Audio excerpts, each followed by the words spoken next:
are we all? Time to put your headsets on. Thank you very much.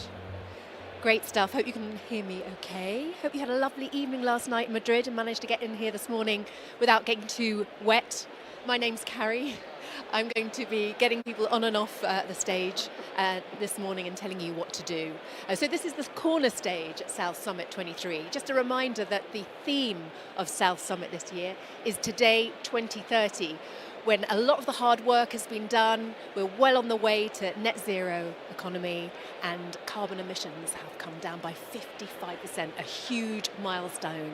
And that's thanks to you, thanks to some great collaborations, some creativity, some innovations, intuition, and perhaps a little bit of luck on the way. And we're going to hear about the technologies, the disruptors that have made that happen. We've got a great lineup for you this morning as well. We've got the Legal Tech Startup Competition winners who are going to be having a panel, and then we'll find out who the winner is at the end of the morning. So stick around for that. We're also going to discuss the future of work, the future of logistics, and we're going to discuss investing in Hong Kong. But first of all, we're going to discuss what makes a company investable. What are the drivers to success? What is an operator turned VC looking for in a company as far as teams and the market is concerned? Well, we've got a great duo to discuss this for us this morning. So please welcome Krishna Viswanathan, co-founder and partner of Crane Venture, and Sergio Alvarez, VC of K-Fund and co-founder of Carto Tinybird. Please welcome them both to the stage. A big round of applause for them, please. Here they are.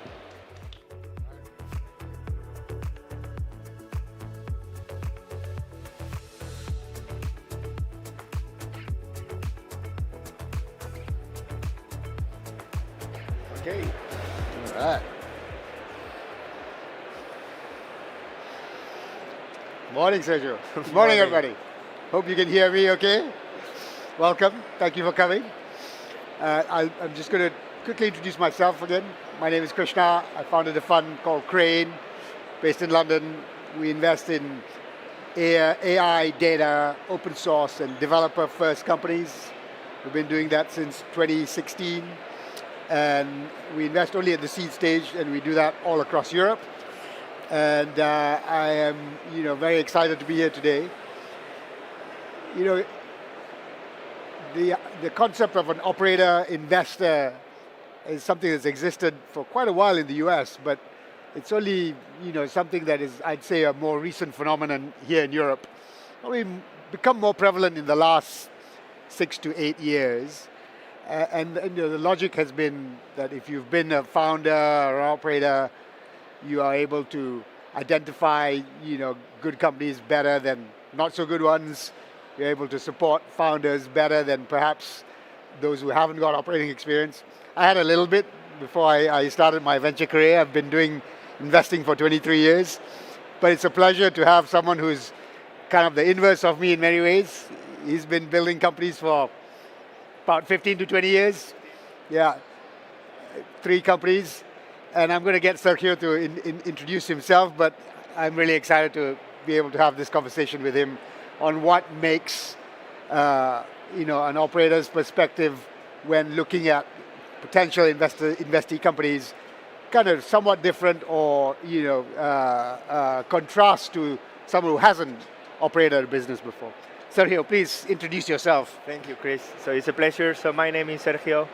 I've started 3 different companies during my career. The 3 of them are the intersection between data and taking better decisions. So the first one is called Visuality. It's a data visualization studio. We work on what we call stories that matter.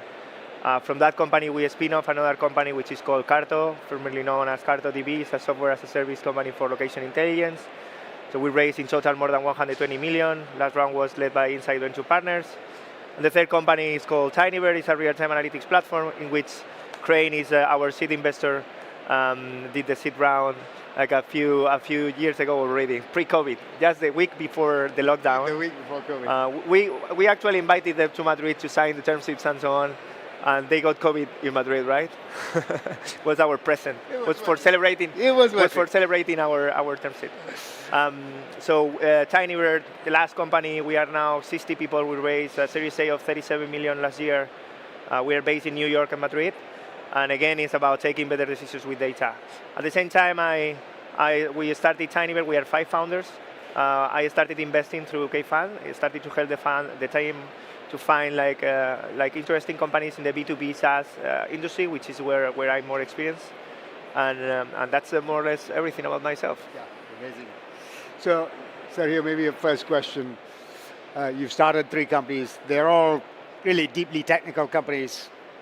How do you think your approach has changed across from one company to the next?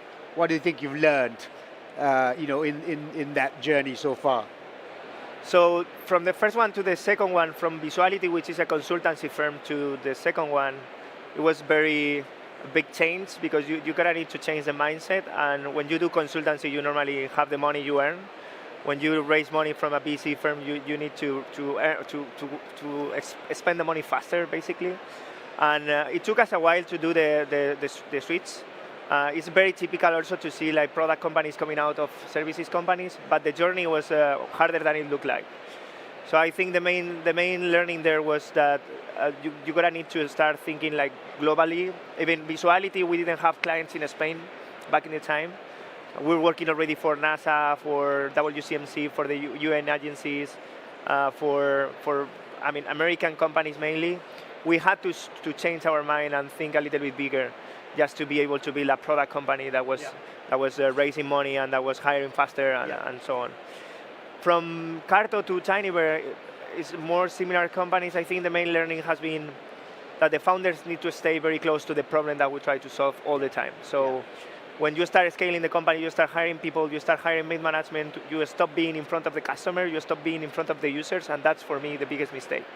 So that's the main learning in Tinybear. There are also tons of different learnings from the 3 companies. So when building a technology company, it's very important, from my point of view, to build a strong brand since the beginning, because no one is going to understand what you're building. And engineers, we tend to be very bad at explaining how things work. We have our own language. So building that brand is the famous fake it till you make it. You gotta look like bigger than you are, and you gotta look like interesting for talent, which is very challenging to hire at the beginning. I think also one of the learnings, of the key learnings, is once a startup gains momentum, it's very easy to lose it, and recovering it is very, very challenging. So maintaining the momentum that you have from the beginning, or moving very fast, raising the money, I don't know, doing comms, hiring people, that inertia that you generate at the beginning has to be maintained over time. No, I think that's true. It's interesting you say branding wise. One of the things that we worked on with you early on at Tinybear is to figure out that positioning and that messaging, to just make sure that the language of the customer is really what the company tries to present, rather than the language of the engineer, which is the default of technical founders, right? It's a continuous project. It never ends, right? Exactly. You gotta have to evolve your positioning continuously as the category matures, and you need to stay relevant for the industry. So if you aren't relevant, you won't be able to hire the best talent in the market. You won't be able to close big deals, big logos, and so on. Absolutely. Now to the kind of alternative question: what were some of the mistakes you think you made in the journey across the last 3 companies? I'm sure there were many, but let's maybe pull out 1 or 2 interesting ones. So the first one is what I was talking about, getting distance from the problem and the customer, right? I'm obsessed about fixing what I call head-on-fire problems.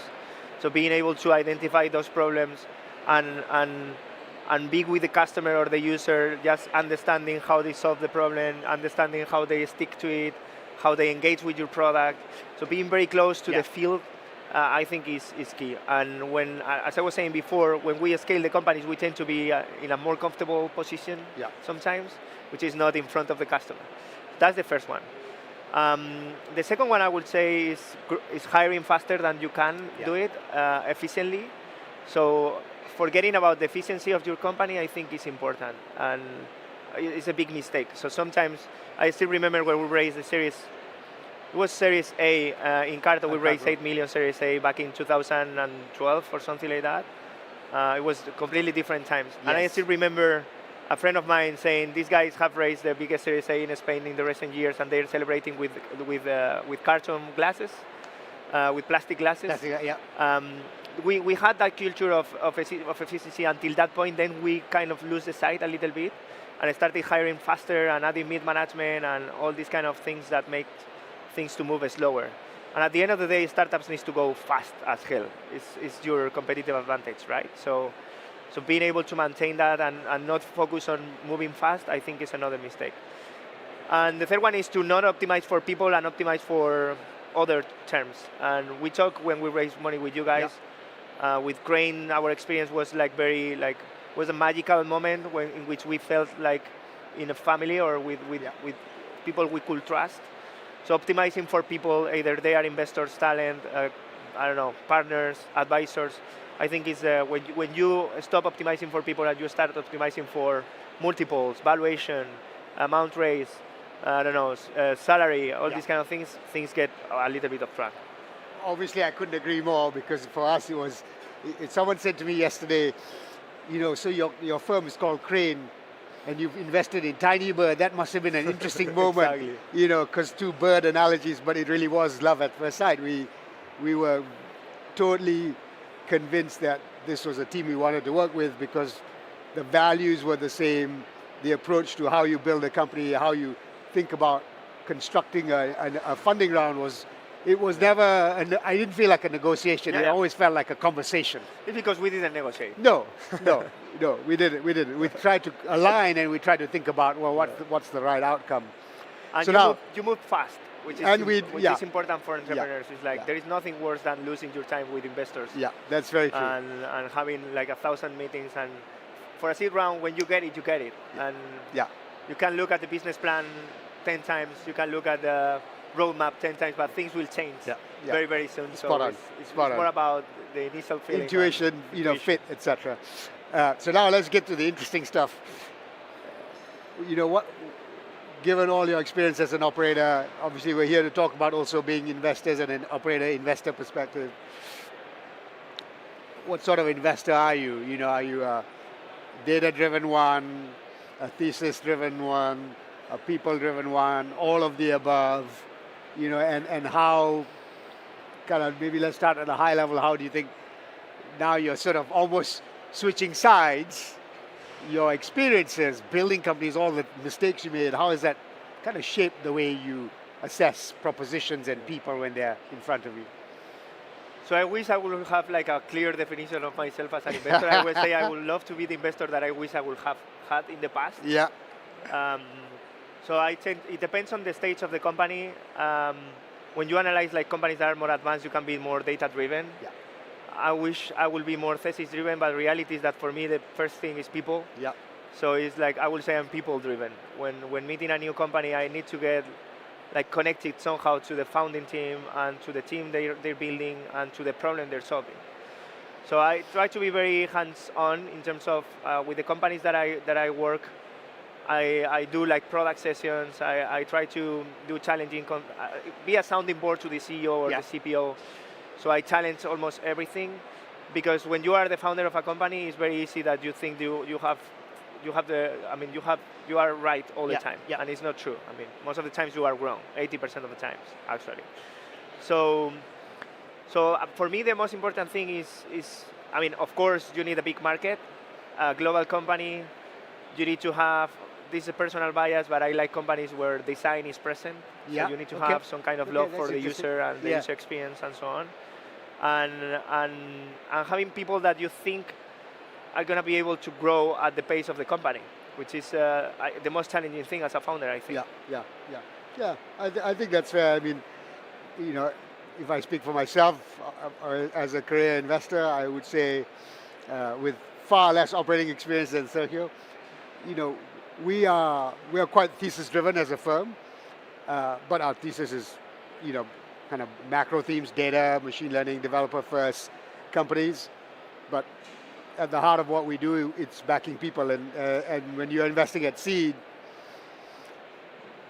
there's every likelihood the product is going to pivot or the market is going to change.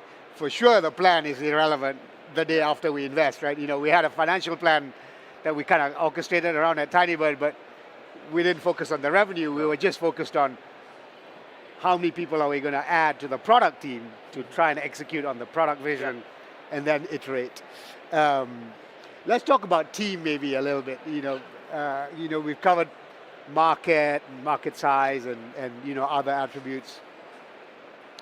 When you look at the teams that are investing, that you might consider investing in, do you kind of look for attributes that you can identify with? Do you look for things that you saw in your many co-founders, and look for how they might be present in one or more individuals? How do you think about teams specifically? Sorry.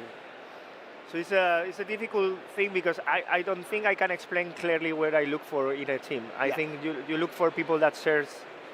It's intuition, as you were saying. You are used to work with very talented people, and you just look for people that is similar to those, no? Right? So for me, it's important. Something that we normally don't talk about is how relevant the founders of a company are within that industry, and not only in terms of knowledge, how much do they know about the industry, but how well known they are and how connected they are in the industry. Because at the end of the day, building a company alone is very tough these days. You're gonna need partners, you're gonna need talent, you're gonna need customers. So having a network or being able to develop a network in an industry even before you start the company, for me is key, because it also shows that you are in love with that product or with that problem. So that is important. Of course, for technical companies, technical expertise is key. I think that's I like teams that do a lot of questions as well. Learners. So founders that are willing to forget what they know and willing to reset and start again and again for pivoting the company or just for evolving it. I think that is very important. I would say humble people. You gotta be humble if you're gonna start a company and you wanna hire people to delegate on them. That is important for me too, and great dynamics between the founders. That is also very important. When it's very common that companies when pitching us, there is just one founder coming or something like that. I normally try to meet all of them at the same time and separately, so we can talk about each other, and I can know what is going on. It's very common that partners or co-founders have some issues, some friction. And or they just change their mind, and leaving a company as a co-founder or as a founder is a tough moment too. It is very hard. It's interesting your point about solo founders. I don't know whether we've just not picked well, but our experience when we've invested in teams with only one founder, they've struggled because of that lack of, a sparring partner, a stroke, someone to support, someone to challenge. On the flip side, you look at some of the largest companies that have succeeded, they have solo founders like Facebook or Salesforce. So it's hard to tell, but my own philosophy, Scott's and mine, is kind of more similar to yours. We would probably optimize for teams of 2 or 3. In the case of Tinybird, 5 founders. Somewhat unusual for us. I think it's the first time we've ever invested in a company with 5 founders, but we found that the chemistry was fantastic. The way that you dealt with some of the challenging questions that we were debating, even at that term sheet stage, gave us full confidence that we were investing in a team that were comfortable in their own skins, understood what each party brought to the table, your strengths, your weaknesses, how to support each other, and I think it was valuable. There was a common sense of wartime. Yes. For me, that is also very important in founding teams.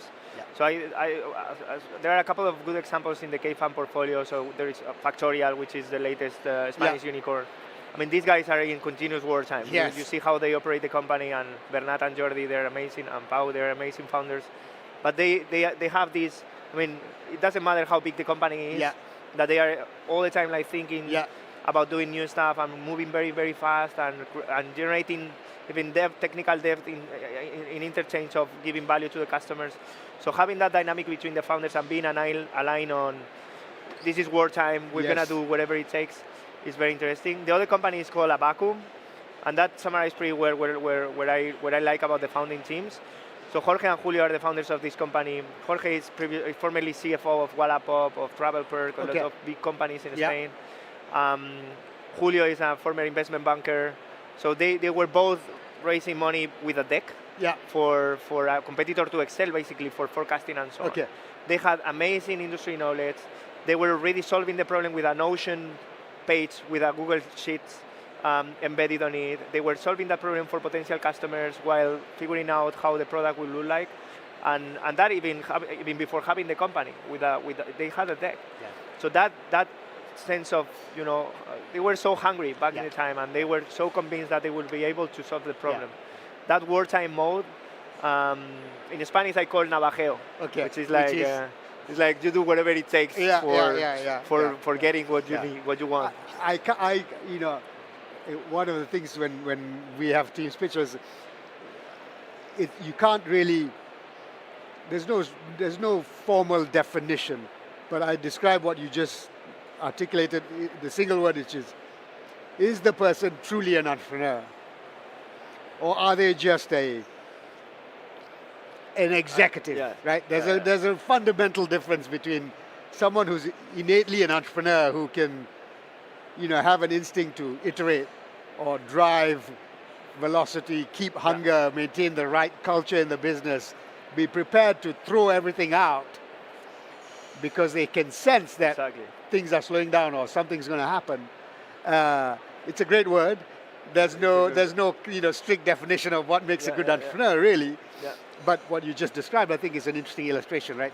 There is something that I experienced before TinyBear. I spent 2 years and a half working in Inditex. I was managing all the sales channels for Zara.com worldwide. And Inditex is a 170,000 people company, right? Yes. It's a big company. But that is exactly the same as you were describing. So when you enter there, it doesn't matter who you are. Yeah. So you gotta do whatever it takes for getting things done. Yeah. And that also helped me in TinyBear. So you come from a corporate, you come with a great salary, great compensation, all the resources. I mean, I had like 500 people in my team. Yeah. I could do whatever I wanted. And then you get back to 5 guys in a room. We started here in Google Campus. So that moment, you're gonna need to do, forget about your executive wherever and start building again. Yeah. It's time to build mode. Not that our experience starting Crane can be, likened to starting a company, but when Scott and I started, it was just the two of us. We quit our jobs. We were working in coffee bars around London. We were begging people to borrow meeting rooms, to meet with founders, to meet with investors. We were doing everything ourselves. And we had no salary. We were putting money into the business, and that actually, to be frank, going through that journey ourselves, we feel really made us better investors, better able to understand and improve how we think about what to look for in founding teams. Let's go to another question, if I may. Another interesting one for folks like us, you and us, who invest in very technical teams. You see a technical team, very savvy on product, on technology, but you don't feel and see what you want to see in this do what it takes mentality. Or if I describe it a different way, you can't foresee them scaling as human beings, as operators. Would you take that bet on them? That's a tough one. I'm not sure. I guess it depends on the feeling you have. As you were saying, it's really, really hard to identify, right? Yeah. To define what do you need to have in order to be able to scale the company or to scale a company. It's true, though, that technical roles, we tend to be more introverts, less of a leader and more of a doer. So I think that is important. For me, at least in seed stage, it's even more important to understand that the same team that is building the product will be able to distribute it, at least initially. Because it's very common that you see in Spain very good teams building great products in terms of technology, in terms of everything, that you need to build a great product, but they don't know how to take it to market. Yeah. And that's part of the journey of scaling the company, right? So being either you have both things, or you are like really, really humble, and you identify that founder at some point will step out or will become the CTO wherever, and will onboard a CEO successfully. Yeah. But it's true that it's normally something that is not something that you would like to see. Yeah, it's a tough one. If I contrast my own experience, it sort of falls into two buckets, I think. They're, they're, if they're really excellent people and they're humble and they're committed to the vision, and you can have an open conversation with them about the evolution of their team, I would take that bet, but be very upfront with them. Say, hey, we love you, we think you're amazing, but we think we can see that we're going to find a point where we'll need to bring in someone who can scale the company. If you're up for that journey with us, we'll do that empathetically and we'll work with you, but if not, then we're probably the wrong investor for you. That's actually something that I was talking about before on the dynamics between the founders. So in TinyBird, Jorge is always telling me that I should be the CEO. I'm telling him that he should be the CEO. So that capacity of having partners that you feel safe with and saying, I mean, we will see. I mean, whatever it takes, whatever the company needs. But having people that is flexible enough and can adapt to the different needs of the company is also very, very important. You know, it's but I think we go back to one adjective you use, which is central to how we like to operate and how we try to build our firm. In order to do that, you have to have humility. You have to be humble.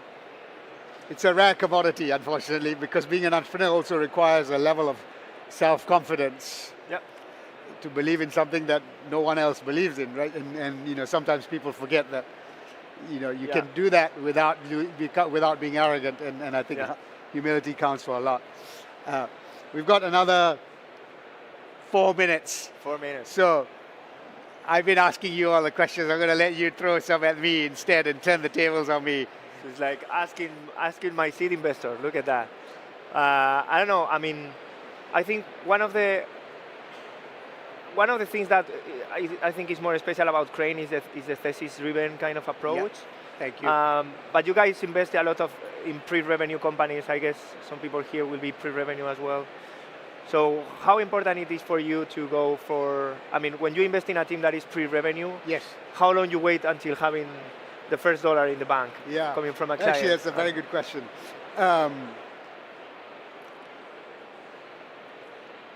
You know, what we try to do, Sergio, is we never try to artificially push teams to monetize, especially because, as you know, we invest in a lot of overwhelmingly infrastructure companies, number one, heavy open source, and you know, it's finding the balance, I would say. So we have some companies in our portfolio, as an example, I think you know Neil and Say from Axiom. It was almost 3 years before they started monetizing, 3 years after we invested, versus another company in our portfolio, Axiom wasn't an open source company, Novu in Israel, you know, fantastic open source traction from day one, like literally insane. Second fastest growing open source company in the world in 2022, didn't monetize at all. And we were building engagement, building, you know, consumption, usage.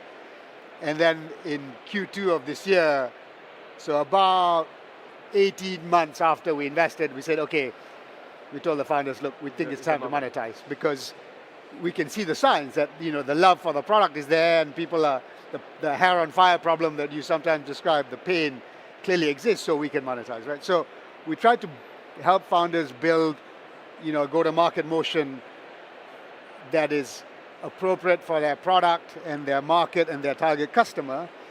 And then I think the other piece, to be frank, which is, it's a slightly tangential answer to your question, but I think it's relevant. The one thing we try to do consistently in that journey to when to monetize is to help founders understand that the product won't sell itself. Exactly. Because very technical founders especially have this misconception that if you build a great product, people will buy it, people will pay for it. And you know better than anyone that's completely not true, right? Now, you might have different monetization motions, a bottom-up motion or a top-down motion. Our humble opinion is you need to think about both if you're selling an infrastructure product, but that's the other thing we're trying to do. And if we do our jobs well in supporting founders, you know, to figure that out, it will become very obvious that it's time to monetize. Right? One last question. Yes, We were sir. talking about our ages before, our age. Yes. Or how old were we? Yes. So how do you see age on the founders of your portfolio? Because one of the things that we realized when we were starting Tinyver is that being a little bit older than we were Yeah. when starting Carto, for example, was an advantage, Yes. not necessarily a problem. Yeah. How do you see that? Yeah, it's a fantastic question. Um, when I started my VC career in 1999, He's The- a bit older than me. yes, unfortunately I'm a bit older than you. I started in 99, and actually the founders I met, they didn't look like you. They certainly didn't start companies at the age you started your first company. Most of them were probably your age now, first-time founders, been in a role for 15, My age, 20 years, right? 30 years. 30 years old. No, I wish. And the appetite was different, right? If I look at the Crane portfolio, across our two funds, I think the average age of the founders is late 20s to early 30s. The truth is, from our perspective, we don't really care about how old the person is. The youngest founder I've backed ever, 2019, in late 2019, I invested in a 17-year-old founder Wow. who was building probably the most technical company in our portfolio. He's building a next generation brain-computer interface technology, which is non-invasive, right? Wow. He dropped out of school at 14. He taught himself to 14. code. He then taught himself machine learning, and then he taught himself neuroscience. And he came up with this concept that, I can do neuroscience with machine learning to non-invasively, monitor brain signals. 3 years later, they have a prototype for a medical application that can literally monitor intracranial pressure, they call it, right? Wow. So that's one extreme. In December last year, I invested in a company where that company's been around for 10 years. And the CEO is, he wasn't the founding CEO, but he's been effectively the founding CEO. He's 63. Awesome. And we have people in between, right? So we try and look for people that are suited to the journey, the product, the proposition, but mostly whether we believe in them and whether they have what it takes, we think, to build a great company. Absolutely. Great. I think it's the time to. I think that's it. Thank That's you, it. folks, for Thank being you here. very much. Thank you for filling the room. I hope it was interesting. And we appreciate you being here. Thank you. Thank you very much. Please make your way out as quickly as possible, please.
everybody. Welcome once again to the corner stage here at South Summit 2023. We're going to talk about Hong Kong.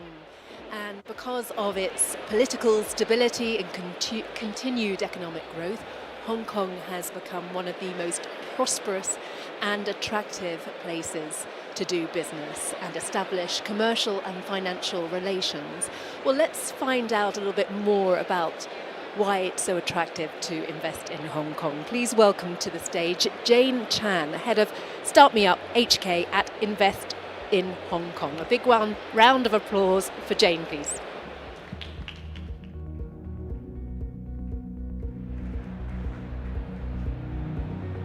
Thank you so much. Thank you so much for the introduction. And thank you everyone for being here. I know I'm competing with a very famous politician, so I'm actually very grateful you're all sitting here. Thank you for the interest. And my name is Jane Chan. I head up the Start Me Up Hong Kong team at Invest Hong Kong. Now, Invest Hong Kong is actually a government department of Hong Kong, helping overseas companies to establish in the city.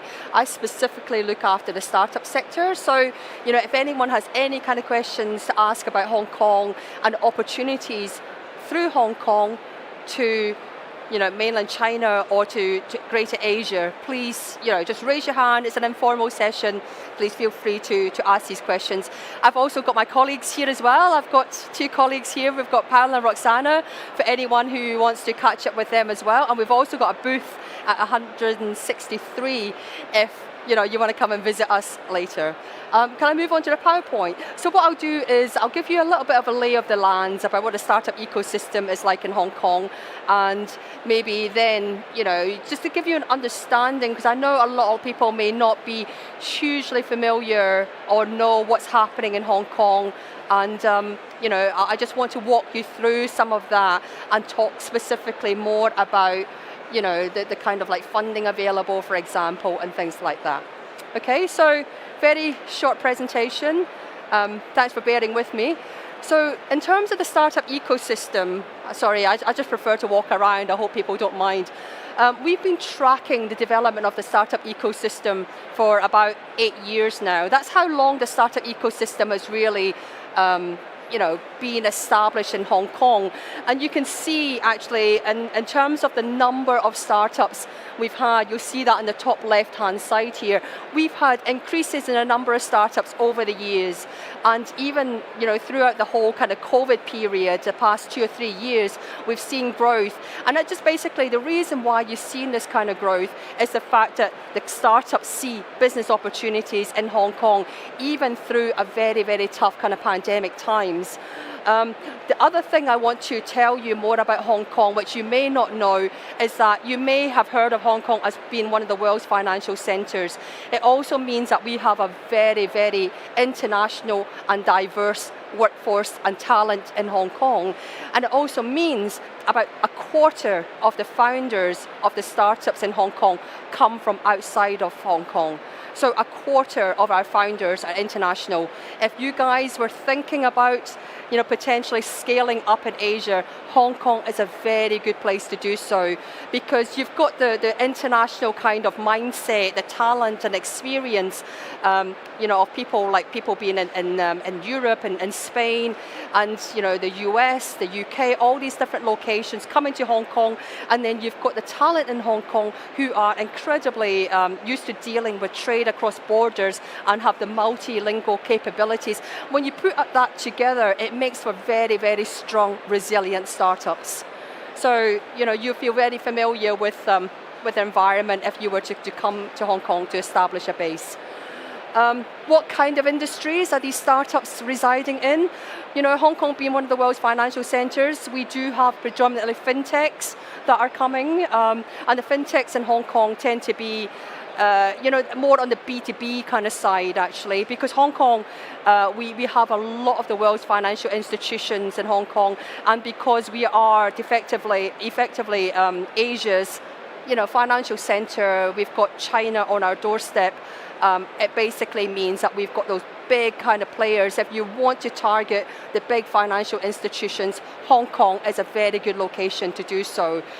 In addition to fintech though, we've also got quite a lot of e-commerce, supply chain and logistics tech kind companies being established in Hong Kong. And the reason for that is the fact that China is the world's biggest e-commerce market, as you probably know. And if you're looking to potentially tap into that e-commerce market within China, lots of companies establish their base in Hong Kong. And we also get the reciprocal side as well. We've got all these e-commerce companies in China who are, looking to go international. They want to sell their products through China, whether we're talking Taobao, whether we're talking about Alibaba, all these kind of operations have a very, very sizable kind of setup in Hong Kong because it allows them to do that real cross-border stuff that is slightly harder to do if you're basically purely based on the mainland. So that's why a lot of the companies establish here.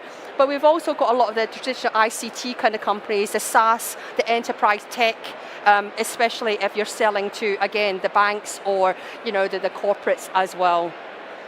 So, so Hong Kong, even with a very small population, we are a population of 7.4 million people, and we are slap bang in the middle of Asia. We've only been around as an startup ecosystem for the past 8 or 9 years or so. Even then, we've had a high success rate with unicorns. So at this moment in time, this year, we've had, we currently have 7 different unicorns residing across a bunch of different industries. We've got fintechs, so all the top ones are fintech companies. They vary from the lending side to actually crypto exchange. Now, if you are in the whole crypto Web3 metaverse side of things, we are seeing a lot of action happening there. And some of the biggest crypto exchanges were started in Hong Kong, like Binance, for example, and a bunch of other kind of companies as well. So we've got 3 fintech unicorns at the moment. We've also got a travel tech company, we've got like a logistics tech, robotics company, as well as Animoca Brands. Again, this is a company you may hear more about in the future.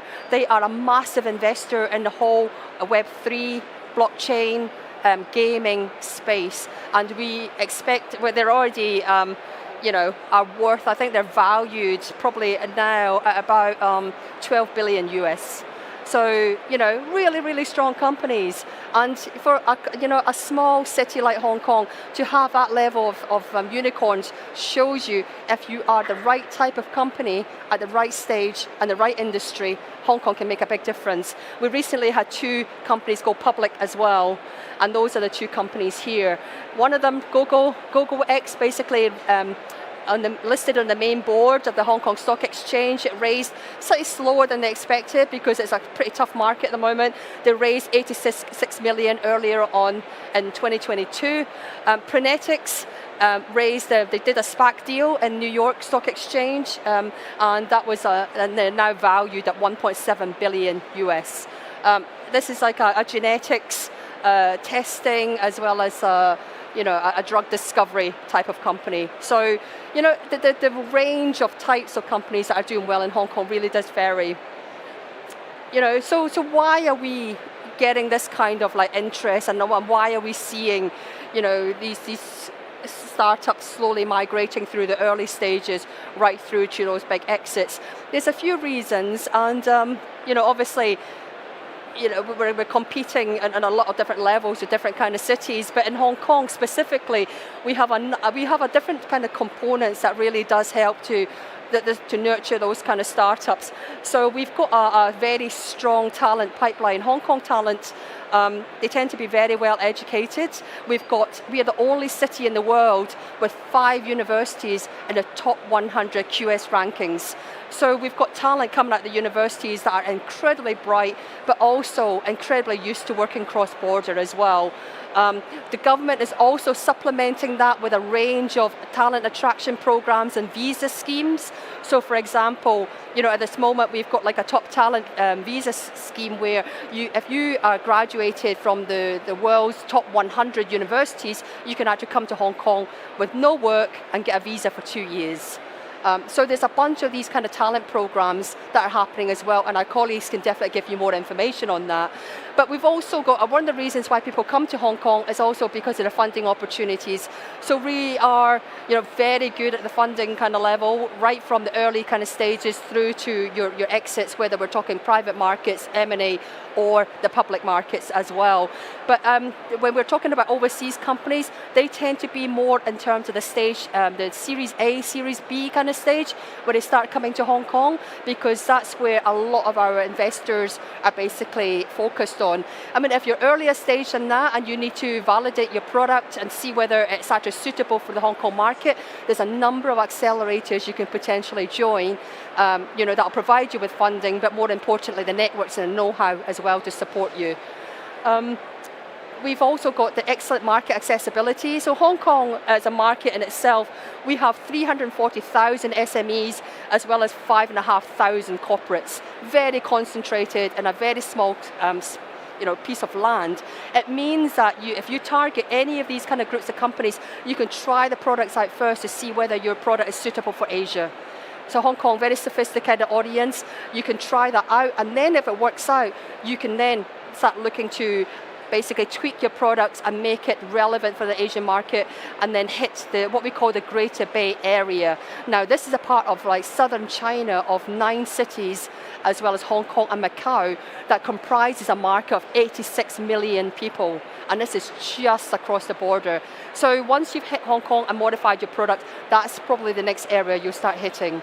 And then from there, of course, you then go into the rest of mainland China or other parts of Asia. We are slap bang in the middle of Asia. We've got within 3 hours flight, you can access maybe something like I think a third of the world's population. By 5 hours, you can access up to half of the world's population. So we are very, very centrally located. And it's actually, there's nothing like the face-to-face side sometimes. You do need to travel in Asia. It is a market of very disparate and different types of markets.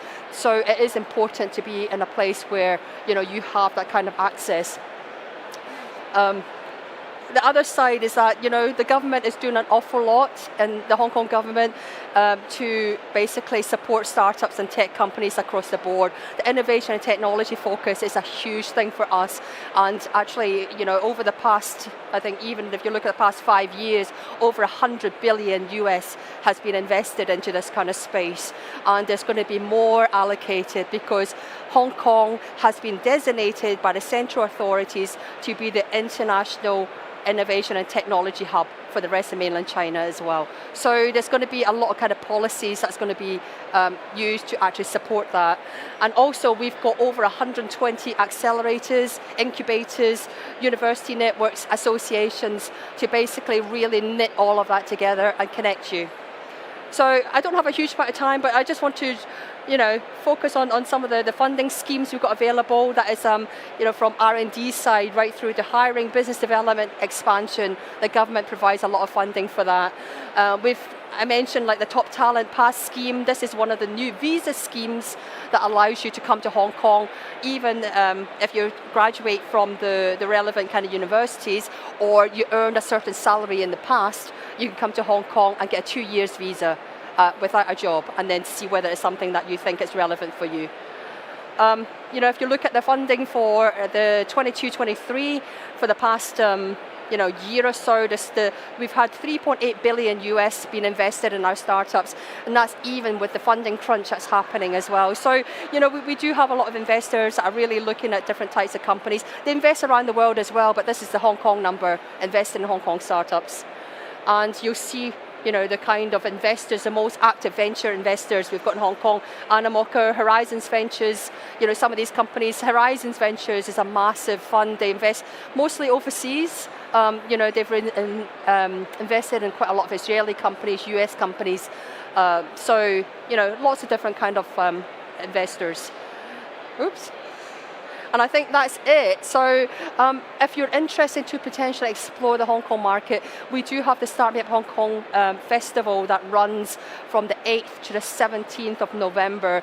It's a great area to potentially just come and get a concentrated dose of, meeting different types of people. There's like business matching opportunities. There's like, sector-specific events as well. And we'd be happy to potentially connect you to the various kind of people and the things that are going on. So anyway, that's the Hong Kong kind of market. Yeah, if anyone has any interest or any kind of question about what's happening there, I'd be very happy to take any questions.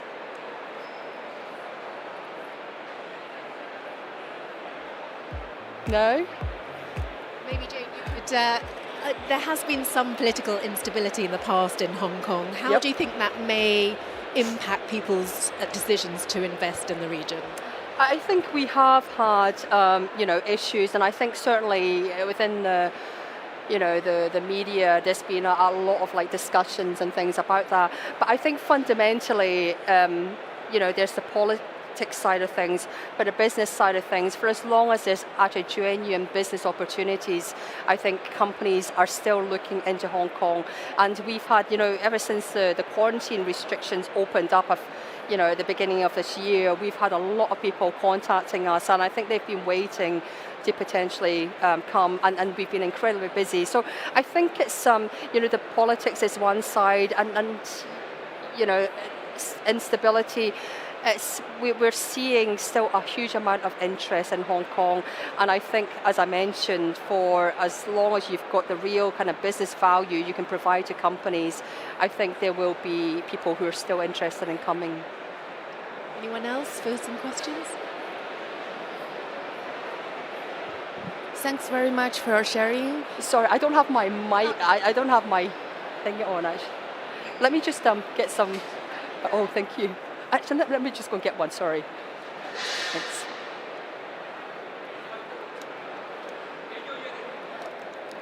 Apologies.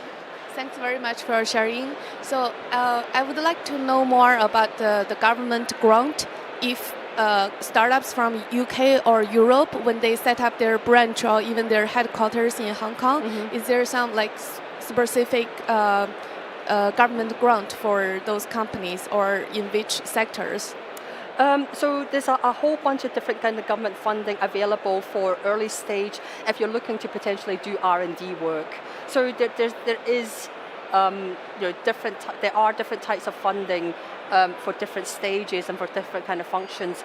But if you are just purely looking to Hong Kong, as a place to set up a company, then you would have to do things like the R&D or potentially expansion and get the funding through that way.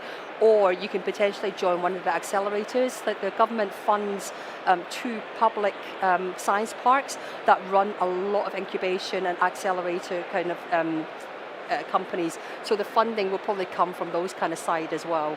And it's only if you are, sort of like a growth stage kind of company and you're looking to scale it a bit more, and then a lot of the private kind of funding, the private accelerators as well as investors, then step into that kind of stage. Anyone else for some questions? Okay. Thank you very much for your conversation. From your point of view, which would be like the first step we need to give to get to Hong Kong? I think you need to basically see whether your product and service is relevant for the market there. And the only way you can potentially do that is actually to do a bunch of research in the first place to see. So for example, if you are a biotech kind of company and you're thinking about whether your product is specific. I mean, a lot of the regulations and things plays into the the picture. So you would have to do the research and also take opportunities to attend events and just get to know a bunch of people to see whether you've got the potential there. If you do have the potential market access, then our company, Invest Hong Kong, government department, we've got offices around the world, as well as obviously in Hong Kong, that can actually step in and really take you by the hand and guide you through the process of potentially setting up in Hong Kong, how you hire people. We'll also connect you to relevant people as well. Whether we introduce you to potential clients depend on your business and whether we've got those kind of contacts. But if there is, we'd be happy to do that. And we've got sector-specific teams that have like industry knowledge that can really, basically makes you land a lot easier into Hong Kong. But the first stages is definitely just to check out and whether there is potentially a market for your products in Hong Kong and Asia. Would you say, I saw Brink over there in Yes, the list. yes. Would you say that an accelerator program like the Brink one would be a nice way to arrive to Hong Kong? Brink is fantastic. What kind of company are you, what kind of sector are you in? Digital identity sector. Okay. So Brink, for example, and the other kind of more public accelerators are fantastic because, for example, Brink, they run something like I think 20 different accelerator programs, and they invest in a minimum of 50,000 right up to 150,000 to 200,000 depending on the industry. And they, in addition to providing a lot of the obviously the financial help is useful, but what they really add value in is just a network, and they've just got excellent mentors. So I think if you can get into a program like Brink, it's really, really good. You're pretty much set up actually. We are in that. Oh, you are? Oh, wow, okay. So you're obviously a very good company because, the hit rate is actually, quite small. But congratulations. Thank you. It's great. So you know how good they are. We're trying to get there. Oh, you're trying to get there. Okay, gotcha. Okay. Well, if we can sort of like help you along a little bit, we know the guys at Brink well, let us know, send us your deck, and, we'll see if we can put in a good word for you. Thank you very much. Anyone else? Just under 2 minutes. Maybe just to end, you could give us a little idea. We've talked about the commercial, financial landscape. Just what about the sort of quality of life vis-a-vis the cost of living? What's it like to live in Hong Kong? Okay, so one of the reasons I would find it very hard to leave Hong Kong actually is the food. The food is absolutely phenomenal in Hong Kong, and it's basically, I think we've got more restaurants and per capita than any other location in the world. So whatever kind of food you're interested in, Hong Kong has it. But just jokes aside about that kind of thing, Hong Kong, you do have a very good quality of life. You've got to balance that with relatively expensive rental kind of property. I'm not going to say like everything is fantastic because there's definitely challenges. So in terms of like house rental and things, it does tend to be slightly higher than maybe a lot of other kind of cities. But I think if you're open to some of the the islands and just being slightly away from the centre of town, you've actually got more range than people think. So we're not just one of those really just expensive and that's it. It's not the case. Even though we get the headlines, there's more choice. 40% of Hong Kong is a national park. I don't know whether people know that. You basically, within half an hour, you can be slap bang in a mostly dense, incredibly dense CBD kind of district with your massive kind of financial institutions surrounding you, and then within half an hour you can just get to the beaches where it's completely quiet and deserted. Culturally, it's brilliant as well. We this cliche about East meets West is a cliche, but in Hong Kong that really is the case.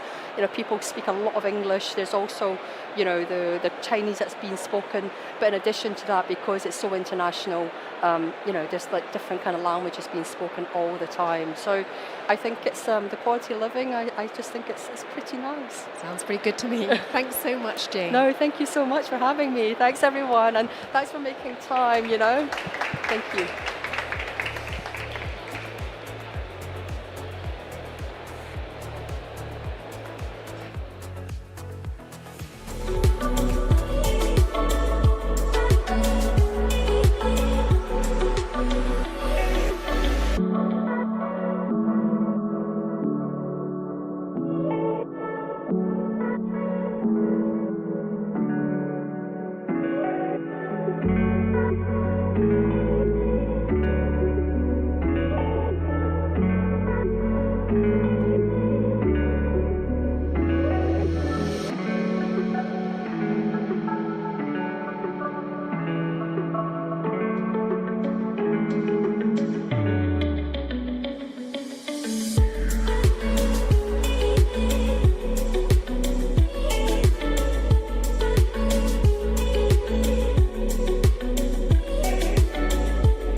Welcome to the corner stage, everybody. We've got a really big player in the business ecosystem coming up now, Alfonso de los Rios, who is the CEO and co-founder of Nowports.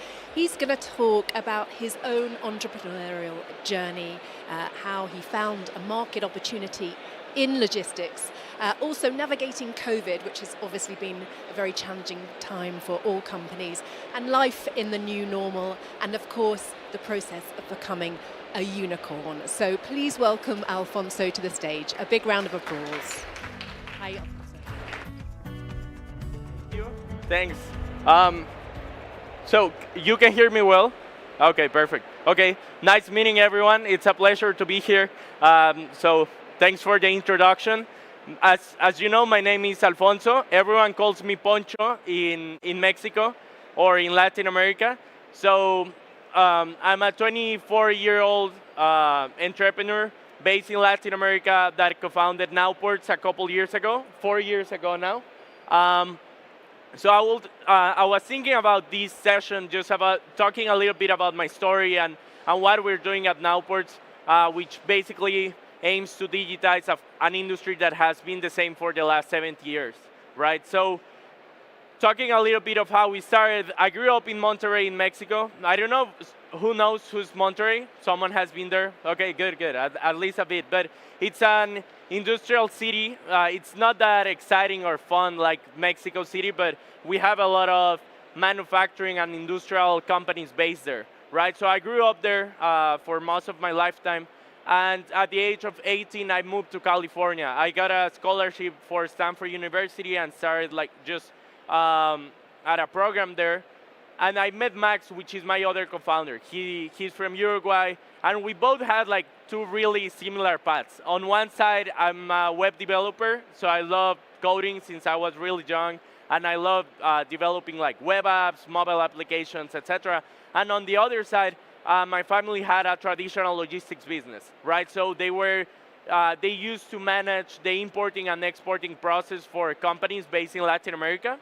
And that's how I started feeling about an industry that was really agnostic to technology, right? Everything was manual, everything was through email, by filling manual documents, etc. And with Max, we both decided to start offering the digitization of the importing and exporting process, right? That was at the beginning of 2019 or end of 2018.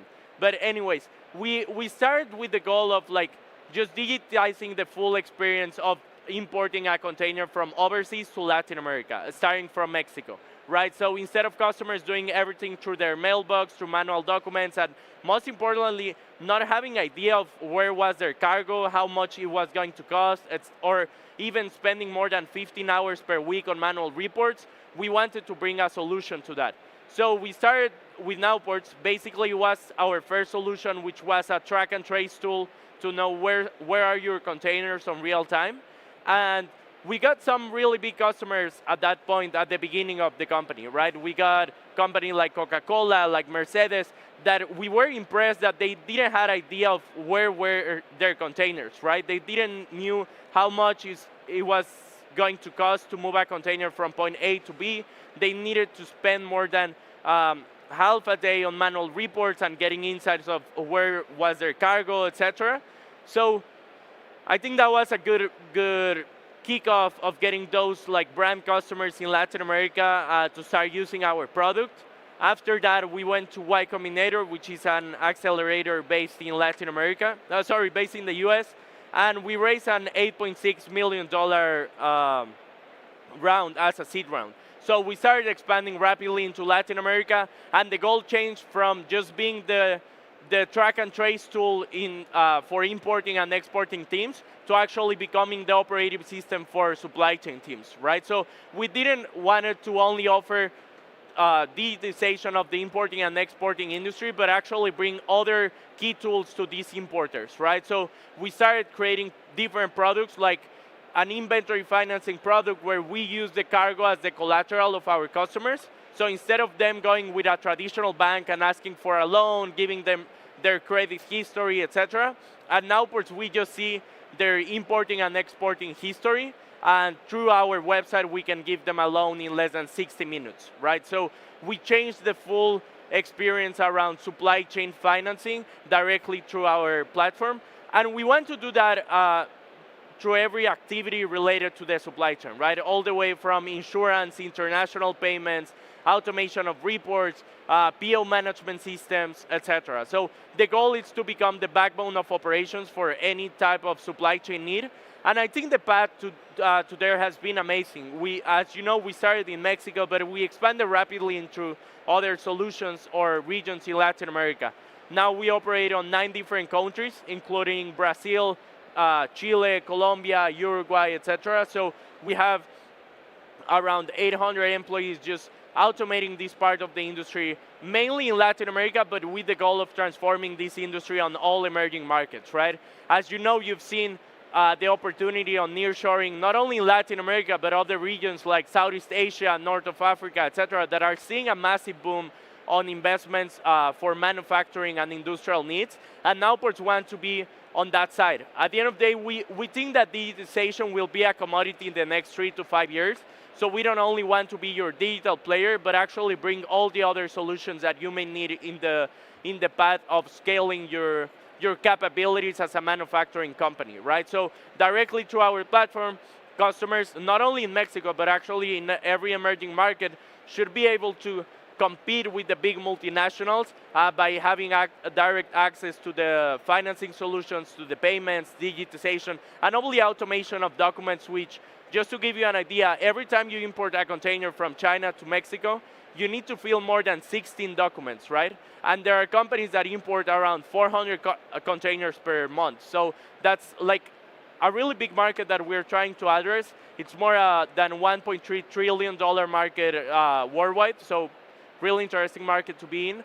And yeah, we raised $150 million last year, actually 1 year ago exactly, and became a unicorn. But our goal as a company is not only to grow the economy, grow the company, but actually grow the economy through our services, right? We really think if we look back 20 years ago to other regions like China, Japan, etc., a big part of their economic growth was caused by the international trade and availability of other trade agreements, etc. So in emerging markets like Latin America, we want to start offering those things and obviously be in the top of the nearshoring boom, right? So that's a little bit of the Nowport story. I don't know if we should transition to the question part or, yeah. Yeah, if you want to, or maybe you want to talk a bit about the challenges. Sorry, one second on this side. Maybe you want to talk first, maybe a bit of the challenges of going through the COVID era and how you managed to overcome those. Totally. So a good question of that was, Nowports was pretty much built during the pandemic, right? So when the pandemic started, we were just a 47-person company, just based in Monterrey, Mexico. So we didn't have any other offices, and we actually were not remote at all, right? So we went to the office. We actually, some of us usually lived 1 block away of the office, etc. So we were pretty much a go to the office company, and obviously COVID really impacted the way we were used to operate, right? On a lot of ways, but mainly on how we wanted to bring our services, not only in Monterrey, but actually bring them global to all the countries where we wanted to operate in Latin America, right? So as you know,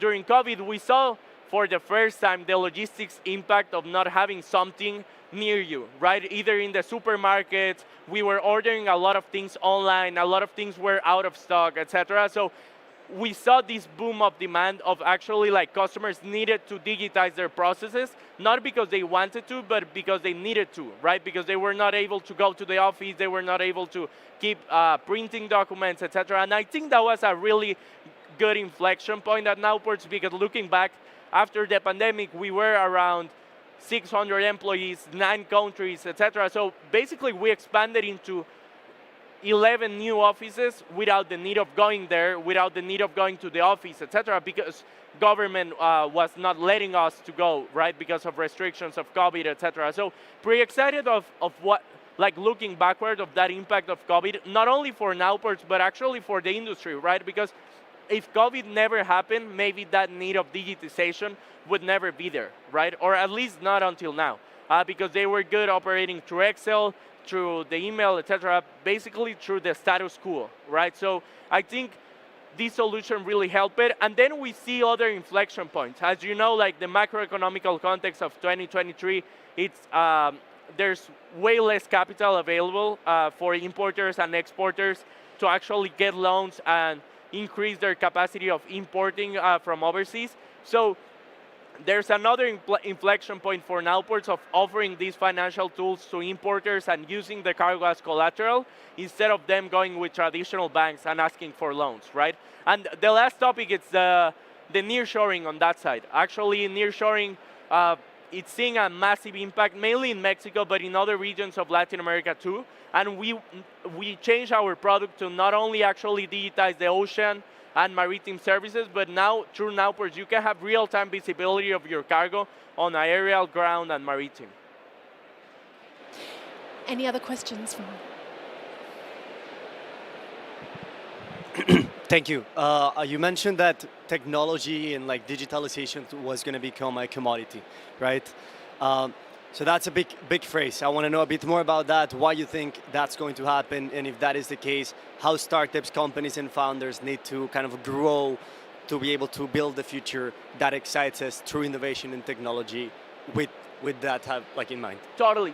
And thanks for that. I think the way I try to think about like digitization, not only in emerging markets, but actually worldwide, it's that if we wanted to be a relevant company from here to the next 10 to 15 years, we couldn't depend only on digitizing an industry, right? Like I think digitizing is the first step, but the magic and innovation will come through what do you do with that digitization, right? And just talking about Nowport, like we are using digitization to create a new financial model in Latin America where we use the cargo that you're moving on real time as the collateral instead of using your warehouse, your credit history, etc. So that's where digitization plays a role, not only today, but the next 4 to 5 years, right? Because what we saw is that our only value proposition at that point was offering you real-time visibility. And I think our competitors are trying to get there.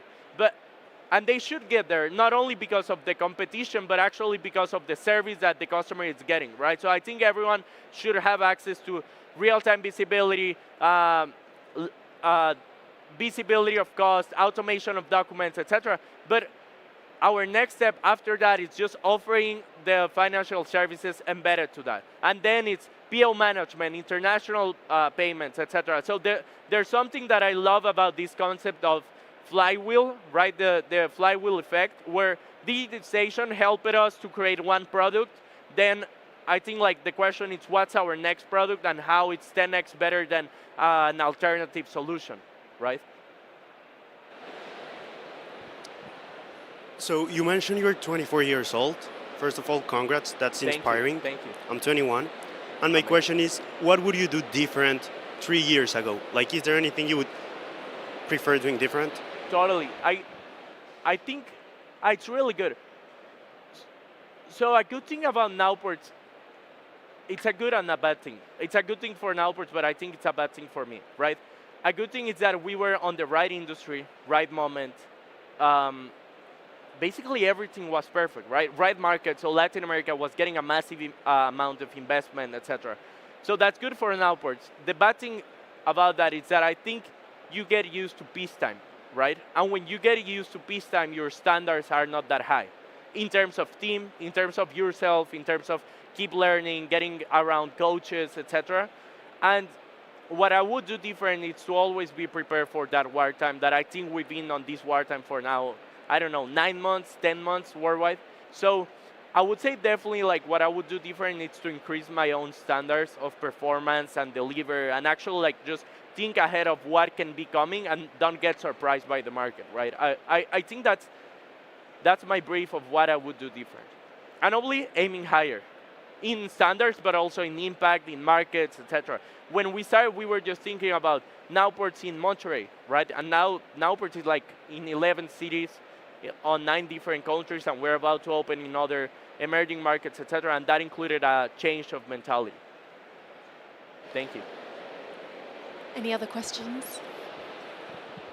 Hi, you were saying that while we weren't on the COVID, you were working remotely, but at the same time you are thinking to expand your business. I'm not sure if you are going to use remote workers or are you going to open an office in every single country? Totally. Good question. So basically, it's about my thinking of remote work and physical work, right? Like going to the office. So first of all, I think there are some things that are way better to do in person, but not necessarily every type of work, right? So when we talk about creativity, culture building, etc., most of the time I have seen from my personal side that it's better to be in person. But then when you talk about asynchronous work, it's really useful to scale as a company, right? Because even if you are a go-to-the-office company, if you have 9 different offices, you are remote by default, right? Because one office needs to deal with the other one, etc. So I would say remote work definitely it's here to stay and definitely here to scale. So now that we're thinking about expanding into other continents, etc., we will have other offices where people can go to the office, but not actually to do work, but actually to do creativity work, to do culture building, etc. And even like some things that are easier to handle in person in the office, which is, I don't know, like turning off fires or just attending some specific operational challenges that we have on the offices where we operate, right? Time for one quick question, anyone? Quickly. Thanks again for your talk. Are you likely to stay kind of looking at maritime applications, or are you going to look at other sectors within logistics, do you reckon, in the long run? Well, it's good. It's a good question. In the long run, what we want to attend is the supply chain and not only the logistics need of emerging markets, right? So pretty much that will include obviously logistics on one side, mainly international logistics, so we're not going to address, which is a big market, to the last mile delivery, but we are obviously building solutions around warehouse management, PO management, etc. on the logistics side. But then on the supply chain, there's a lot of needs related to that, right? So as I mentioned, the financing side, but also international payments, cargo insurance, etc. And we want to be on the top of that, not only building the products ourselves, that's important. Most of the time we partner with local players that can bring this solution, but now it's become the backbone, right? So you're the backbone, we are the platform where we offer all of these services, but our partners and the adjacent companies can offer those products through our systems. Okay, I think we're out of time. Perfect. Alfonso, Thank many you. thanks, Thank many you. congratulations as well on an inspirational talk. Thanks. Thank you.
Welcome, take your seats. Welcome to the corner stage. It's a busy one now because we're going to be talking about planning for the future of work, specifically how to create diverse teams, highly efficient teams that are going to be well adjusted for an ever-changing world economy. It's a tricky one, so please welcome to the stage Marcelo Lebra, co-founder and COO at Remote. Welcome.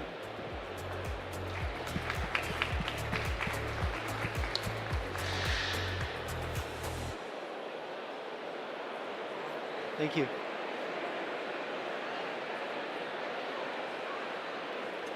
Hi everyone, this is really weird. I don't know if you can hear me, just notice it. Cool, that's awesome. The feedback's not great, but anyway. So thank you so much for coming in. Essentially, I wanted to briefly talk to you through the journey of the last 5 years across the world and what we've experienced as far as remote goes. As a brief introductory, Remote handles global employment.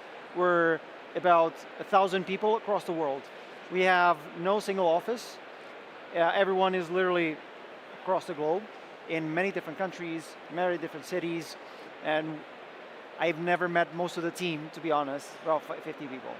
So across the 5 years, Remote started in January 2019, by the way. Just 2 people out of Portugal, of all countries. And you know, the next slide is just a beautiful generic slide, and I have nothing more to add to it.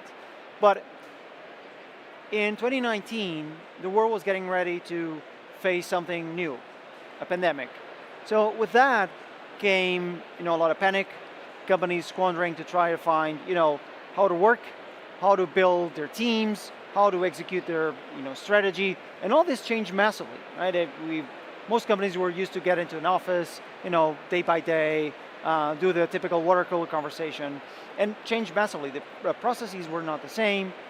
The way you handle things are not the same. 1 year later, after the pandemic, we faced a global war, right? It started with Ukraine, started to expand, and we had millions of people facing displacement and shortage of work, shortage of housing, living, basic care, basic need. And these people had to move their whole lives, families, across the world. Many relocated to completely different countries, across the world to different geographies, many of which they don't really speak the language. Another year later, and I'm sorry for the grim picture that I'm painting, but I'll recap in a bit. We see banks starting to fall left and right, starting with the US, and then slowly spreading out to all the entangled countries that are, somehow related to the beginning of a very big downturn. And this downturn affects a lot of companies, be it local or global, which forces us to look into financial planning, how we forecast, how we hire, how we spend our money, how we spend our cash, and how we communicate with the teams based on this. And now we are being told to get ready for a recession by the end of the year, beginning of the next. And it's going to be a different one, because apparently, as far as the experts say, with a lot of air quotes in it, on the experts, it's going to be a sticky one, meaning unlike the previous recessions that come and go, this will be a stickier one. Like, it will be a long while until we sort of get rid of it or recover the state of the economy. And why does this matter? And why am I being all, doom and gloom about this? Let's go back again to 2019. With the pandemic, companies realized that most processes being employed in an office were not efficient. Most companies realized that you can actually do the same work across any point in space, across the Earth at least, so far. And what that means is there's so many opportunities to talk about hiring in different countries, embracing diversity, inclusion, and creating a culture that is truly distributed. Companies didn't have a choice. Most of us were pushed into it. Some wanted to go back to an office, and so to each their own, it's fine. But many did not want to go back to an office. It's just not a business case. It's productivity-wise, we see over 60% of the companies stating that their productivity went up in a matter of a few months. Of course, it's a special time where we were all fearing for our lives. It's the end of the world as we know it, and as far as news were concerned, for sure. But we did learn a lot, from processes to hiring, to learning to communicate with colleagues, and also even the sheer fabric that composes the typical headcount of a company. How, the type of people that you hire, and what are the skills as well. So this evolved, remote work evolved from this sort of fringe benefit to which only digital nomads were entitled to take the proverbial picture at the beach with the feet up and the sea in front of it and a margarita or something and say, digital nomad life. And it became a truth and a de facto to so many people across the world. And it became possible. And so people started to realize that there's a lot more to it than just, funny pictures.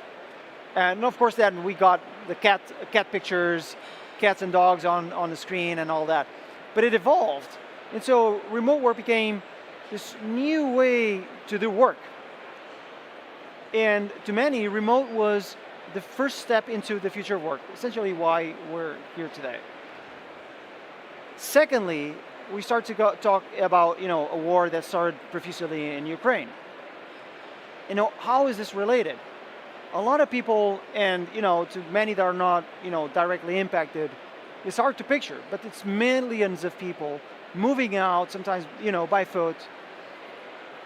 And now the interesting part of it is that many actually did not end up losing their job because they were working for remote companies or distributed companies. And they were able to, across the world, no matter where they landed, to rebuild their lives, working from wherever they are, not necessarily bound to the country or to the companies available nearby. And so it starts to compound into this global picture of, okay, so something is different. And now the third cataclysmic scenario, which is, banks falling left and right, is a massive, great lesson from there. Is that if you hold your entire asset pool in one sitting, in one place, there's massive risk, right? And so it also teaches companies and people that distribution is not just about teams. It's about how you effectively locate your assets as a whole, as a business, as a community too. And so holding an office within a single space with everyone in it holds, if you want to talk about assets, everything in sort of a hostage situation. Because if there's a local event, if laws change, your whole business is tied to one specific geolocation. And so you're going to miss out on diversification, on an inclusive, more inclusive environment, on more productivity, and even more insights from the rest of the world. And then ultimately, we're faced with the beginning of a recession, which also forces companies across the world to understand what does a good financial plan look like. And it looks like hiring, matching talent and opportunity across the world, and making sure that you're deploying your investment either as a person to choose the best company you could possibly work for, rather than having to leave your job, your country, your city, and actually work from company of your dreams, have the career of your dreams without having to leave. We built remote out of Portugal, and I live in this tiny, very tiny village outside of Lisbon. So it's not like I'm in a big capital either. On top of which, companies understand, I can really build a more sustainable financial plan. Why? Because I don't have to hire 50, people within San Francisco or New York, as great as these cities are, or even London. I can distribute it across the world and get the best talent I can possibly find without having to break bank. And you're managing to create this egalitarian scenario across the world where you distribute wealth and you compound into a different setting. A setting where people, instead of living to work, actually work to live. Where you balance your personal stuff with the stuff that happens behind your computer or within your computer, or across Zoom or across Google Meets, or across, a colleague in a co-working space. And this has been compounding and showing again and again that the future of work is unraveling in front of us into a scenario where people are at the center of it. And again, we can fundamentally work to live. And that will turn into us following our passions, the things that we care about. Maybe you don't really care about working for a big business. Maybe what you like is to do working. But if you're able to ship your woodwork from, backwater place where you live across the world and build a good website out of it and build your life from it, then it's all for the better. In a way that, we start to discuss universal income across the world. And for those not aware of what it is, it's sort of a minimum wage out of which you may decide not to do the work that you do today, but you're still guaranteed a good living. Because what matters is the value that we bring to society and what society brings to us.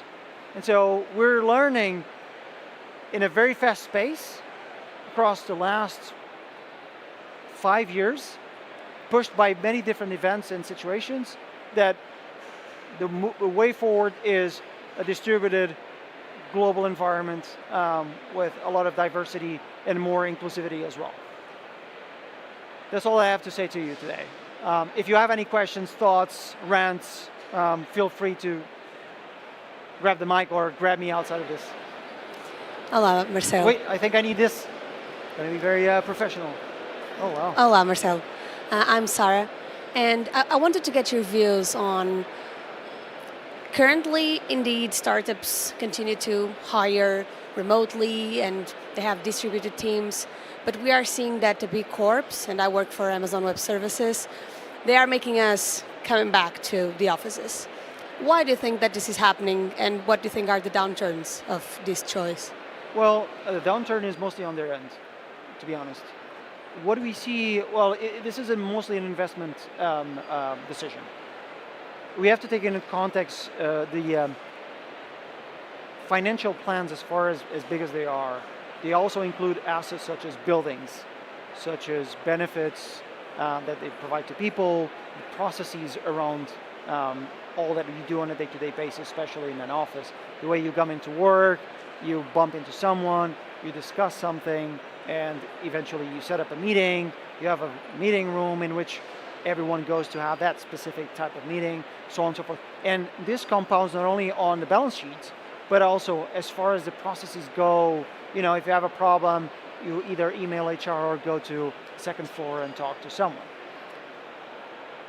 These really big companies are so all of a sudden forced to face the fact that, one, they're going to have to write off dozens of millions of investment in spaces. Second, that they have to redo the whole core of their business, from processes, from productivity standards, performances reviews, human capital allocation, and it requires even more investment. And so in face of massive change, you have two options. Either you stall, it's like a fight or fight movement. Many companies are deciding to, fight, meaning, I'm not going to do anything. You're just going to come into the office, and I'm going to run away from the underlying problem that it poses. And so they rather cycle through the people than cycle through what they consider is the core tenets of the business, meaning an office, a culture of the office, which are not the same at all. But for very big businesses, that's what they believe in. That is the core. And it's also, to be honest, a very risky movement to all of a sudden say, we're going to scrape all this and start anew. It's risky. It's fairly doable. We see big companies doing it across the world, but it's a leadership decision. And often in those companies, leadership is not as willing to embrace these changes than the new ones. And On the flip side, what you're saying, your second part is, how is this going to change or influence? Well, it's going to create a lot of opportunities for those that really like the office, but those that prefer life or prefer, to be somewhere else, focus on their career, on themselves. It's also creating a lot of opportunities for these people. So the market is recycling itself. I think it'll be very unforgiving for companies without the economical power to entice people to come into an office from a salary perspective, benefits perspective. It's going to be very unfair because they will not be able to compete with the global salaries that are being employed across the world. Any other questions? Hi, I'm actually working for a company that's a remote first, and we do have team members and contractors from all over the world. But one of the pain points that I can see right now is that there are some team members that are not really fully engaged with us. So sometimes they're just like working for the sake of completing a task. Yeah. So how do you think like remote company or remote team members can make every team member engaged and motivated to working towards the bigger goal instead of just working to complete a task? Absolutely. Every single company faces this. In an office, we tend to rule it out because, it's just part of being there. Now, it tends more observable in a remote setting because of that. And it's very positive as well. Now, two things that I want to say to that. One is clear expectations and goals setting from the company, meaning higher bars, high thresholds, expecting, but it can't be said. It has to be written down because the async part is more important, meaning, when you're talking to someone on Zoom, say, we got to do this. They have different backgrounds. People have different cultures. They're like, okay, we have to do this, sure. And then you go about your life and you don't bump into people. So you're not continuing to get that feeling of, let's go. So you have to set the expectation very clearly, very well defined, very unambiguous at all, entirely. And the second side is intensity. Leadership has to define the tone through which the company dances. And so you have to keep beating the drums because people in any company, to be honest, they will, the intensity, the feeling, the engagement will fade out if not rekindled. And it has to be a continuous work. It still is for us at 1,000 people. And we have tremendously great, professionals working with us, but it's just normal. If I go away on my own, I lose sight, I lose the context, that feeling, and it's about leadership to keep setting the tone as well. And the very last thing is, culture is not an office. So culture is what leadership decides that culture is within the company. Okay, Marcelo, we are out of time just about. Thank you. So thank you so much for that really inspirational talk. A big round of applause, please, for Marcelo.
Hi again, everyone. This is the corner stage at South Summit. Welcome again. We've got a great speaker coming up. We're moving into the area of Industry 5.0. And I'm delighted to welcome to the stage the CEO of Hyperloop Transportation, who's going to be talking about his entrepreneurial journey over the last 10 years and also a little bit more about the Veneto project. So please welcome to the stage Andres de Leon.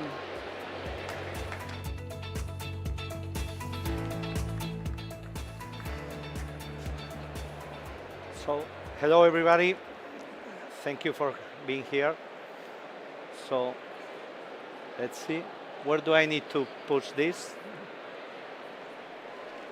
Okay, I guess that. Imagine a capsule. Imagine a capsule It's working? that can carry people.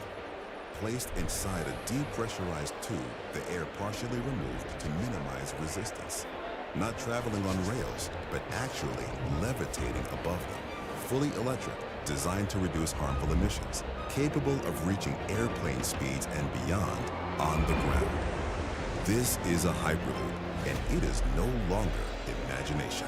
At Hyperloop Transportation Technologies, we haven't just been dreaming of it. We've developed it.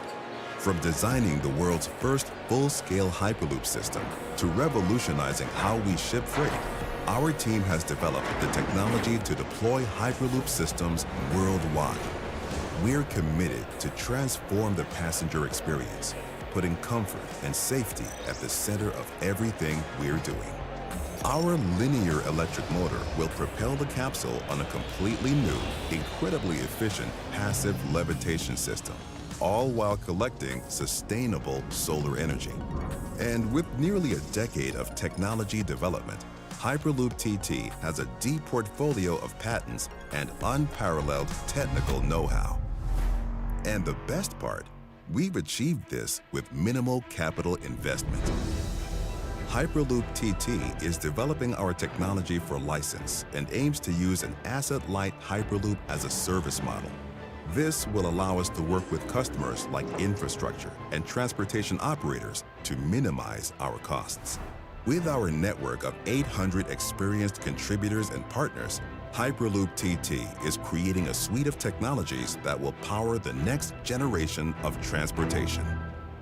With its speed and efficiency, we believe the Hyperloop will rewrite the rules of travel and mobility. But there's another side of the story that will have a far greater impact. It's the side that redefines how we connect with one another, where distant friends become neighbors, countries become neighborhoods, and everybody who inhabits this big, wonderful world of ours grows a little closer together. Just imagine that. Well, now that our video has explained the whole thing, I can go out. Okay, no problem. So, well, what is Hyperloop, okay? And where do we focus in Hyperloop TT? Basically, we try to create a transportation mode that is efficient from the point of view of energy generation and energy consumption, and fully sustainable. We generate more energy than we consume. We are trying to create a system that changes completely the way we travel and improve drastically our passenger experience. And the third part of the equation, and very important, we try to create the first land mass transportation system that is economically viable, that is financially viable. And we have been doing this for 10 years, you know.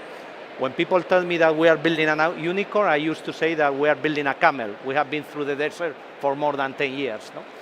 So Hyperloop TT is the first company that was formed to develop the Hyperloop. When Elon had the idea and he put it in the spotlight, we had an incubator funded with NASA and Gilman Institute to build companies in a completely different way, to build companies using crowdsourcing, people working in exchange of equity of the project.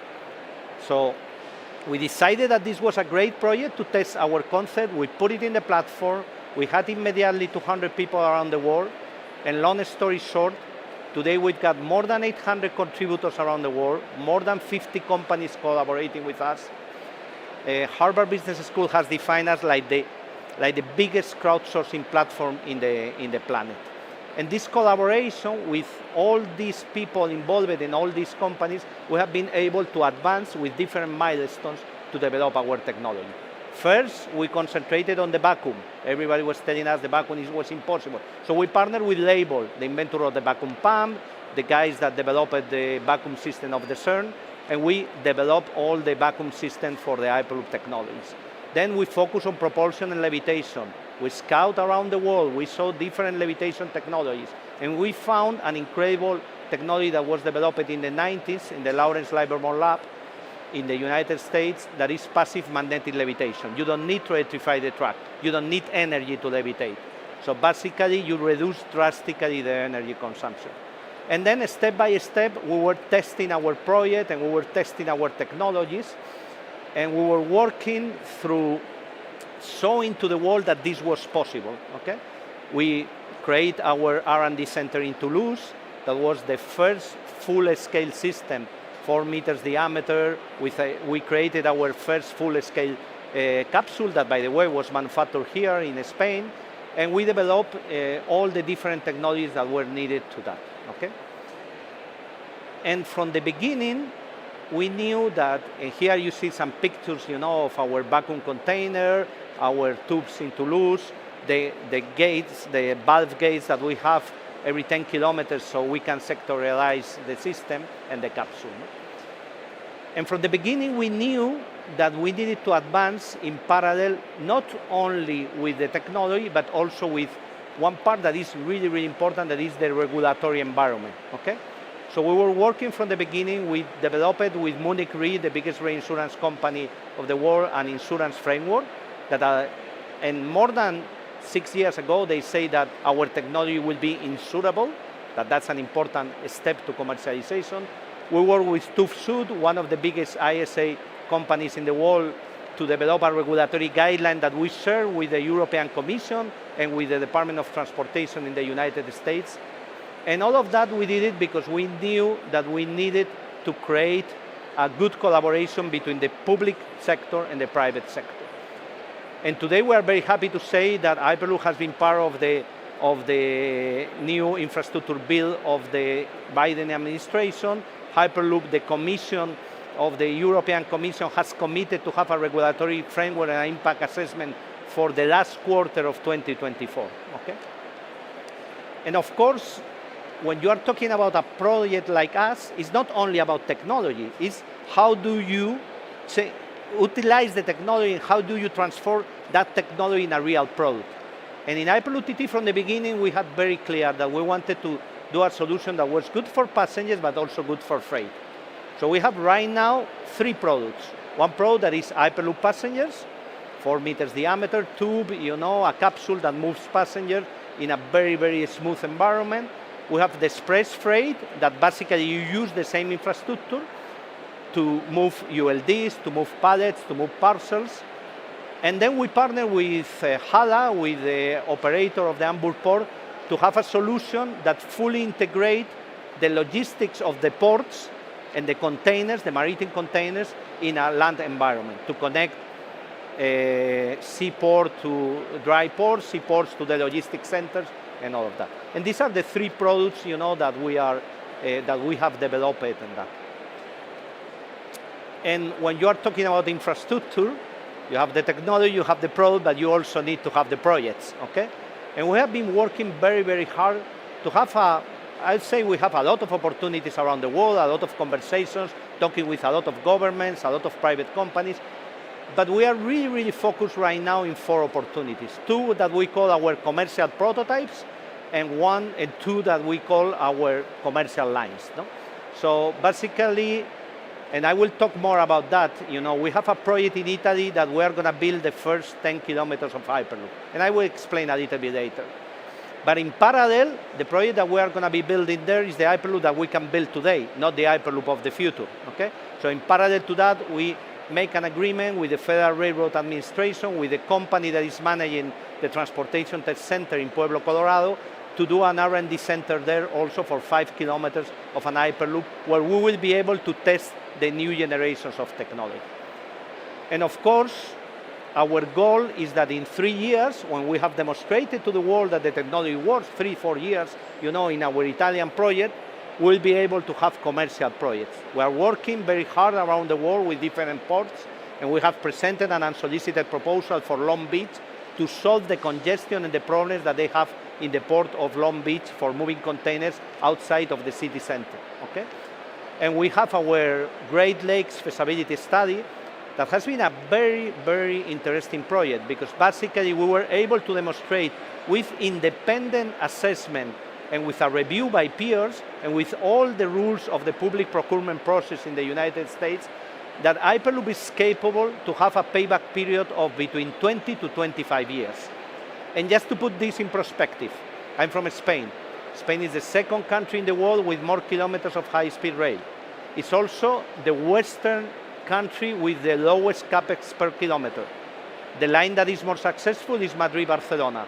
Madrid-Barcelona has a payback period of 125 years, okay? So basically relying public subsidies, okay? If you put together the P&L of ADIF and of Renfe on that particular line, 125 years against 25. And that's an important part of the equation because at the end of the day, that means that Hyperloop can be developed not only in Europe, in US and that, but could be also developed in the rest of the world just with private initiative, as long as the numbers of the demand and the feasibility study make sense. So, let me see if this works. Okay, so now, where? Here? So, now I'm happy to say, and this is the first presentation that we are going to be presenting this project, that Italy is now leading the way, okay? And let me put you a small video and then I will explain more about this project. Way into the future of transportation. The world's first commercial Hyperloop system is set to be built between Venice and Padua, Italy. The region of Veneto has announced that Hyperloop TT's consortium was selected through a public tender process to bring this project to life. Powered by the cutting-edge technology of Hyperloop TT and being brought to life by a consortium of prominent organizations with strong ties to the Italian economy, WeBuild and Leonardo, this game-changing initiative aims to transform transportation between Venice and Padua, Italy. Named HyperTransfer, this project aims to reduce traffic, cut down transportation time, reduce energy consumption, and improve road safety.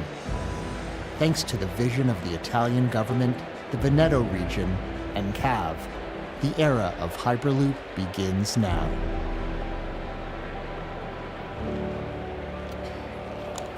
So, right now I'm happy to say as an European, that Europe is leading, okay?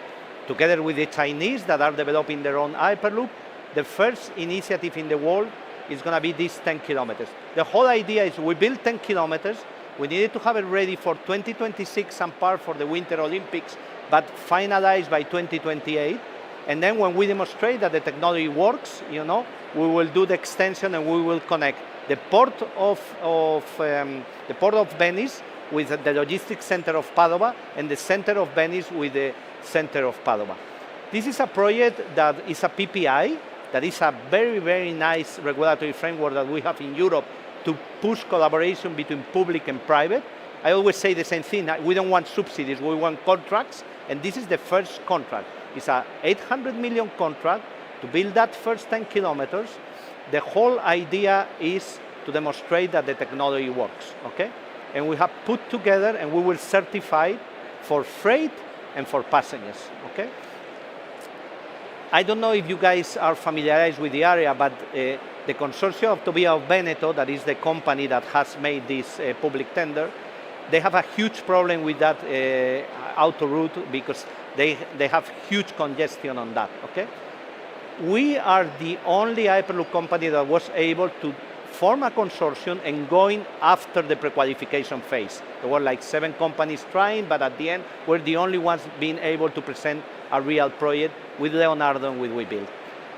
This is a project that basically the aim of the project is to be the first commercial Hyperloop in the world. Okay, it's not only about doing the 10 kilometers; it's about doing the 50 kilometers and connecting these two cities. And it's perfect, for showing that the technology works. As in the video they have explained, we have a very, very strong consortium partners. We have Webuild, that is the biggest EPC contractor and infrastructure company in the Italian ecosystem. We have Leonardo, that is the biggest aerospace and defense. Together with us is also RINA, that is a reputed firm of civil engineering and an integration firm, for transportation projects. And all of this is happening, and it's happening now, okay? So, and again, what are the main goals of this project? To demonstrate the economic feasibility of the project, to demonstrate also the technical capabilities, to show that you could have a mixed system that could alternate, between freight and passengers, and finally, to boost innovation and to boost the Italian ecosystem, to help the industry around us, to develop the Hyperloop together with us. And that's perfect for our model, because that's how we work. We always work with the local ecosystems, trying to develop things. In Toulouse, we did more than 40 projects with different companies around the world. The project has 3 phases: a feasibility study, the phase of design, and the phase of prototype and testing. The aim is to be, or needs to be, finalized by 2028, and in 2026 needs to be running something to show in the Olympic Games. So Hyperloop is happening, and I think that this project is going to be completely a game changer for the whole Hyperloop industry, not only for us. And you have to understand also how works our model, okay? We don't want to build the Hyperloop, we don't want to operate the Hyperloop. We are a technology licensing company. We are licensing the technology to the infrastructure operators and to the transportation operators. Of course, that will allow us that we can scale up very fast. We don't need to scale on the resources, on the financial capabilities that the big infra companies of the world have, or the big transportation companies have. Companies like Iberia, Renfe could be a transportation operator. Companies like Ferrovial, like SNCF, Deutsche Bahn, or companies like ACS could be infrastructure operators of our system. And why Hyperloop is important? Why Hyperloop can change the way we live? And that's the last message that I would like to give in this presentation. Because Hyperloop tick all the boxes, okay? And if you think about it, if you think in terms of aviation is great, it's fantastic, but they have a problem of sustainability, and they have also a problem of convenience. Nobody likes to go to the airport outside of the city, take a plane, stay there 2 hours before, and all of that, And high-speed rail is great, it's fantastic, but first of all, it's sustainable, but it's not as sustainable as we are. We are zero emissions from the point of view of operations.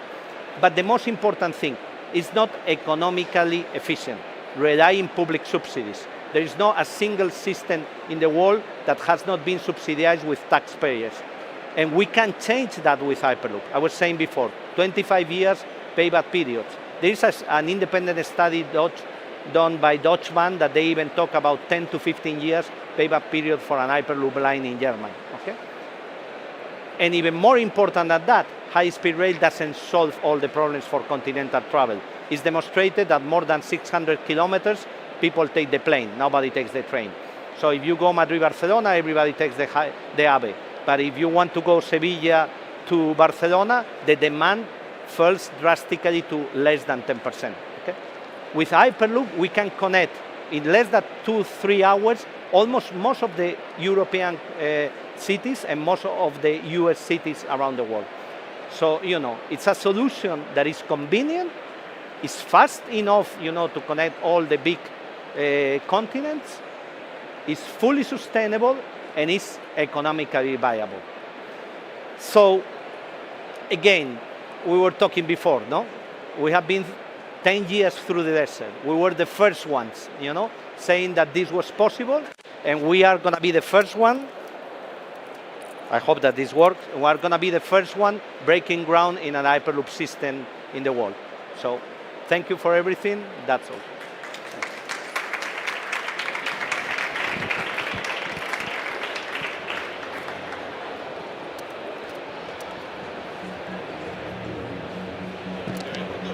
That's all.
Hello everyone, welcome back to the corner stage here at South Summit 23. We're going to talk about the multiplier effect today. Now, entrepreneurial success is sometimes very narrowly defined by its valuation, its growth and its profit. But that's really only half the story. Entrepreneurial success and successful founders often have an impact that goes far beyond that. We're going to talk about that today. It's the multiplier effect, really, how they mentor and they inspire future generations to carry on the journey. We're going to welcome shortly Juan de Antonio, founder and CEO at Cabify. He's running a little bit late, but first of all, I'd like to welcome to the stage Sam Lown of Invipop. A big round of applause, please.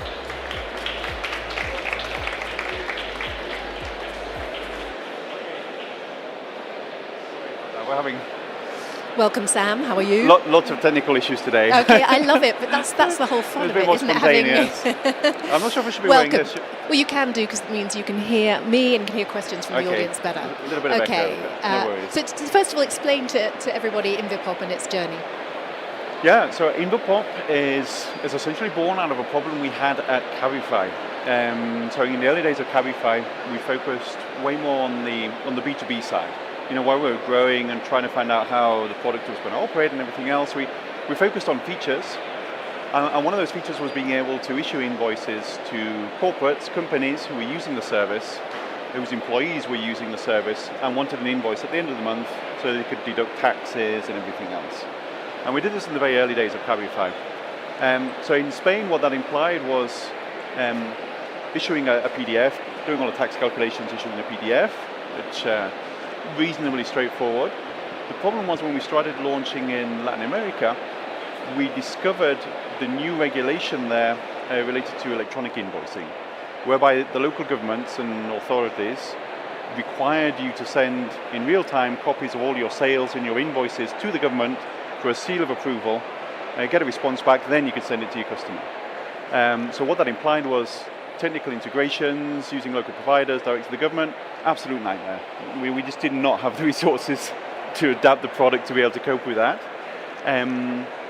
So what we ended up doing was just doing everything manually, just getting people locally using Excel any way they could.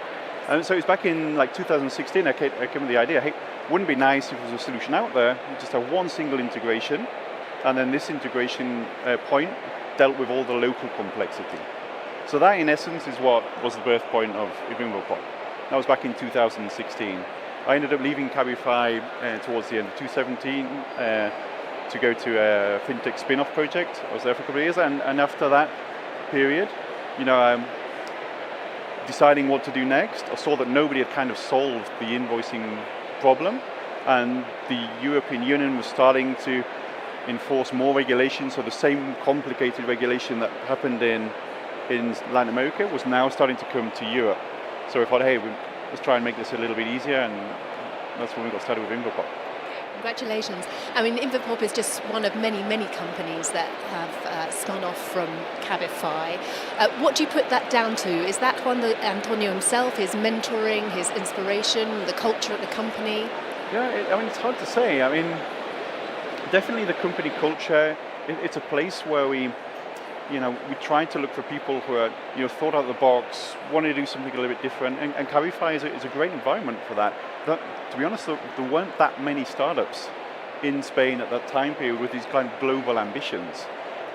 So being able to work at a place like that, I think helps tremendously to make that kind of extra push to try and want to do something yourself, and just getting a little bit of experience as well, working at a startup that is constantly changing, constantly growing. I think it helps massively just to give you that extra push to do something on your own, to do something separate. How do you get that company culture right, do you think? What are the key elements? I wish I knew. Well, what was it like working there? Just explain a little bit the day-to-day. We enjoyed it. I mean, that's one of the key things. We had a good time at the end of the day. We enjoyed and we worked a lot, but everything we were doing we felt was for a good cause. We enjoyed doing it.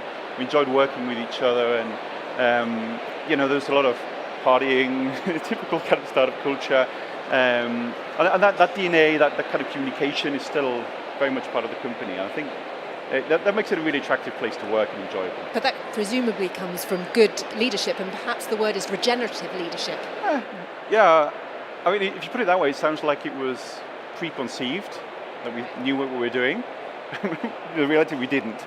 We just enjoyed it. So it just made sense to do it that way, rather than it wasn't some kind of preconceived idea that we needed to create this massive culture. It was just something that came out of the way we just like to work with each other.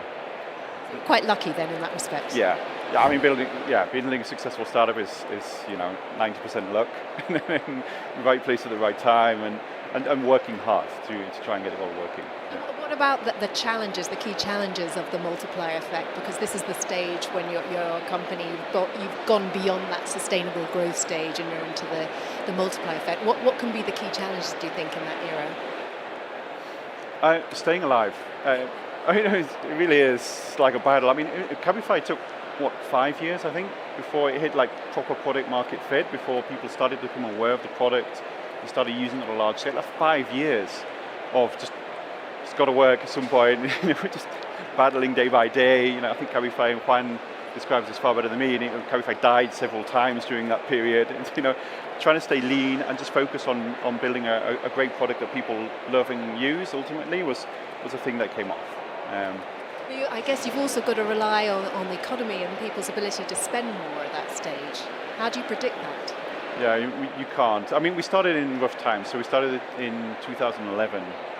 So the economy hadn't kind of come back at any formal stage at that point. It was, after the 2008 crisis, it was still difficult to raise money and get people on board. But yeah, so those initial years were complicated. One of the main restrictions for Cabify actually in the early days was the problem with the licenses. At the time, we could only use the black cab model, the big black cars, which were executive, they're expensive. It was difficult to find a popular model for that. It wasn't until like a few years later when we came up with what was then called Cabify Lite, which are basically the Cabify everybody knows now. It wasn't until we were able to get the licenses in place to be able to do that it actually started multiplying and becoming a much larger company. Sure. What about the crowding out of the market? The potential that there may be government incentives to be competitive in the same industry. Was that ever an issue for you? You're referring to the taxes specifically? Yeah. I mean, Cabify has never really been a company that didn't want to work with taxes. We just, Cabify at that stage was more against people owning vehicles and the kind of wasted resources associated with that. So it was never really a battle with taxes, but then for some reason fairly obvious reasons, they felt that we were invading their territory, and that created a lot of friction. But ultimately, it got the word out about Cabify, so it's a tough situation, that one. So if you could sort of sum up the key success points of Cabify, what have they been along the journey? What have they done right? It's difficult to describe, be precise now in reusable ways. I think we just come out in my current startup, Invopop, we just come out of Y Combinator. And there they give a lot of emphasis on thinking on how you can create a company and remaining basically lean and light and not worrying too much about having managerial structures or having too many people, just focusing on creating a good product that people like. And I think that's something we did inadvertently at Cabify. We had very restricted with money. You couldn't go crazy spending money all over the place. We had to do things sustainably and in a lean way. And I think that helped massively create a successful company in the early days. And what about talent retention and also acquisition? Because obviously it seems that you've got some very talented team players who go off to do fantastic things. How do you manage to retain them? I mean, you obviously get a lot of churn when creating a company. A lot of people come and go and decide to go out and do other things. I think just keeping the place enjoyable and making sure the experience is somewhere that. And I think something that helps with Cabify, it is a good company for the founder kind of mentality. There isn't that much hierarchy and structure inside the company, at least not in the early days. I mean, as you get bigger, it gets more complicated. And I think that helps bring on talent as well. You feel your ownership of something you're trying to create in the company. And I think that's that's something I would like to kind of instill as Invopop grows and gets bigger. That kind of feeling of ownership of people being able to work on what they feel is most appropriate and launch something and feel a success. Yeah. Yeah. And what about any sort of major flops, any failures that you can look back on and feel that, okay, we shouldn't have done that, but you've learned moving forward from them? Oh my goodness. Any failures? And it could just be on a personal level, if not on a generic level. Yeah, I mean, for me personally, I consider myself quite technical, quite creative. And as the company grows, the culture changes slightly. There's a lot more politics involved in a larger company. And that shift for me was personally really difficult to kind of figure out where you sit in the company. And ultimately I ended up leaving. And that kind of transition, it was tough. I think I wasn't prepared for it. And that's one of the key differences, I think, between like a founder mentality and an employee mentality. I mean, for me, it was always about the products and what we could launch and how it would work. And whereas an employee, you're perhaps more worried about your career, your next advances inside a company, and that's a big cultural difference between the people creating the company initially, who just want to create something successful, and people who are coming in, obviously want to create something successful, but are worried about the career plan and what steps to take next. And I think that shift it's hard to balance. I can imagine. Okay, I think Juan Antonio is here. Is that right? Oh. Sorry for the delay here. Thank you. Thank you very much. Thank you very much. Apologies, I was getting the company uniform to be here. So yeah, great to be here. Apologies, I had a flat tire and then I couldn't get in, so finally here. So how does it feel now to be a second-time entrepreneur? Is it something that you were eager to do after having to negotiate everything with other people in Cabify? Now you're taking the lead in your new startup. I mean, how does it feel? For me, I don't think there was anything else I could have done. I think after so many years at Cabify, the thought of working for somebody else was utterly terrifying. I think, so what do? You do something that maybe doesn't match with what you want to do in life, or do something really hard. Yeah, you just do the thing that's really hard. But, did you already go through the question? Because I was curious about your answer about the one.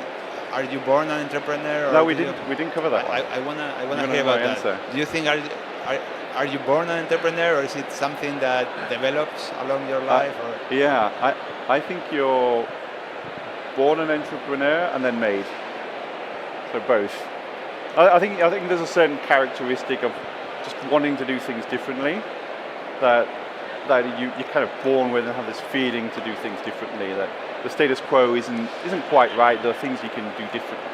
Yeah, but when you were a kid, I mean, you were brought up in a family where your dad had a company and you lived, you breathed. No? So that to some extent made you also quite possibly. But then my younger brother, he's in the military.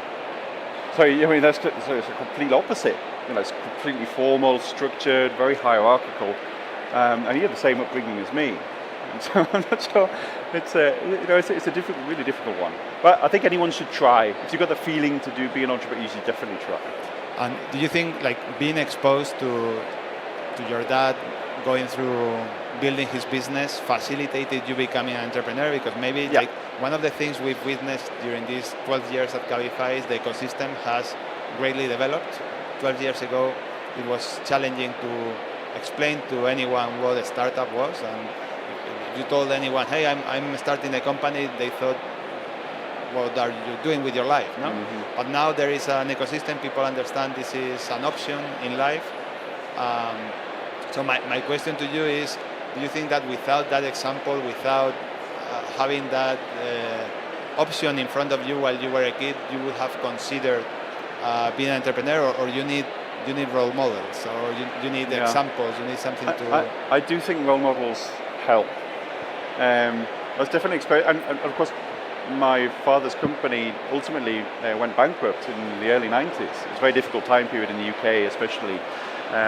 So I saw kind of all the stages of the illusion, the wanting to build and create something, building a large company. I had about like 50 employees. It was building motorhomes, so it was building caravans, and then see that collapse. It was quite traumatic for everybody involved. But despite that, we still wanted to go out there and create. I still had that kind of urge to want to build something. I think having that example helps. But then in your case, your parents aren't entrepreneurs, no? Yes, well, similar example, although not at the same scale. My dad was a civil servant, but he always wanted to do something on the side. So he was always trying to create businesses. And since I was a kid, I saw him work double shifts, his normal job, and then the other one. And I always considered creating a business as an option. I just couldn't find something that was meaningful to me to spend that much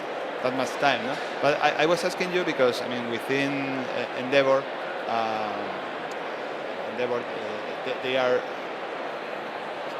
putting the focus on the multiplier effect and how companies like Cabify facilitate people getting to know how startups work, understanding maybe that's an option for them if they haven't had that option before in their life, and then pursuing their own purpose or their own dreams, creating their own companies. No?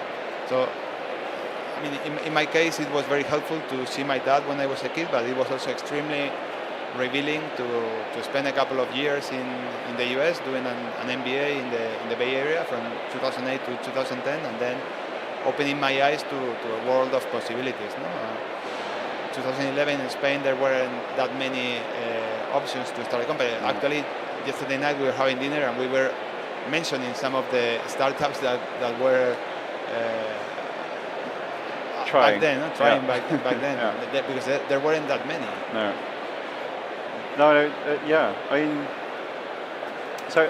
I think one of the things that Y Combinator today I would recommend, if you're kind of in doubt, is if you want to create a company, go work for a startup. And Cabify is a great place to figure out and to see if you think that's something you would like to do. No, I think that's one of the key multiplier effects.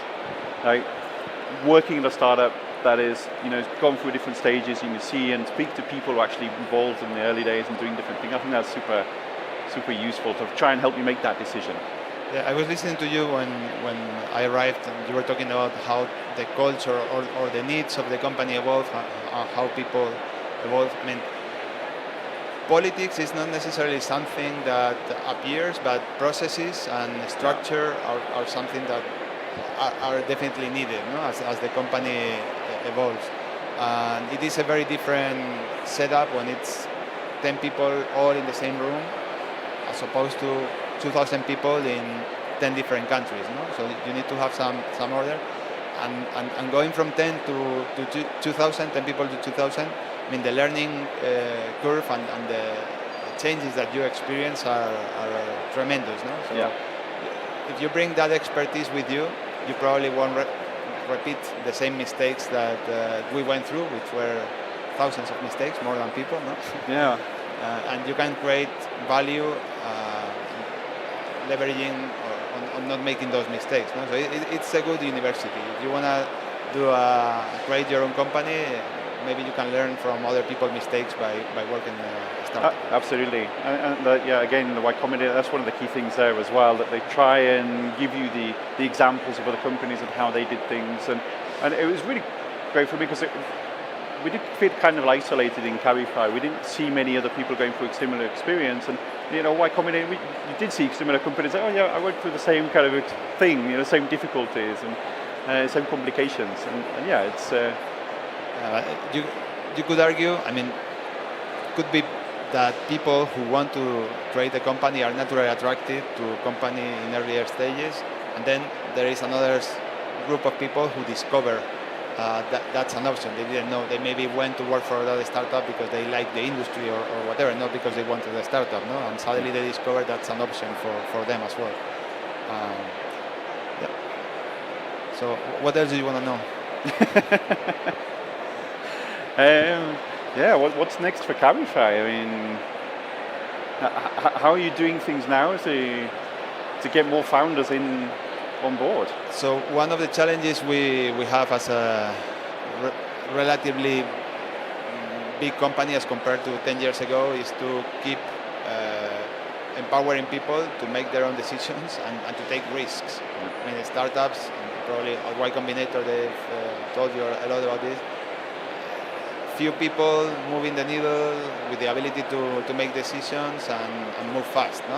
As companies generate more and more processes, you don't want to lose that ability, especially if you're in an industry like Cabify, where all of the growth is still ahead of us. 2-3% of the journeys within a city are completed by shared vehicles. The vast majority of them are still completed in private vehicles. So all the growth is ahead. That means that you need to continue innovating, and you need to ensure people in your company have the ability to innovate despite all the processes and all of that. So that's quite a challenge. We are now reviewing our cultural principles within the company. The ones you used to know will be modified to reflect the needs of the company today, no? Because those were created in 2017, very different challenges. So, still with a lot of focus on culture and making sure that it is still a startup. It is, like they say in Amazon, it's still day one. Yeah. You still have all the growth ahead of you. No? Yeah. That's awesome. I'm not sure, we have time for any questions, or I'm not sure if we're a little bit over. I'm not sure if... I think maybe there is a microphone there. So. That's the time. Yeah? Is that the time? Cool. Hello. So the question is, it's always interesting when you're setting up a company, finding out how the people that build the team meet. Could you explain how you two came across each other? Go for it. Yeah. So I met Juan through a Ruby user group here in Madrid. I was at a stage, I was freelancer before Cabify, and I reached this point where I thought, I want to work on something that grows and becomes something much, and see that process. As a freelancer, you work on something, then you leave, and it's not as gratifying. So I knew then that I want to work on something that's going to grow, and just by chance, Juan wrote to the Ruby on Rails user group in Madrid, and I answered. We did a Skype call. We met in a churreria in Bravo Murillo, and like 3 weeks later, we started in Juan's front living room. Yeah, that was a good match. Yeah, I think what was unusual at the stage as well, because I'd spoken to lots of entrepreneurs at that time, what was really unique about Juan, he'd had that kind of Stanford experience, which was very rare in, so from San Francisco and everything else. It was very rare at the time in Spain. And he also had funding. I remember that being like a key criteria, because at the time it was very difficult to get funding. So just funding with a deck was extremely rare.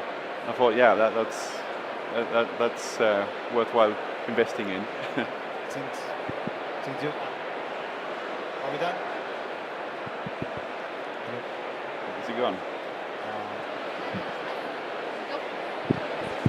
Now it works. Okay. No, I was going to build a little bit on very rapidly.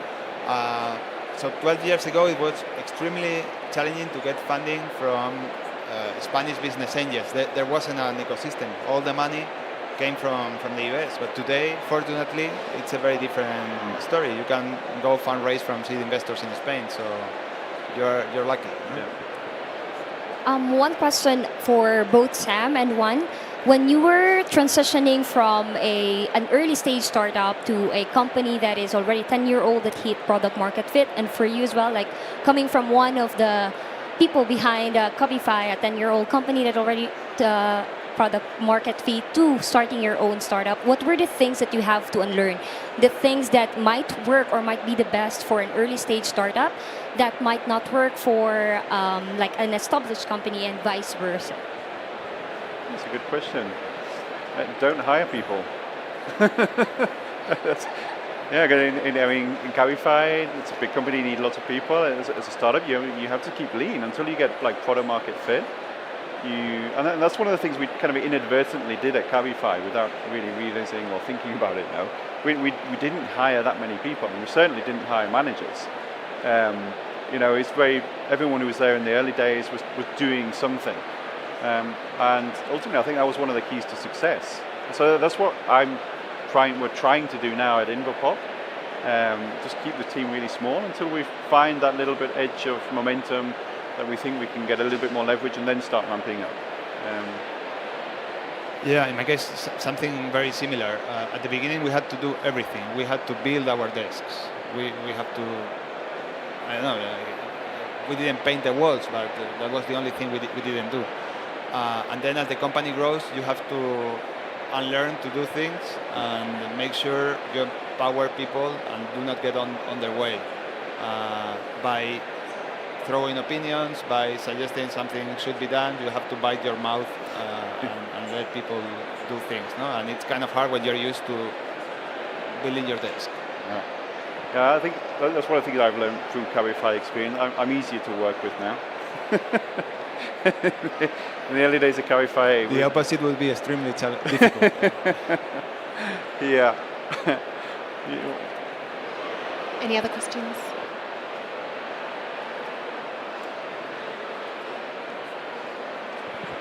Hi. Juan, what do you think about the decision of the European Court of forbid the VTC license limitation? Well, I mean, I think today we are here talking about other things, about companies, so it's not, I would like to focus on the startups and making sure we help other companies to grow. Now, that said, in Cabify, we are trying to support cities to have alternatives to private vehicles. We think cities will be better with less private vehicles parked on the streets and that space being used for people enjoying the city as opposed to cars being parked. And to that extent, we hope and we are sure the politicians who are in charge of thinking in the long term and making sure our cities are meant for the citizens will make the responsible choices they need to make, always thinking about the citizens and the general interest of cities above anything else. Yeah, I mean, I'm doing electronic invoicing now, and that makes life harder for people. No, there's an underlying concept that people will, it should make it easier for companies to communicate between each other, but ultimately it makes things more complicated. So it's a very difficult battle. How do you advance society, but then keep things simple enough so that people will willing to adopt it and figure stuff out more easily. And kind of Invopop is, we're a company that tries to make complex situations easier to deal with.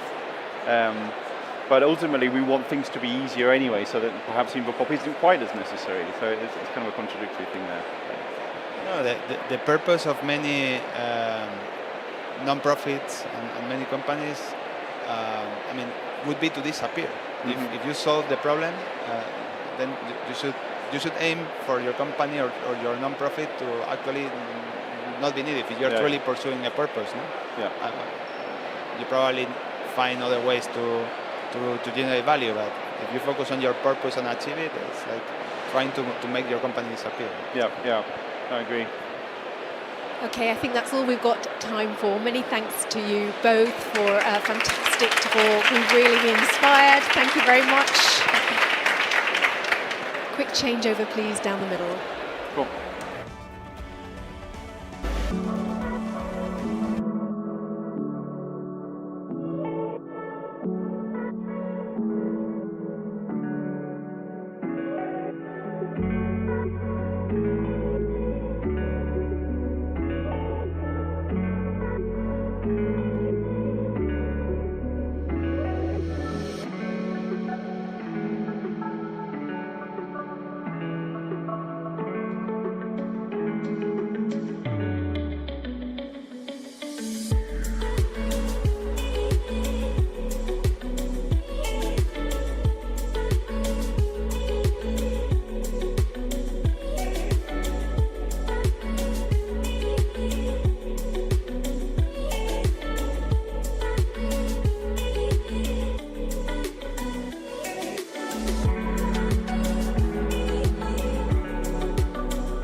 everyone again. Welcome to the Corner Stage at South Summit 2023. This hour is devoted to legal tech, and we're going to find out the winner of the legal tech startup competition at the end of the hour, so please hang around for that. In the meantime, we're going to hear from them individually, and we're going to discuss a little bit about some of the introductions to the legal industry. Increasingly, we're seeing more technologies being introduced, from AI to blockchain, to try and make the industry a little bit more effective and efficient and help with some of those compliance burdens. To talk about this a little bit more, I'm delighted to introduce Soledad Atienza, who is the Dean at IE University Law School. So please welcome Soledad.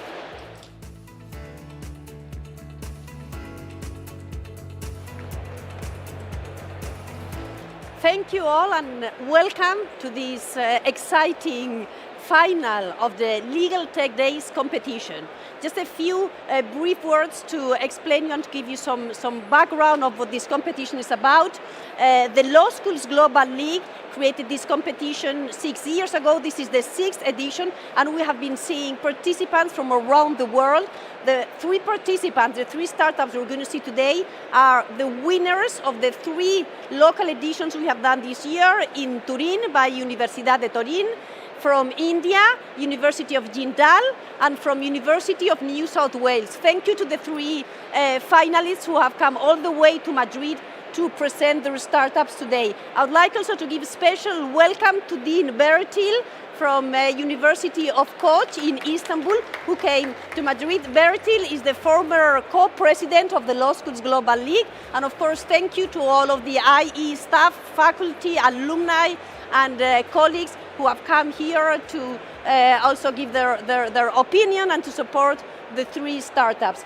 The intention of the Law Schools Global League, of IE and the South Summit in supporting this competition for startups is, on one side, to promote the intersection of legal services and digitalization, technology and artificial intelligence, and at the same time to ensure a responsible use of artificial intelligence and digitalization in the legal profession, and to ensure that the legal profession takes an active part in making sure that artificial intelligence and digitalization make a positive impact in society. So I'll now give the word back to our MC, and we're very much looking forward to listen to the 3 startup presentations. Thank you, Soledad. We're going to introduce each of the startup finalists one by one. We're going to start with Justin Hansky. He is the co-founder and CEO at Diligence. Just a little explanation about Diligence. Diligence helps lawyers run due diligence better. Diligence equips corporate lawyers with modern workflow tools and helps automate them to save time and scale collaboration. It gets the deal done quicker, from data room to final report. Sounds good to me. Please welcome Justin to the stage.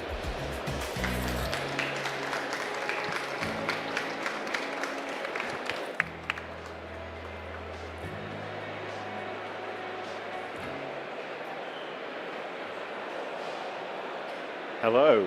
Can everyone hear me? Yes. Hi, I'm Justin. I'm the CEO and co-founder of Diligence.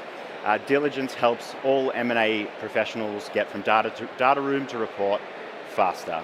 And for those of you that don't know, due diligence is a process where when someone's acquiring another business, they hire lawyers to search for risks. Nearly 40% of M&A lawyers say that this is the most tedious part of their job. I'm an ex-M&A lawyer, and I couldn't agree more. Instead of giving my clients commercial advice, I was mired in never-ending spreadsheets and horrible admin. Diligence improves this process for both lawyers and clients. First, a bit of a history lesson. This was what a data room looked like in the 90s. Piles of documents in a locked office with an exasperated lawyer thrown in. The core value of due diligence is finding a series of needles that are hidden in that paperwork haystack. Flash forward 30 years, this is what it looks like now. The data room has gone virtual, the haystack's gone digital, the needles still need finding. So how do lawyers do this? Well, every data room has a list of documents that's inside, and it's called an index, and this is it. This is the state of the art in legal project management. I used to take this Excel sheet, annotate it with who was going to do the review, and send it around to the team. There's three problems with this. First is, the data room changes constantly and the index is a point-in-time snapshot. On day 1 it's accurate, on day 7 it's not. So the other thing that is slightly problematic is to keep track of notifications. Lawyers, to keep track of changes in the data room, lawyers have to switch on notifications, which means that during one call with the partner, we spoke for 30 minutes, he received 57 notifications about things that had changed in the data room. It's just not okay. The second issue is lawyers can't easily compare versions of this spreadsheet, so they're reliant on technical people within the firm who have to do it for them, and they lose critical hours and days in the heat of a deal. And lastly, because everyone is tracking their progress locally, you have no idea how your team is doing until they turn in their report on the deadline. So, how does Diligence fix this? Well, we take that index and we create a list of documents with customizable workflows. Even better, we automate the syncing with the data room so we can flag anything that's changing or moving so that the lawyers can turn off those inbox clogging notifications. We also make sure that you find out about issues as and when they arise so they don't go stale in the knowledge of the law firm when you could have been working to resolve them. The other problem with due diligence is a lot of the data that comes out of it ends up unstructured in 100+ page Word reports. So what we do is have a review take place on platform where the data is structured and accessible by design, meaning our clients can easily create beautiful visuals like these for the client's C-suite. Currently they're creating these manually with teams of people who are doing this, but they do it because their clients love it. We talked a little bit about the diligence and the problem we're solving, but what about the team? Well, I'm an ex-lawyer myself. I used to work in M&A. I know this problem inside and out. I also worked for legal tech scale-up Brighter in the UK, consulting with the world's biggest law firms on automation and process improvement projects. My co-founder Eleanor worked for a venture-backed scale-up called Lexu in the UK, where she developed new processes for corporates to help them with their contracting workflows. And Luke is a 2-time founder and 15-year industry veteran who's our CTO. Now, why is now the time for diligence? Well, there's 3 main factors. The first is more and more there's fixed fee pressure on firms, and so that means if you can be more efficient, you can improve your margins. The second is, with cybersecurity best practice having come so far, it's now secure enough that firms are moving to the cloud, which means that SaaS products like ours can be adopted more readily within firms. The advantage of this is there are returns to scale, so we can build once and sell twice. And lastly, and probably most importantly, which is not working anymore. Oh, there we go, we're back. AI has been used in firms over the years with mixed success because the technology has been really rudimentary. But as we know, the huge leaps in the large language models like GPT-4 means that the ability to generate reports, like the due diligence report, which is a 150-page document at the end of a due diligence, has gone from pipe dream to reality. So generating that report is something that would take 50 hours. We can now reasonably do it in seconds. In terms of traction and where we're at so far, we've only been going for about 7 months at this point, but we're a member of Lander & Rogers Law Tech Hub, which is the best accelerator in Australia for legal technology. At the Premier Legal Tech Conference in Australia, we were awarded Best Startup of the Year. We've locked in 3 pilots for live deals with national firms in Australia, and we have 8 national and international firms who are ready to beta test. And what about the competition that we're facing? Well, there's a US incumbent in the market, but their product is extremely expensive and requires extensive customization. 2 of its customers are on record publicly as saying it took them 2 and 6 years respectively to implement. It's just not good enough, and we're going to work with simple, beautiful UX out of the box, which gets to the fact that usability is absolutely key, which is something that their customers say is the biggest issue with the product, that it's incredibly difficult to use and hard to maintain. Then you have ecosystem players. So these aren't meant to be used for DD, but they can be.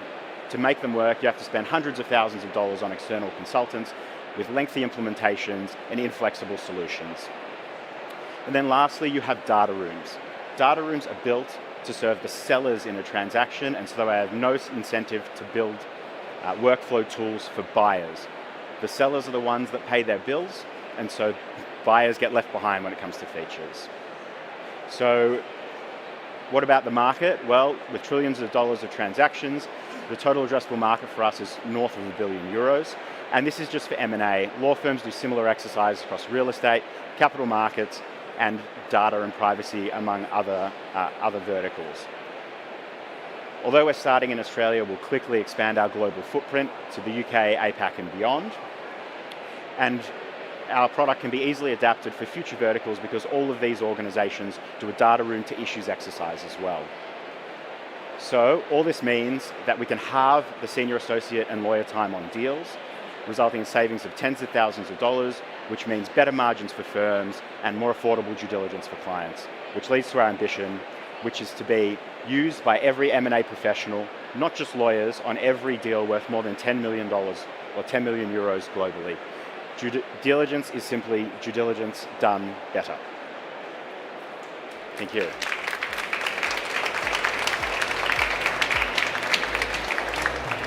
So I think I have to take some questions now. Is that correct? Questions for Justin?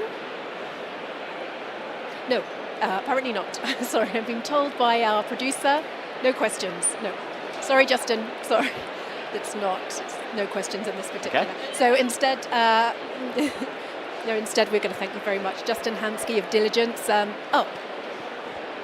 been Thank you. told one question. Apologies. Okay, one question. I have a couple.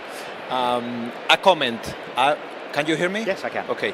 I would check the 37.9 of lawyer that thinks that is boring. I think it's much higher. You think it's much higher? But, I agree. Can you spend a little bit on the pricing system? How is it based? I mean, it's like the traditional BDR provider, which is based on documents and number of pages, or how you do it? So we're going to price per deal. The idea is we want to align the value that we're providing with the value that our customers are getting. And so at the start, for our early customers, it's going to be per deal, but we're going to move towards a classic subscription SaaS model over time, where you essentially get a package of deals in exchange for your license fee. Thank you. Well done. Do we have time for one more, or are we done? One more quick one from somebody. Was there someone over there that wanted to ask something? No more questions. Justin, well done. Thank Sounds you. like you're going to save a lot of work for a lot of lawyers if this gets implemented. Congratulations. Well done. A round of applause for Justin Hansky, please.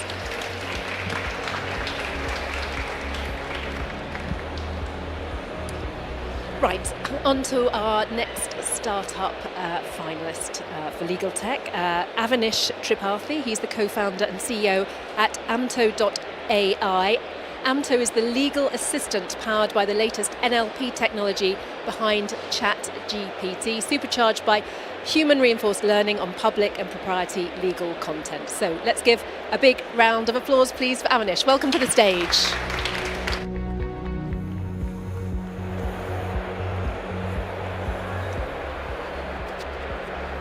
Hello everyone, how's everyone doing? Yeah, so 1 p.m. for a presentation just before the lunch. Not the perfect time for the presentation. But before I start, can I get a round of applause for the whole team behind this project, this event, for making this a success? Yeah. Such a lukewarm response. Can I get a hell yeah from the crowd? Hell yeah, yes. So now, when you guys are warmed up, let me start the presentation. So yeah, so Amto.ai. What is Amto? So in one line, Amto is ChatGPT powered legal AI assistant. So we are starting, our main vision is that Amto will be able to tackle majority of the legal tasks and workflows, but we want to start small and do a great job initially. So we are choosing North American market and US specifically as our beachhead, and contract drafting as our first function.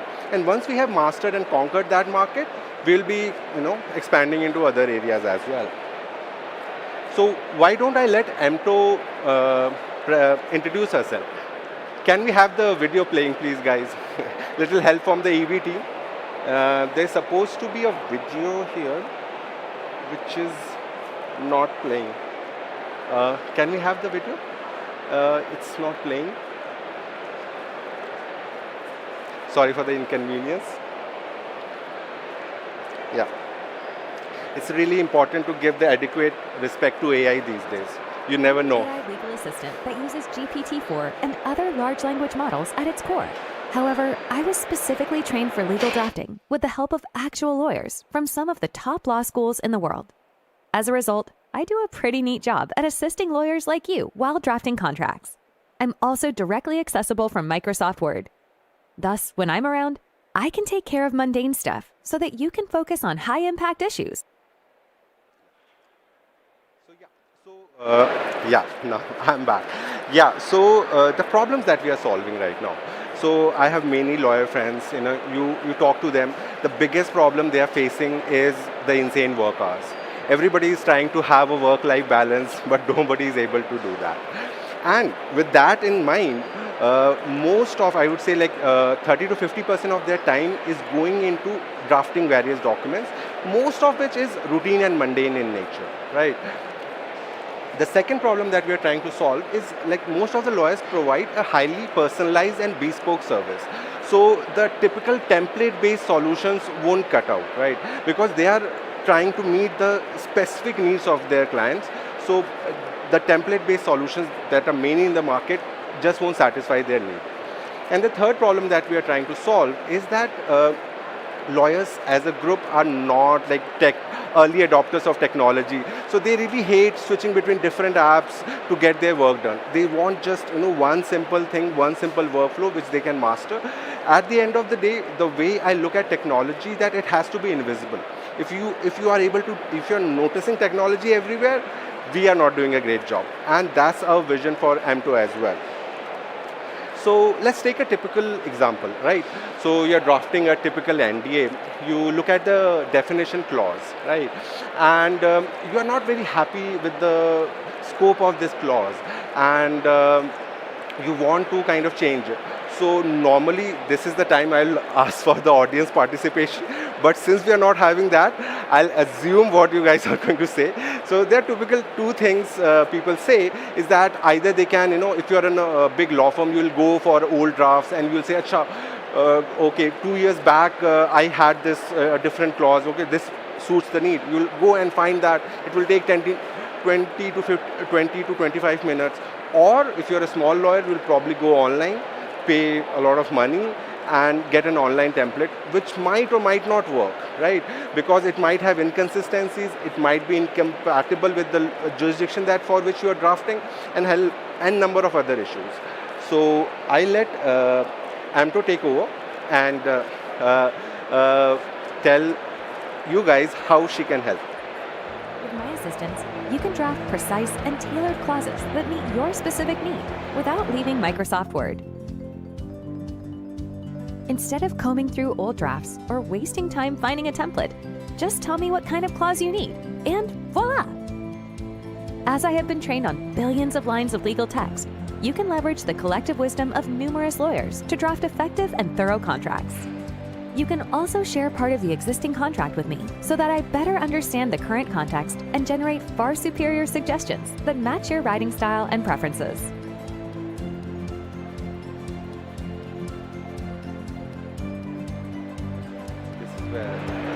I was designed with privacy at my core.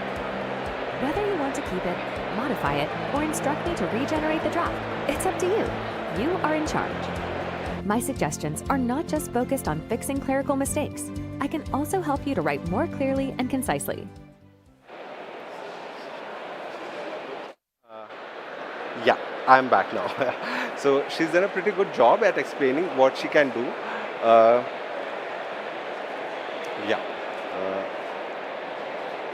Just a second. Yeah. So as Amto has rightly said, if you're using Amto, you have to type less, but you draft a lot more, right? Because instead of drafting the whole clause, you just tell Amto what you want, and it will do that for you. And because Amto has access to the document that you are drafting, and only after approval may I submit that. AMTO by default can't access your documents, but only when you give it share the context, it will have access to the documents that you're drafting. So whatever suggestions it is giving you, it will follow the writing style and conventions that you have followed, right? So if you have used landlord to define in the lease agreement, the clauses that is going to suggest will use that term. And the last thing is it works where lawyers draft. Microsoft Word, even though the world has moved past Microsoft Word, but lawyers love Microsoft Word, and 95%, more than 95% are on them. So we are directly accessible from them. It doesn't matter whether you are on Windows, whether you are on Mac, it even works on an iPad. So yeah, the world that we vision is AMTO and lawyers working in tandem. These days, a lot of people are concerned about AI taking their job. My position on this issue is AI won't replace lawyers. Lawyers using AI will replace the lawyers who are not doing that. So our pitch to a lawyer is very simple. Draft any contract better and 5 times faster. Yeah. So now let me talk about the financials and target market a little bit. So the opportunity that we are focusing on is a 50 billion opportunity. It lies at a very interesting intersection of legal tech and the products and services provided by LPOs or managed legal service providers. Yeah. So there are 20 million lawyers all across the world, at least like in the majority of the world, I would say. Our first primary market is going to be the US, where right now there's more than 1.3 million lawyers. The unique and the best part about this market is, first of all, it's a massive market with a high compounded annual growth. So even though it's a 50 billion market, and it's also growing in the range of 8.5 to 20%, depends upon which study you refer to.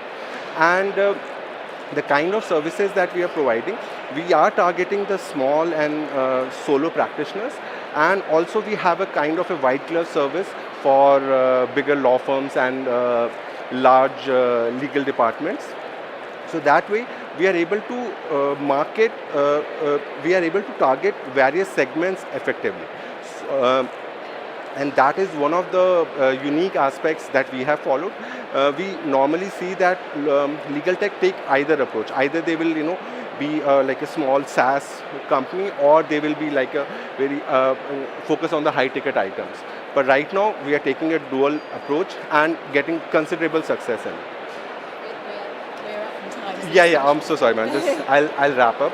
So yeah, so these are the things. See, one thing investors are concerned is their concerns can be categorized into technology risk and the execution risk. First, technology risk. If you feel that LLMs and GPT-4 won't disrupt the legal profession, it may sound rude, but you're probably living under the rock. And there are a number of resources on this, so I won't touch on that. Now the execution risk, why we are the best team to capture this market. So first of all, team and its track record. We are two brothers. One is working for one of the FANG companies in the US. I'm a lawyer by training, and we started a venture in the teenage years and like trying to do that again. Second is first mover advantage. We launched in November 2022, and it was one of the earliest products. And right now our product is much mature in the market. We are building our own private LLM, not just leveraging GPT-4 or Palm 2. So we have a competitive advantage, as well as we are able to give confidentiality. We are able to address the confidentiality issues that a lot of lawyers might have. Right. So I'll just touch the competitive landscape of 10 seconds. Yeah. Okay. So this is Spellbook. They are the next biggest competitor. They just raised $10 million. They claim they have 600 lawyers and legal team. So we have like zero funding, team of 5 people. So like having like 300 would be a decent job, right? What do you guys think? Like it would be a decent job?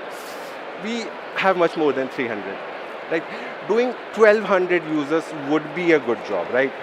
They have 20 million in funding. We have zero external funding. double their user base. That will be a good job, right? Right. We have more than 1,500 users as of now, and that makes us world's most popular AI legal assistant, despite having zero external funding. And that's where I rest. Thanks everyone for your attention. Thank you very much, Avanish. Avanish Tripathi, co-founder and CEO at Amto.ai, another great time-saving technique for lawyers. Let's move on now to our next startup finalist, Julia Salis, the CEO at Zeforum. Zeforum approaches the silver economy by enriching the theme of digital inheritance. They've developed the first platform which allows users to express their desires about the future usage of their digital data after their death. We're going to find out the winner out of the three a little later on. But first, welcome, Julia. Hello. Hello, everyone. May I sit? So we are all equal under the South Summit law. Okay, so here we are. I'm Julia. I represent Zeforum, the first worldwide webatory, as we want to call us. Let me see. Does it go forward? Does not. Oh, yeah, too much. We can do that. Okay, let me start with this very, very happy sentence from Steve Jobs. That is the destination we all share. That is how it should be, because that is very likely the single best invention in life. So far, everybody dies. And the data persistence is becoming a problem which is destined to increase as the number of online users are increasing now. The pandemic has accelerated this trend, and now all over the world we have plus 20% of elder people online using social media, emails, and cloud systems. As we can see from this panoramic view of numbers, there are now 8 billion people in the world, and all of them are mortal. Of these, 4.5 billion people use at least a social account, and in the Western world, there are actually more email accounts than people. There are no censuses about social ghost accounts. They are so-called ghost accounts because are accounts that are from people who are already died. The only census that we have, the official one, is from Facebook, and it's of 2012. We're talking about 11 years ago. According to the statistics, 150,000 people die every day. What it means? It means that our society, human society, since the beginning of human society, we have developed many ways, many cultures, many rituals to properly say farewell to our loved ones and to protect their body, their integrity, and their memory. We are not doing it online, but now we're conducting the majority, the most important events of our life, even online. Marriages, child, everything about our most important events of life are even on social media. We work with emails. We stock everything on our cloud systems. But so there are many problems at this moment. Digital ghosts, as I said, which are profiles that cannot be protected by the legitimate heirs. That we have some criminal issues, stolen virtual bodies, stolen identity of dead people that are used for frauds and other types of crimes. The pandemic has taught us that we have problems of geographical and physical distances that is very difficult in these moments of life to be present for others. And so, digitally we can solve this. And also, I wish I could, people's will, people's testament and legacy that can be made also for our digital existence, our digital identity.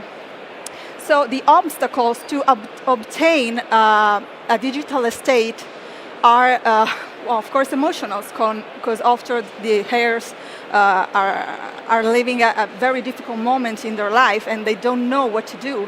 They would like to protect someone's digital identity, but they don't know how. So what people with, the big spenders, what they do now is paying for a legal help, which of course they have the right to do. And this legal help needs a specific expertise on data privacy and on these matters. And also, yes, it has cost, it takes time, and it's very difficult. So how to protect our digital estate, how to save our digital bodies, how to become immortals in a certain way. With Zephyrm, we have studied a solution. As we said, we invented the first worldwide webetary, because we help people to establish their digital will in one case, and in case of the heirs, if there is not a digital will, we help the heirs to obtain the legal estate of a beloved one. How? With two methods. The first one is called rest in privacy, and it's a urn, so we respect the will for the will to be forgotten online. And the other one is rest in public. That is what we do after we get the legal estate, is we reunite all the profiles, all the data, all the pictures, the videos, the best memories of a person in one place, which is our platform. And that is protected and managed by us, by our platform, of course, and by the heirs. It's managed exclusively by the legitimate heirs, who can also, remember and commemorate their beloved one. So what we do is these 3 steps: digital death treatment. We treat that as I just said. Digital burial, which can be private.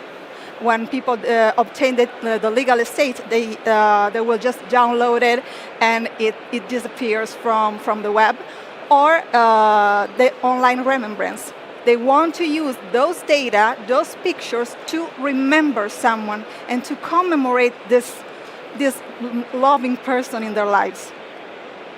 And once they can do this with the mausoleum, even other visitors from all over the world can go and finally say, I don't know, that their condolences. They can keep the memory of this person alive.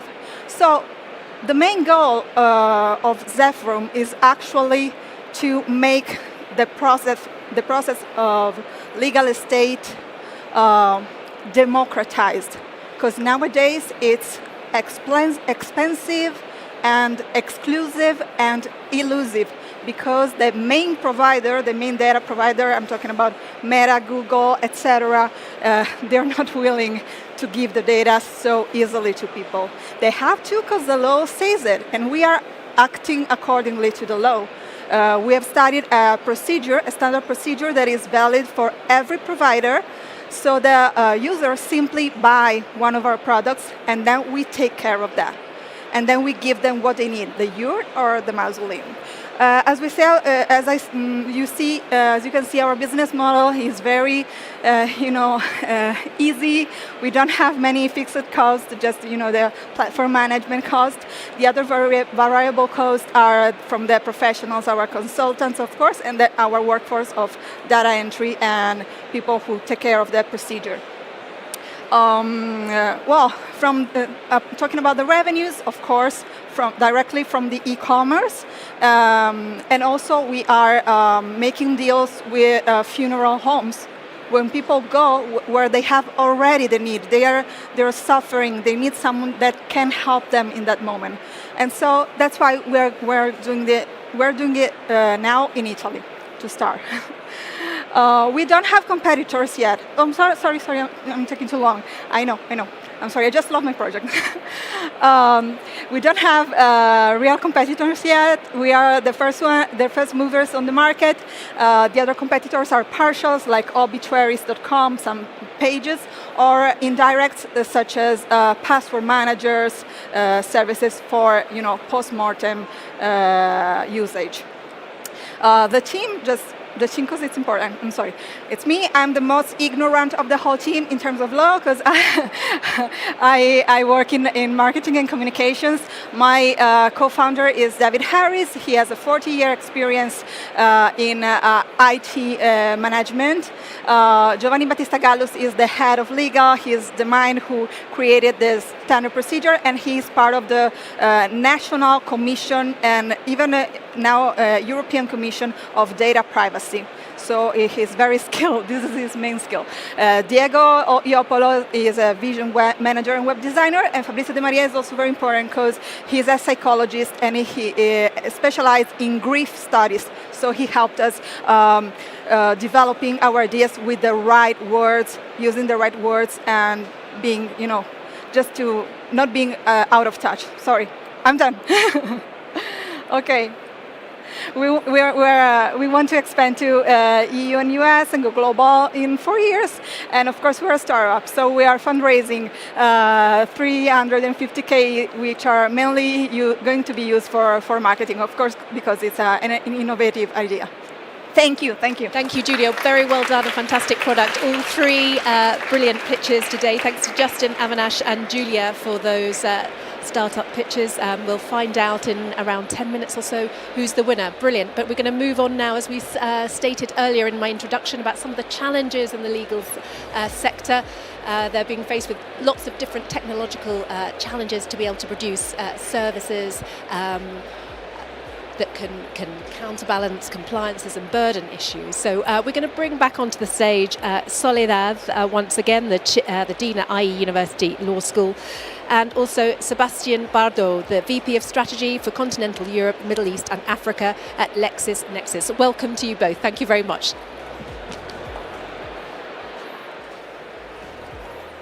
A pleasure to see you again at South Summit, Sebastian, and I would like to start by sharing our profound appreciation of the fantastic partnership that we have with LexisNexis and your generosity offering. As you know, LexisNexis will offer a mentorship program to the winner of this Legal Tech Venture Days edition, and we have been doing that for a few editions in a row. It's been a fantastic experience for both of us. Both for the... I'm grateful. I have to say thank you as well. Thank you, Sebastian. And I would like to spend these few moments with you talking about the intersection of legal services and artificial intelligence precisely. Within technology and digitalization, I think we agree that artificial intelligence is what is moving faster and is going to have a bigger impact in legal services.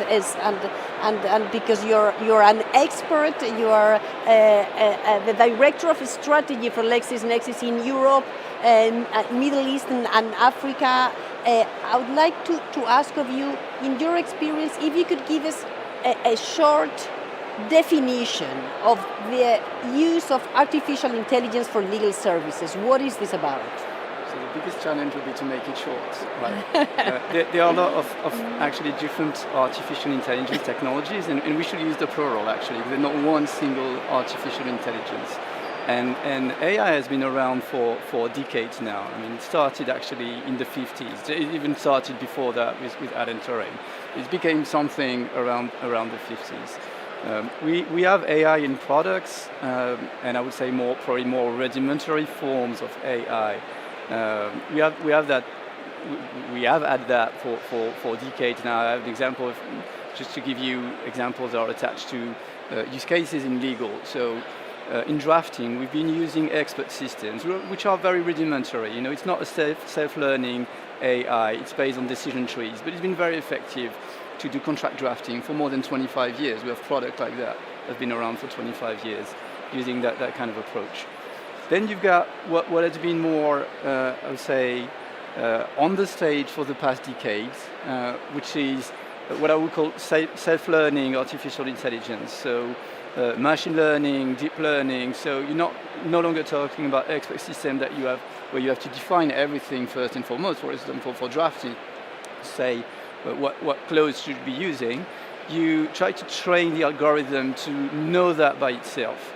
And this is what we've been using for more than 10 years, for example, to do NLP, to do data extraction from cases. We've been using that a lot on case law to extract information, to create insights, and to create case law analytics, for instance.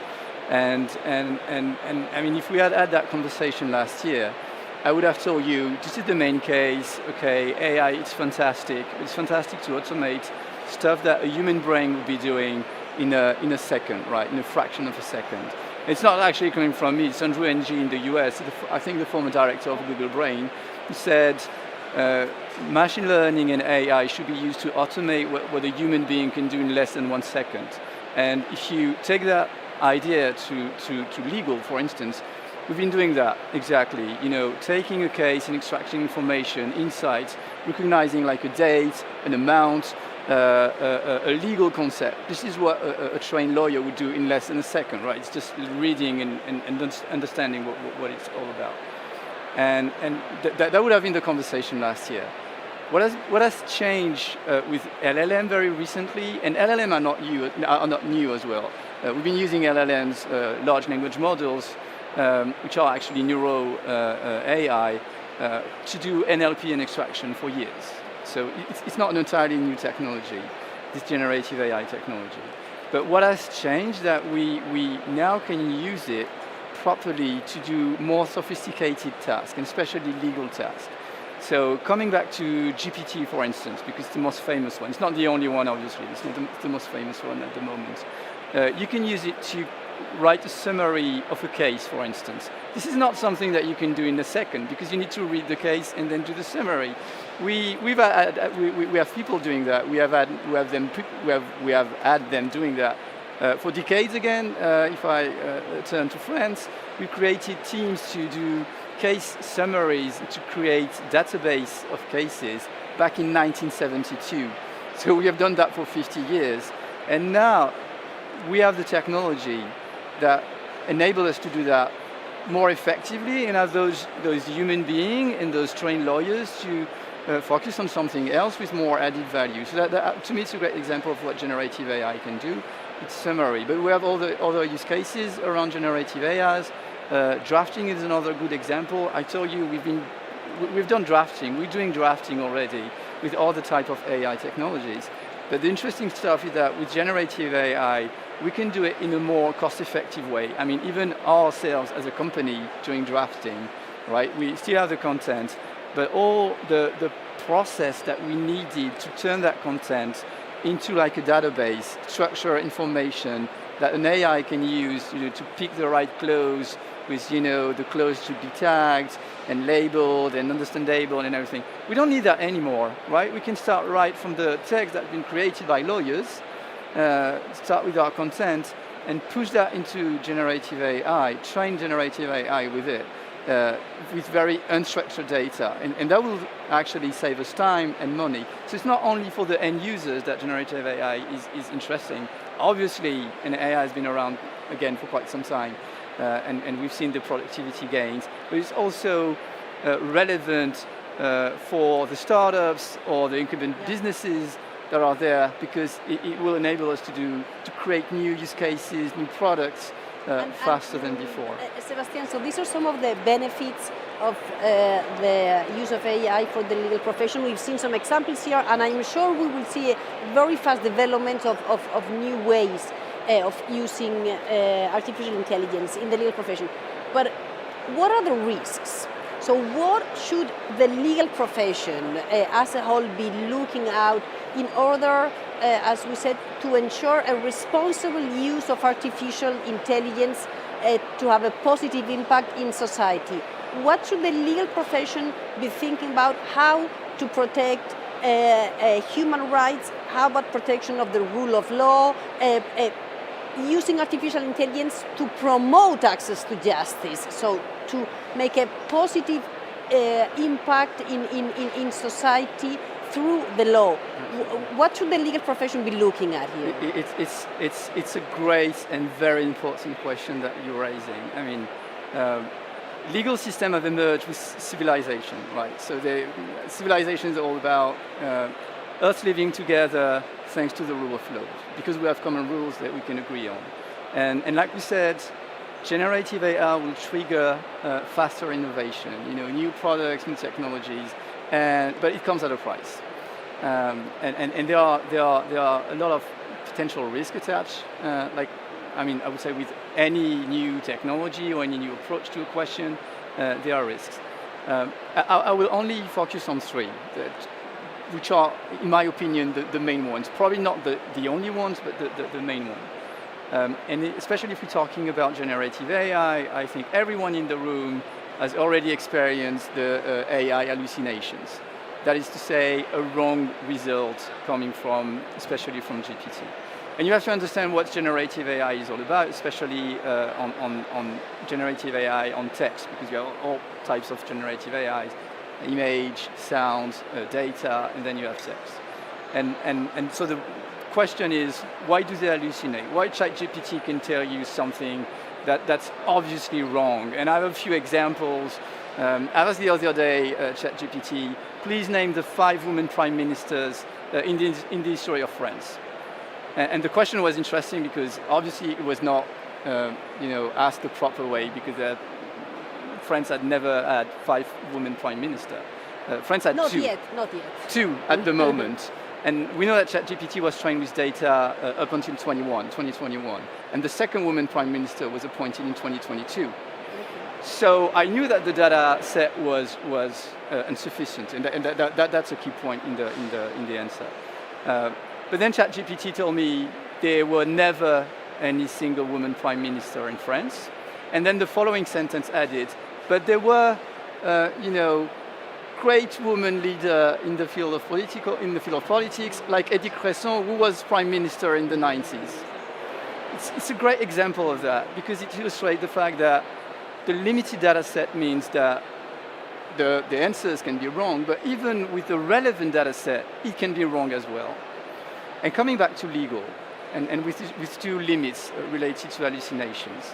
First, the law is changing all the time. It's a living matter. And so having a data set up until 21 when you were in 23, and the legislation, regulation, or jurisprudence, they may have changed, it's not good enough for a lawyer. So you need to have something that you can upgrade all the time, which is a challenge for generative AI because you need to retrain, and it's not very cost effective in that respect. So there are ways to do it incrementally, but it's not 100% safe yet. And then the fact that even with the relevant sets of data, theoretically, the answer might be wrong, because ChatGPT and LLMs are not meant to give you the right answer. They're meant to give you the most probable terms in a sentence, the most probable word. That's the way it works. It's not a search engine. It's not meant to find the most relevant answer or the correct answer. It's meant to find the most probable, the most likely words in a sentence based on your prompt and based on its learning data set. And for a lawyer, that has a lot of consequences and potential limits. And so the best way to limit that is to make sure that you don't use an LLM that's been trained on data that's not good enough, and you need to make sure that you train it on the data sets that's 100% sure. And that's where I think that companies like LexisNexis, because we are publishers, we've been doing that for 200 years now, so we have the right contents, and we think that we can train LLMs properly, like we do for Lexis Plus AI, which is a product that we are currently launching. There are others, limits. I know I'm out of time already. I'd just like to just mention them very briefly. There's a key question around IP rights, especially when you have generative AI trained on data sets, trained on the web. It's not because it's accessible for free that it's for free and that you don't have any IP rights attached to it. There are also bias. There can be discrimination related to that. We've seen that in the past.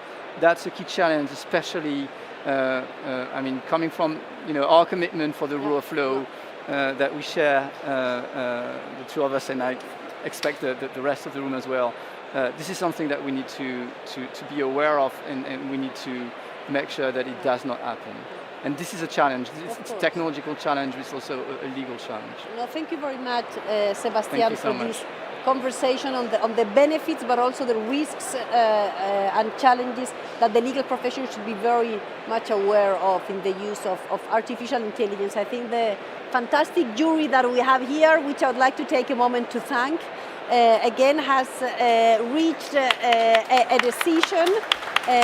Sebastian, if you'd like to read the name of the winner of the 6th edition of this competition by the Law Schools Global League Legal Tech Event today, year 2023 winner is? Winner is Diligence. Congratulations. I'd like to say the 3 finalists were fantastic. Yes. You guys are doing awesome products, so keep on. Please. Diligence is winning today, but you're all going to win. Congratulations. Actually, you won your finals. Congratulations to all of the participants and the winner.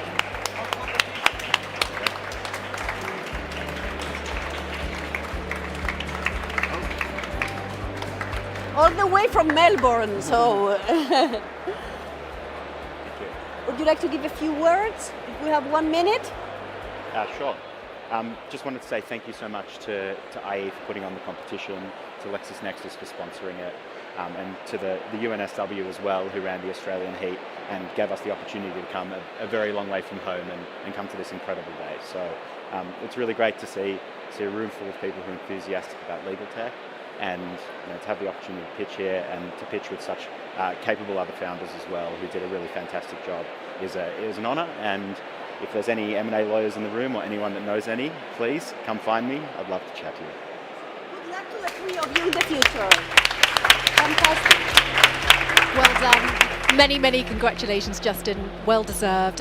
Well, for all 3 pitches were absolutely brilliant. I'm sure you'll all go far. Thank you so much, Soledad and Sebastian, for a really insightful discussion there on AI and the risks and the benefits. We really appreciate that. Thank you, everybody, for coming this morning. It's time for you to go and get something to eat. Don't forget, you can get your Green Warrior stamps if you have a vegetarian meal, if you fill up your water bottle, if you do the Green Warrior test. Lots of ways to do that. But have a relax back in all the different stages at 3:30. So enjoy some time off, and thanks very much for this morning. Bye-bye.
Who will be crowned the winner of South Summit 2023? I'm sure you're as excited as I am to find out. Well, until then, we have some amazing talks here at the corner stage. I'm Naili Makangu, tech consultant at Athena Leaders, but people know me as the Mary Poppins of Startup. Today, for the remaining of the time that we have with you at the corner stage, we have interesting talks on net zero, getting founding, and of course, the virtual world. So for our next talk, it's called Virtual Platforms. Welcome to the stage, Miguel Angel Firo-Jordan, CEO at Utopian, Luis Manuel Fernandez, CEO at Alvarium, Ernest Sanchez, managing partner at Nucleo, and Alberto Manzano, CPO at Enware. Of course, yeah.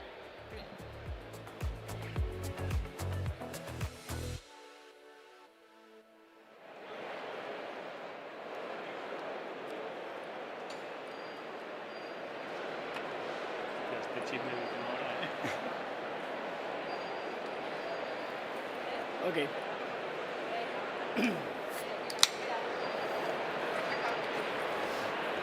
Okay. So thank you very much to South Summit for having us. You hear me? Okay? Perfect. So we have the pleasure to talk about virtual platforms and all the integration and interoperability between them and the networks. So yeah, we have the pleasure to have with us really big professionals from the industry. So let's give them first of all a brief introduction, 1 minute introduction more or less, of your companies and what you do. Okay, hello everyone. Thanks for coming. My name is Luis Manuel Fernandez. I'm CEO of Alvarium. We are creating a platform that is replicating real spaces in a virtual world. It means let's consider this very beautiful world which is called metaverse, but we are trying to do it in a real space, for example, to replicate events, to replicate culture spaces, to replicate work spaces as well. And in that platform, we will have every one of us a personal space, we call it Alvea, where we will be able to share content, upload content from other social networks, and be able to have fun and entertainment with other people, friends, followers, and so on. So thanks for this time. Okay, thank you, Lisma. And then we have Ernest from Nucleo. Well, so thank you very much. So hello everyone, Nucleo. Well, I'm the CEO and co-founder at Nucleo and Neko Capital. Well, so there is two hats. So from one side we do, we are a business factory, so we create new companies every year. So far we've created 15 companies such as Housefly, Kintai, Games for a Living, etc. But more and more we're working on the Web3 space and Metaverse. So we are doing a lot of different platforms, focused companies. So in fact we have one here that is Immobilize as well, and well, there is another one that is Minicoders. That is a platform for learning in the Metaverse space. So far, we've done these 15 companies.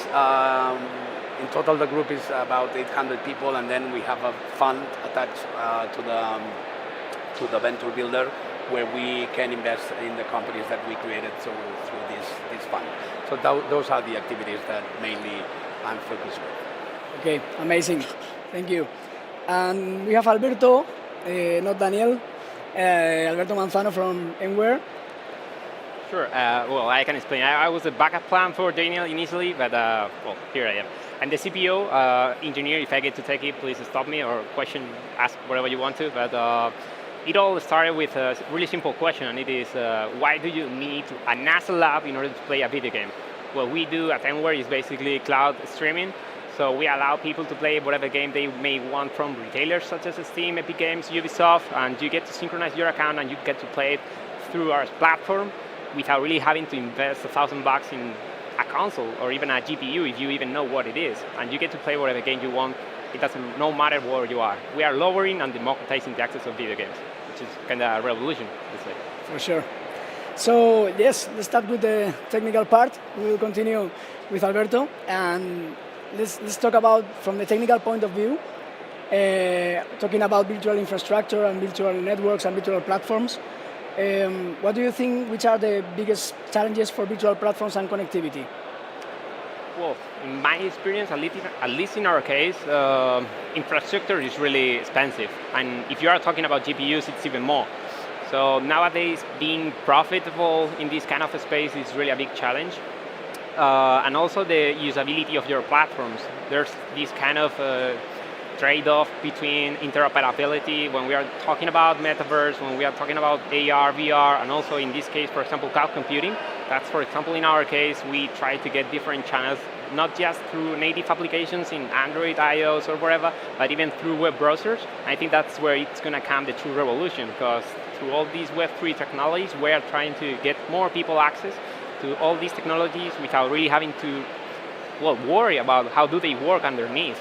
So it's why do I have to worry about, well, how does the GPU work? Well, I don't want to, but this technology allows me to do so. So the biggest challenges are usually costs, let's say, and usability. Okay, so really interesting. And regarding the user case, we have here a platform. So it's really innovative and it's an amazing platform. So what is your opinion about this?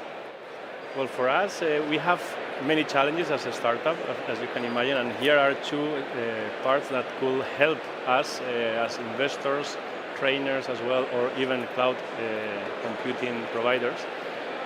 When you want to replicate a realistic space in a digital or virtual world and try to be able to provide these visual spaces to a lot of people, because our business model is based on the more people is in the platform, the more income we get. Very easy. When you want to do that, you find out that currently the technologies that we have some limitations. There are two main engines, or gaming engine is called, and we use it because at the end of the day the design is working inside. We are talking about Unreal or Unity, and when you look for reality, you later cannot be able to achieve everybody's computer or phone. And if you want them to enjoy the full experience with a VR headset, at the end of the day, not much people have headset right now. So we find out that our business model is complex, technology is progressing a lot, but we are still a little 1, 2, or 3 steps from what we want to achieve, right? So currently we are doing some pilots, some prototypes, and we can provide these experiences in a small cases, as we did 1 month ago. It's true that we are right now in a very good ecosystem in Madrid in-game, where we have a lot of possibilities to improve it, but we are a little 1 step or 2 steps farther from what we want to provide. But I'm sure that in later talks we will talk about it. Something is coming big for that. For sure, we will talk about the Googles and the VR Googles. Just one question for the technical part: Unity or Unreal? I mean, we don't produce the content, but we integrate with them. But if I were to choose, Unreal allows you to, well, make more powerful the video games, although it's more complex to cooperate with. I wanted to have debate today, but I agree with him so far. Yeah, no debate. No in this. debate. Okay. So Ernest, regarding and talking about business focus, in Nucleo you create and invest in companies, as you said. So what is your point of view about this market? Well, so first of all, any startup working on edge technologies like gaming, for instance, or Web3, so they need to rely on platforms. And one of the main problems of the startups is the scalability. So if you want to scale and if you want to grow up and attract the more users as you can, the only way to do it is via an affordable platform, like you were talking about, like things like that, where you can access not having graphics cards, etc. So very expensive equipment. But that was from talking about very deeply on the blockchain philosophy, the distributed ledgers, etc. So we was meant to that, not because all the powerful, all the money that the people spend in platforms is a lot. So we focus mainly when you have to invest in a company or you have to create a company, if the company can scale. So for instance, we face a problem in Games for a Living. Games for a Living is a gaming company created by Manuel Sort, by us, and as well as Trip Hawkins, the founder of Electronic Arts in the company. And so we created a platform, a gaming platform that is using a token, a Web3 token, where you can play with all the games, native and third-party games. So the problem where if you are navigating through the blockchain, so you need a lot of transactions per second. So in the end, if you have not enough technology or the technology itself is not prepared to do that, it wouldn't allow hundreds of thousands of users playing at the same time. Things like on the metaverse side, the limitations of Roblox, Minecraft, etc. So you can wait and have a tequila yourself and then see, well, that's going to be very tough, or you can just face, what is going to happen, and then see if the company can grow or not. So that is one of the main criteria. Of course, there is more. There is people, there is business side, etc. But this model is growing. That's a reality, and we need more and more engine power. And so therefore the platforms, the distributor they can be, and the wider they can be, much better for investment. Okay, thank you very much. Also, regarding the growth of these technologies and on these platforms, everyone is talking normally about interoperability, okay, between them. So people normally ask us, okay, is there one metaverse or are there like hundreds of metaverse? No, so we are used to one internet. You don't go in the, Telefonica internet or Vodafone internet. You go into the internet, okay? So now people are asking, okay, when I want to go inside the metaverse, how can I do it? Yeah, for sure there are a lot of platforms, lot of players now, but what do you think about interoperability between these platforms? For example, Alberto, what do you think about this? Hard question, I have to say, but the main key or question even I have to throw back is what do you consider to be the metaverse nowadays?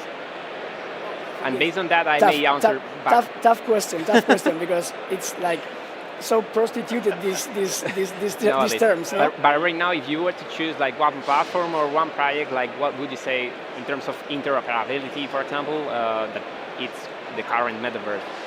For sure, I will choose mine. Okay. It is Utopian. Okay. but yeah. For example, starting from for example my platform and growing into interoperability, for example with Alvearium. But what do you think the main challenges, or how do you see the future of interoperability between these? It's better a third party talks. Because we are talking about us, our book. Okay, but that's, I mean, it was a good example. I think that the key goes through the hardware nowadays. When you want to get into the metaverse, you usually need to be immersive. Otherwise, you're not feeling the experience. Nowadays, we know the metaverse by what maybe in the past, maybe Facebook was trying to do with their Meta name change. And also, for example, with Matthew Ball, like he threw like a really good book about what the game in the metaverse is. The key goes through a really immersive platform. I mean, we have seen it, well, what's trying maybe Apple doing with the AR, VR glasses nowadays, or even with Meta, Pico, and all the glasses that are coming nowadays. I think that the key is the platform on itself, who is going to provide this metaverse, has to be accessible through the same channel, and usually it's the internet. So I think it should be based on web browser. If you are capable of accessing this metaverse through a web browser, I think all of these platforms that nowadays we get access to as glasses can operate within each other and get access to the same metaverse. It may, in the future, maybe through gloves, through maybe like a ballistic, I don't know what the name of it is, but there are a lot of haptic hardware nowadays you can get access to, get more immersive experience. And I think the key on that, it has to be the internet or that web browser, really open source project or protocol to everybody integrate with. So what do you think about this, Wisma? I would say one of the main parts will be the assets every person has, right? The digital asset, because we are going to have a replica of our persona, of our ID, our identity. We call it avatars, unless Apple, they call it persona right now. And we have wearables. Huh? Digital twins. Or digital twin, yeah. We are going to have wearables, assets. We are going to start owning things in that digital world more and more. There's many early adopters that already have it. And when you want to enjoy an experience that you don't have in one platform, but you have in another, for example, you want to go to visit a concert in Utopian, and you're in Alvearium in your personal space, and there should be a gate, let's say virtually or wherever. Technically speaking, I think what Alberto said makes sense.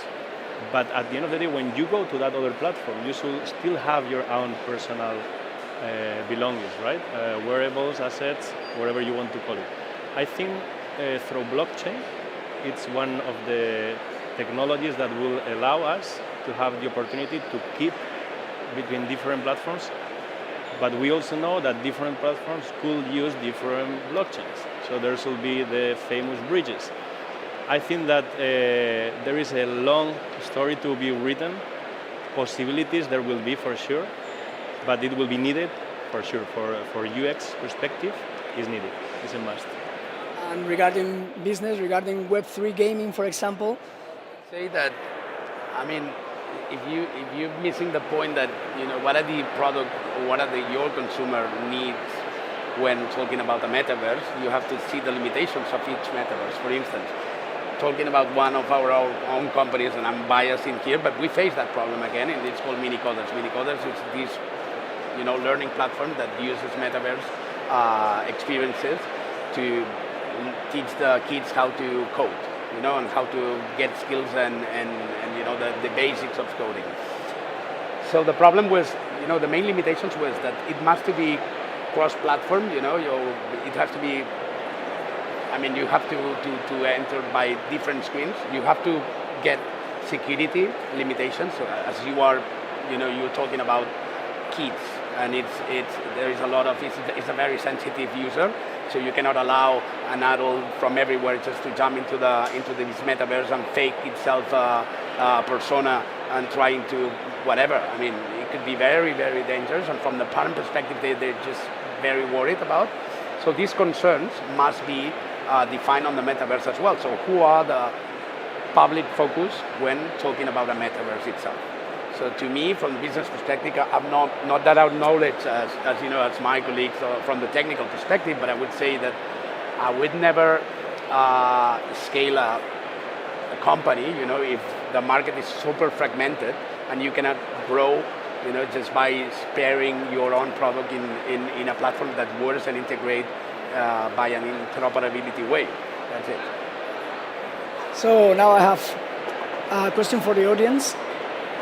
How many of you have used VR headsets? So this is the penetration of the VR headsets. Now we can see it like. I would like to see all at the same time because VR headsets. It's not that bad, eh? No. Wow. In this audience, it's not that bad. How many of them they do have the Apple ones? Yeah. No one. No one. That's what that's completely a compulsory question now that we are going to talk about. Okay. And just one question more. One more question will be, do you use it every day? Do you use it every week? Every day? Every week? Hands up, no? That sounds okay. So this is important, and it's important for the next question. So within this week, we've seen the launch of the Apple Vision Pro goggles. So I would like to know from our panelists, what is your opinion? How will this affect our market? Can we start? Maybe we can start with Ernest this time. I wish if I could be a guru of that, well, I don't know. Honestly, I think everything that Apple has done so far, it has been a very successful thing lately. So, but if we consider that Microsoft just sold 300,000 of those Google before, so we don't know yet how it's gonna perform. But we must understand that the adoption is something that it comes from. I mean, that's one. You remember probably the youngest of you know that when we were using BlackBerries, so everyone was. I mean, we got a lot of used to use the keyboard, and then we thought that I'm not going to type into a screen, so the Apple is not going to work. I remember that the iPhone is not going to work because nobody's happy using a keyboard on the screen, and now nobody considers to use another one, such just typing on the screen. So this could be a thing like that. I don't know. The adoption is what makes the things work. And I think they have done an amazing research. So I'm nobody to argue about that. But let's see. But in terms of business, I mean, if the adoption is huge, it could open amazing opportunities from every kind of business perspective. I mean, not only gaming or augmented reality solutions, etc. I mean, because there's a whole ecosystem that surrounds everything that Apple does that is huge. That's what I see. Apple is Apple. We know this. So, Alberto, what do you think about? I was laughing. I mean, I'm probably not the target customer for the Apple VR glasses. Although I have to say it's a really fine product. I mean, we all can tell from usually what Apple produces, but I see a big fluke, and it's that 2 hours battery lifetime. For me, that would be like maybe a no-go, but I mean, it depends on the person probably. But AR, VR glasses, I mean, as the ones who have raised the hands, like I even own a pair of MetaQuest. I may use them from time to time, but the biggest problem I see with them is you don't get to connect with others. I get to have this solitary experience. Maybe if we push forward the ecosystem, for example, through Metaverse of these kind of social applications, we may see more adoption of these kind of glasses. But right now, for example, even more if you are considering the Apple ones, like they are 3,000, even more, I think. They are considered to be like a luxury product. I mean, right now. I mean, these technologies are trying to even lower the costs and getting more people access to the internet through lowering the barrier of the initial investment, not even increasing it. So I see, I mean, in my opinion, definitely, I mean, I may be totally wrong, but I don't see a mass adoption of these kind of glasses. I see them more as an appliance, for example, in the professional market, rather than in a domestic use. Although probably many people, just because it's Apple, may buy the product and they may not worry about why are they charging like $3,000 if we had, for example, glasses that are really good in the past and they were $1,000 and they didn't get that adoption. And they were not really bad. But I mean, it's about the usage you can use with those glasses. So, I don't know, I see the potential on these glasses, specifically in one technology. I'm sorry for taking too much time, but I think it's the eye tracking. I mean, I was using MetaQuest in the past and they didn't have eye tracking. Once I tried one glasses with eye tracking, my mind blown. Like, this is really good. Being capable of writing, just looking on, or for example, where you are looking, if you are focusing more the audio, that's crazy, that's really good. And that interface and the usage of these glasses, I think it's going to be definitely a really key and a big role in the adoption of these AR and VR glasses.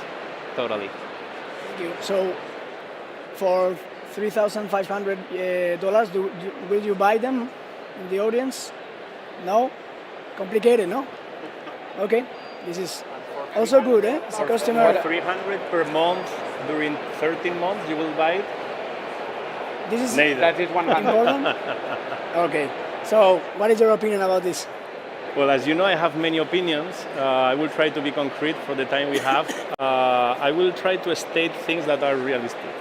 If we talk about the future of joining physical and digital worlds, it will happen. I think nobody can doubt it. If we talk about which is the best technology right now in the world that will have this kind of point to mix together the real world and the digital world, is Apple's one, right now.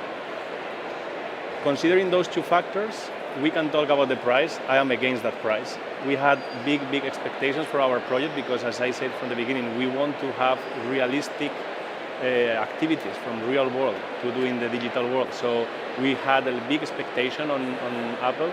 We think the features that it has are very good, and the potential is much bigger because right now they have open for developers in order to invent wherever they consider with the tools they give. They don't say, you are going to do this. They say, you can do this or that, and then let's imagine, right, to the developers. So I will say it's going to work, and I will say, as iPhone, for example, it will not happen, the mass adoption, until the 3rd or 4th version. But that it will work, I'm almost sure. Later than what we expected or wanted, but I think it will work. Okay. So now we have a little time for some questions. Does anyone in the audience? We have to stop now? Okay. We still have 4 minutes. Yeah. It's okay. Okay. So thank you everyone for an amazing audience. Okay. Hope you enjoy the summit. Thank you very much for this amazing talk on virtual platforms, and who knows, maybe one day South Summit will be on one of your platforms as well, so let's keep watching. The next one, going still in the virtual world, we're going to look at avatars.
Okay, so moving on from the virtual platform, but we are still going to stay in these virtual reality things.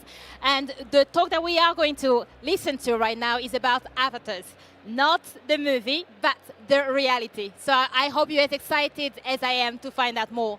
Let's welcome to the stage Jose Ignacio Salariaga, partner at Eraso, Beatriz Aliprendi, principal at Lakestar, and Kai Philippe, founder and CEO at Union Avatars.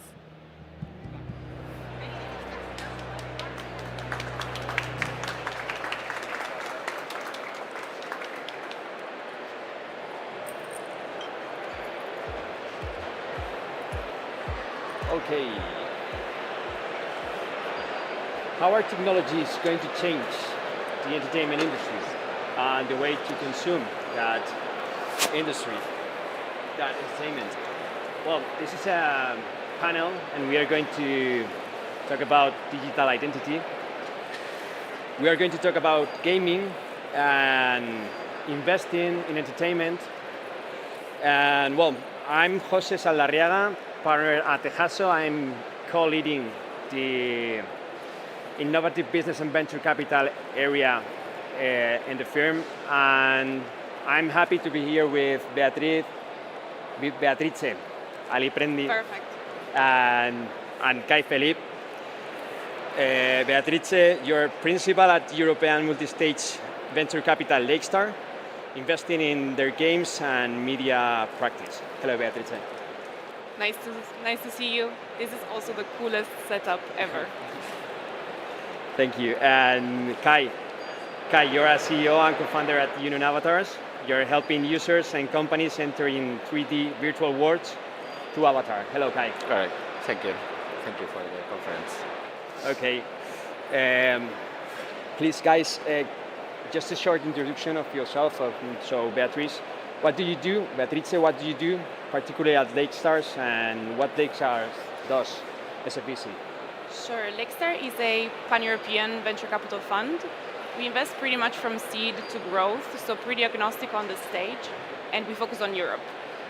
We cover a lot of ground because we're 60 people and we cover all sorts of sectors from AI, deep tech, healthcare and fintech, but I specifically cover games and media, which includes gaming studios, gaming infrastructure, and the whole entertainment industry, so music, video, audio, text, and we take the mediums of communications and we try to understand what happens in those industries.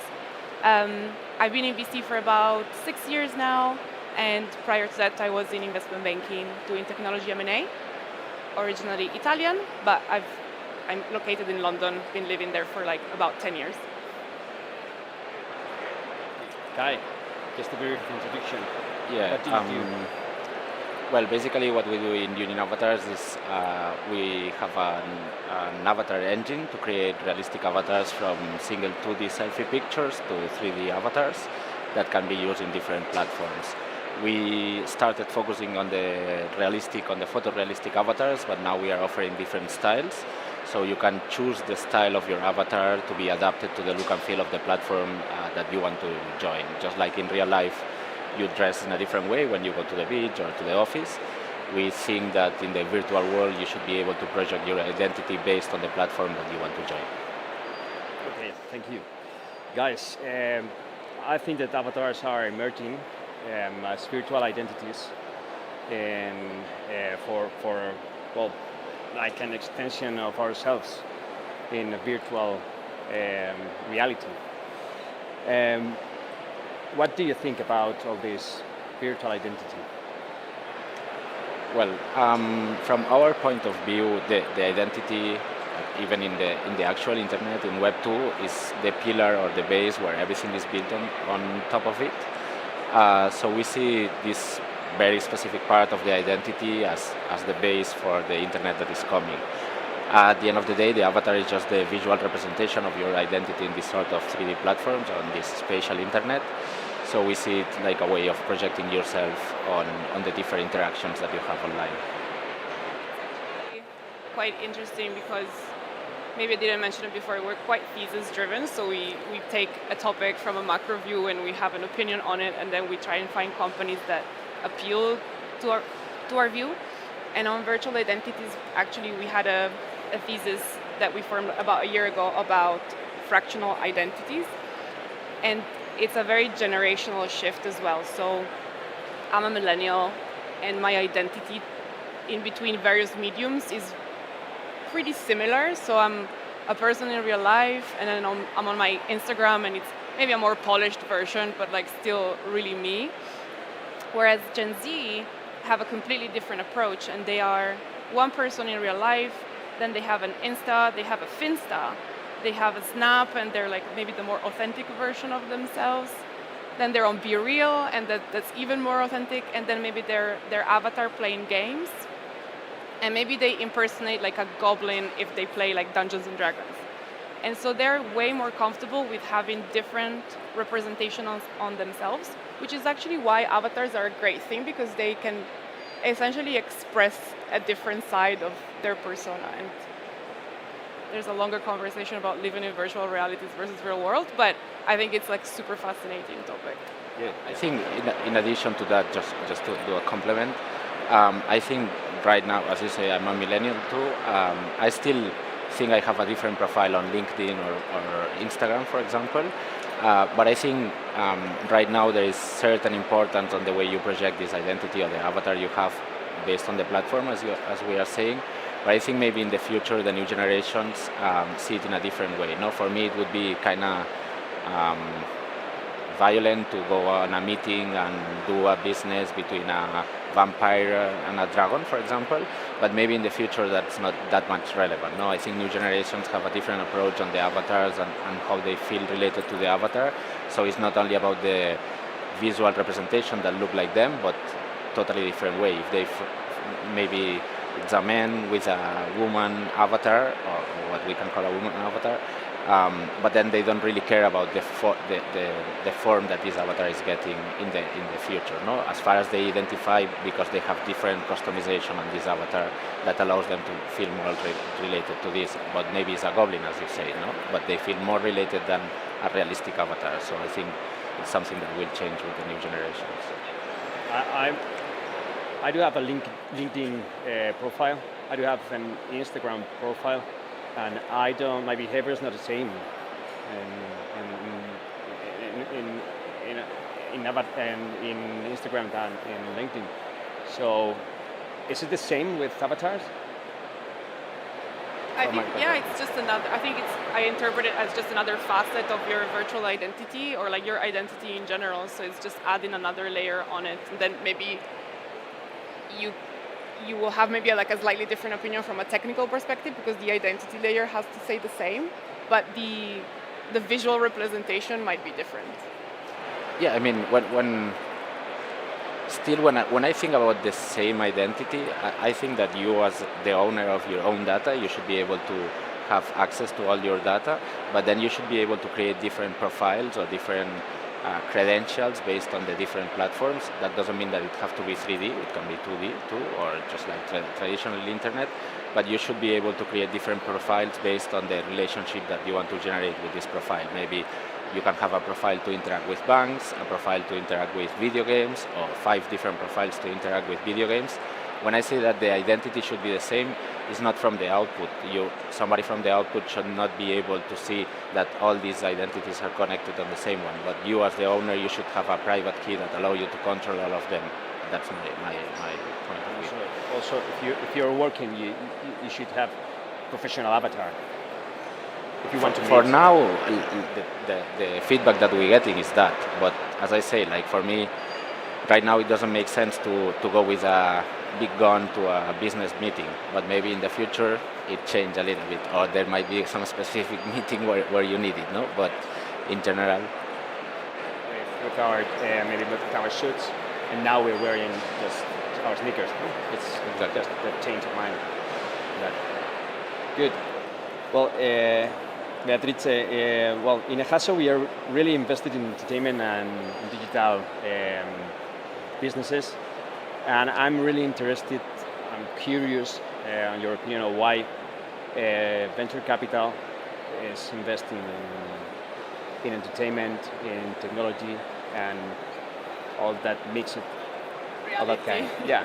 No, for sure. And also it's a question that I get quite often, like why would a VC take content risk when it comes to like a game? And the answer is actually pretty easy, and I will say like the cynical VC answer and then like the personal perspective. The cynical side is that it's a 200 billion market. Gaming is bigger than music and movies combined, and companies in the gaming space are super profitable, as in they mainly raise like a seed and a Series A, and then if the game is a hit, they basically never raise again. They're super profitable and they take those proceeds and then build a second game or a third game. And then third point is that it's a very highly acquisitive market. So we actually ran some stats. They're a little bit out of date because they're end of last year, but they have been more than 100 exits over 50 million in the past just 3 years. And so from a VC perspective, super attractive. From a personal perspective, also super fascinating because you're blending some kind of art with science and data, and also it's super fun and I get to play games.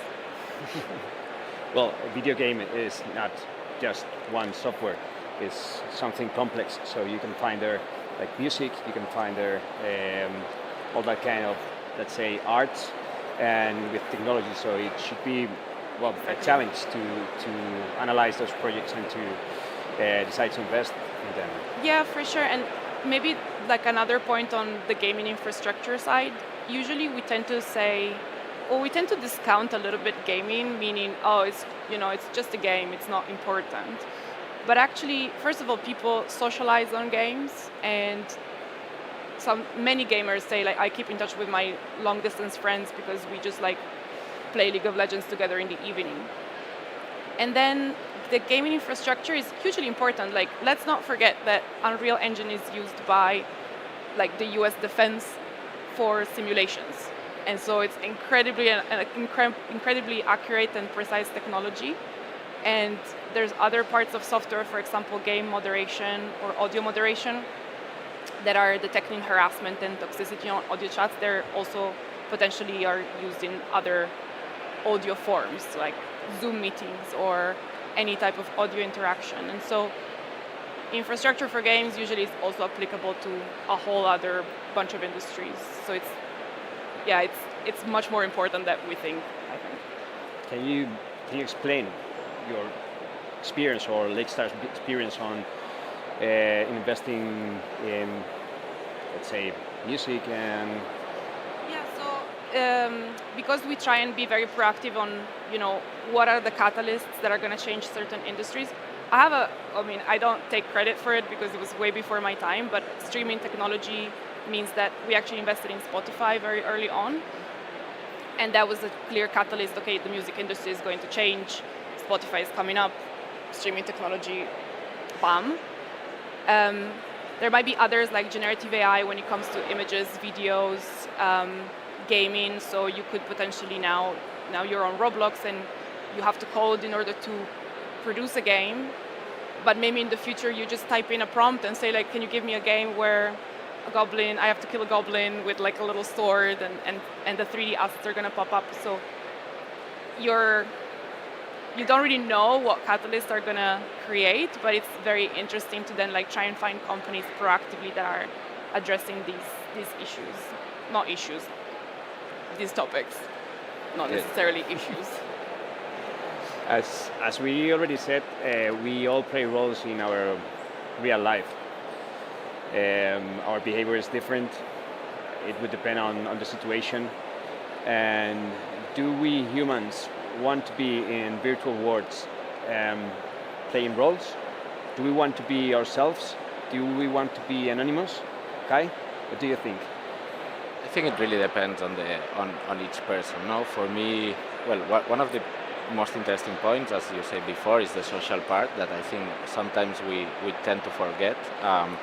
Me, for example, when I play games with my friends, a lot of times I'm just spending time talking with them on the chat before joining the actual match, and it's a way of connecting. No, I don't play PlayStation. I'm more on PC gaming, but I have a lot of friends who they just connect the PlayStation to connect with other friends from other parts of the world and just spend time there. So I think the social aspect is really important. And for me, it really depends. Like I always say the same, but I was a heavy user on internet-related chat. It was IRC. A lot of people was moving around, and for me, the interesting part there was that most of us were anonymous, but we were sharing the same interest. So we get to have really good connections with people, and I really opened my real me in a way that maybe I was not doing on real life with my friends, because I was constrained by certain social norm from my school, or what they would think about me if I was that much geek, or these sort of things. While online, I was feeling super safe. At any point, I could disconnect, I could disappear. I had a nickname, and then some of my best friendships were built on that time. Later on, I got to know them in person. I know their real names, but maybe I spent 5 or 6 years talking to them without knowing the real name of the person, but building real connections. Me, myself, I'm a really supporter of privacy. I think it's something super important. I understand that some people tend to think that if we can be behind a nickname, there is more probability of harassment or these sort of things. I think we have really a lot of work to do as a society, and it's not about disclaiming or doxing ourselves and telling our real names. I think it's two different paths. You can be anonymous or semi-anonymous without having to have bad behavior. No? So for me, there is a space for everything. Last year we were working with a project where there were some journalists who needed to have an identity that was recurrent on the time, but it was not related to their real identity, because otherwise they could be in danger. So for them it was interesting to be anonymous. In another special occasion, you might need to be able to show who you are and who you are on the real life. So even with the type of avatars, I found people who prefer realistic avatars, people who prefer cartoon avatars, people who prefer animal avatars, or I don't know, having an apple with legs and they represent themselves. So I think it really depending on the person and the situation, and what we should allow is to have a space for everybody. For me, it doesn't make sense to have 10,000 of different virtual platforms and then only one way to interact with all of them. We should be able to have this freedom of expression on where we want to interact and how we want to interact. I agree, and it really depends. And actually, on one point that you said that you wanted to keep a pseudonym, probably like most gamers are keeping a pseudonym on because they will think, oh, if maybe I have, as you said, like certain cultural norm. Maybe they're like a CFO of a multi-billion-dollar company, but they really like to play StarCraft in the evening, and then they obviously don't want them to link them to like a CFO. And actually, they should make a study on how many people got married on World of Warcraft, because I heard so many people saying like, oh, I met my wife and I met my husband playing games. So I heard that so many times. It's building real connections by virtual relationships. And it's not really a new thing. Like World of Warcraft is a 15-year-old game, maybe even more. And so it's always happened. It's just more frequent now. Yeah, absolutely. And just to do a point on what you say now, sometimes we tend to say real or virtual, but for me the virtual is real too. You are building real relations. It's not that on the day-by-day world you have real relations and my virtual relations are not real relations. They are as much real as the ones that I have on my outside gaming world. Exactly. Yeah, absolutely. And sorry, Jose, I'm going to just say one little thing. There are certain issues associated with it for sure, because if you have, as you said, if you have a pseudonym and you're trolling people and harassing and a lot of level of toxicity, that is a concrete problem. And actually, we actually ran some stats because of one of our investments, which does toxicity moderation on audio chats, that something like 40% of gamers in, I would say, like more shooter games, so like violent games, have been reporting or they've been harassed verbally, and obviously it tends to be women that, by the way, have a male pseudonym sometimes because they don't want to be obviously harassed. So that is a concrete issue that technology should change. That's a real problem, and in esports, it's a real problem, and it's not usual that women professional women esports team. And one of the reasons might be that all that kind of stuff is happening, and it's happening, and you cannot be professional if you have this kind of environment in not in professional gaming, but yes in amateur gaming. So no one wants to go to be professional in this environment. Yeah, completely agree. And I think that this is an open panel, so you all can ask whatever you want. I don't know if you have any questions. Yeah, please. Can you hear me now? Yeah. No, it's just a comment so that you know. I'm a professor, and I just did a research on the gamer citizen and the way that gamers play out citizenship.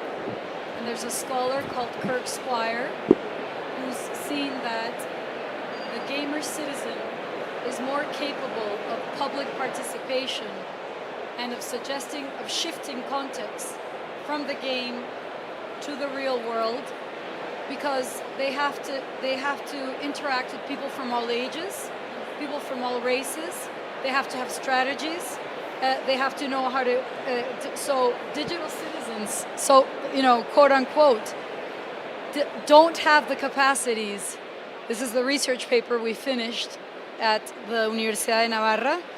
That gamers are better citizens, and so what's happening is that the real world is coming into the game, and the game is pouring out to the real world.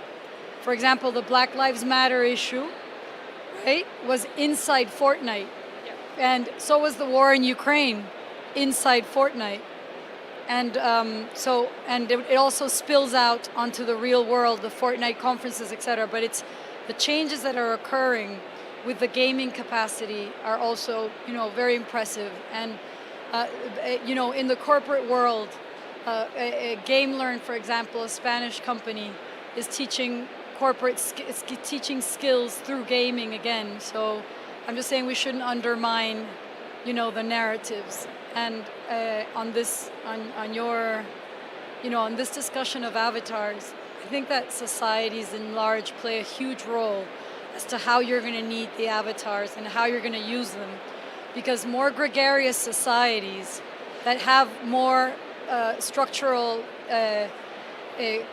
community formed, and usually it's more Latin or Iberoamericano or even African countries, etc.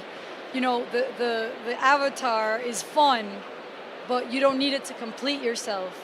Whereas in countries where you have more loneliness, perhaps more, it's obvious, less human networking, organic networks, have a different, they're prone to different things in this. And I think that one thing that we should aim for, those of us who study this or work in this business, is that the avatar does not destruct the construction of one identity. Even if you have many profiles, it's important that you know that you have one identity. I mean, in the sense that you can have different identities, as you said, for the bank or for whatever. I'll be brief. But it's important to know yourself as a complete person, because if not, the avatar fragments who you are, and that can be confusing in all levels, at all levels. Yeah. In relation to the first part of what you were mentioning, I think it's super interesting. I always use the example from Fortnite, in the sense that I never played Fortnite in my life. I'm not a PlayStation player, but I know every dance from Fortnite, no? And I think almost everybody knows some dance from Fortnite. And it's interesting because it's a phenomenon that it's like, it reaches to people who don't even play the game, and it reaches to different people not based on the location. So you have people in one side of the world and the other side playing exactly the same, doing exactly the same dances. If we take this to a next level, and there are certain, let's say, non-written rules within this game, but I think, I don't know, if one day people in Fortnite decide not to buy more white cars, I think for some days we would feel in the market that people is buying less white cars. It's maybe a stupid example, but I think that the strength and the reach that these games have on our daily life is much more than what we really know. In relation to the avatar and the identity, I'm not that sure. I agree with what Beatrice was saying before, that I think the younger generations have a more fragmented identity, and then this fragmented identity is what ends up creating your identity. So on that, I'm not that much. I want to read the research, by the way, if you can send it to us. Good. Any other question? Okay. So just two questions, very rapid questions, okay? Beatrice, Kai, as human beings, are we prepared for being in the metaverse today? Beatrice? Yes or no? Technology speaking, no. Psychologically speaking, yes, we've been living online lives for a long time. And would we be prepared in 2030? Probably, yeah. From a tech first, like rendering and broadband and fiber, stuff like that. Compression technology, maybe, probably. Okay. Kai? Yes, I think like psychologically we are already living in some sort of metaverse. It depends on the concept that you have from metaverse, but for me it's anything like cyberspace, so we are already living on that virtual world. Technologically, yeah, I think in 5-10 years we will be in a really interesting point, especially after seeing Apple Vision and all these things. I think all this will accelerate much more the implementation on the mainstream, and we will not need to be evangelists that much, because the technology is already reaching there step by step. See you there. Again? See you there in 2030. Thank you very much. Thank both. you. Thanks. Thank you. Thank you very much to the panelists. Thank you very much to the panelists for this very interesting discussions on the virtual world and how it's actually meeting with the real world, which again gonna turn into just the one world. The next talk that we're gonna have on this stage still looks at 2030, and it will be about net zero. Thank you.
South Summit 2023 is today, 2023, and how we really going to reach the target of 55% reduction in greenhouse gas emissions.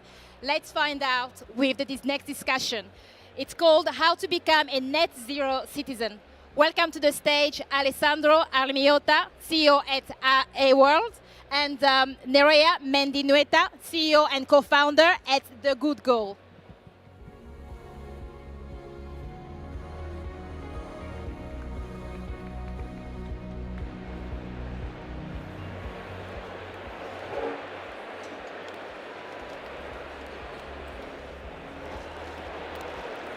Hello everyone, can you hear me well? All right, so thank you for coming and being here with us. I'm Nerea, I'm the CEO and co-founder of The Good Goal. We are a climate tech startup co-founded by 3 women, and we've developed a solution for companies to integrate sustainability within the corporate culture, involving their employees and communities. We are focusing on people as change makers for the sustainability transition that we need. I'm not alone. I'm here with Alessandro, which is the CEO of A-World. Hello, Alessandro. Thank you, Nerea. Good to be here. This is going to be an unconventional panel because we have 2 companies that do something very similar. In other sectors, we could be called competitors, but we're not competitors in the climate space world. We're all in this together, and we need everyone to do their own job. So it's something exceptional. We don't have a moderator. We really wanted to bring you what we've learned during our path. We are a climate tech startup based in Italy. We help in guiding people into living sustainably. Actually, we are 3 co-founders that come from the fashion world. We worked with big brands internationally. We ended up in Asia. We saw the impact that fast fashion had on people and on planet. And to tell you what we saw, we were walking into one of those factories that make t-shirts that cost $1 or $2. And in the fashion scene, you always want to know what is the next color in season or what your competitor is working on. And I was walking through one of these factories and asked the person, said, hey, can you tell me what is the next color in season? So I can tell my people to do the same color of the same products. The lady that was walking me told me, if you want to know the next color in season, go and look at the color of the river. This means that all of the chemicals would have been dumped into the river. That moment we decided that we couldn't be part of this world anymore. We needed to do something that could actually be beneficial for the environment. We saw the cost of the products that we buy every day, and we said that we need to try to help people understand individual impact.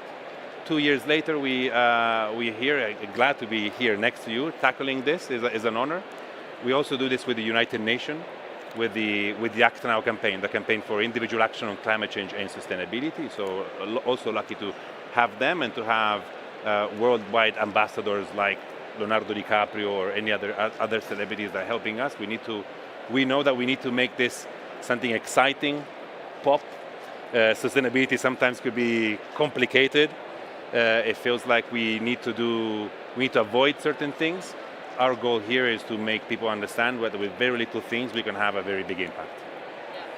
So what we want to remark is, besides that we have a similar solution, the thing is that we share the same purpose of boosting environmental involvement of people through the improvement of their habits, right?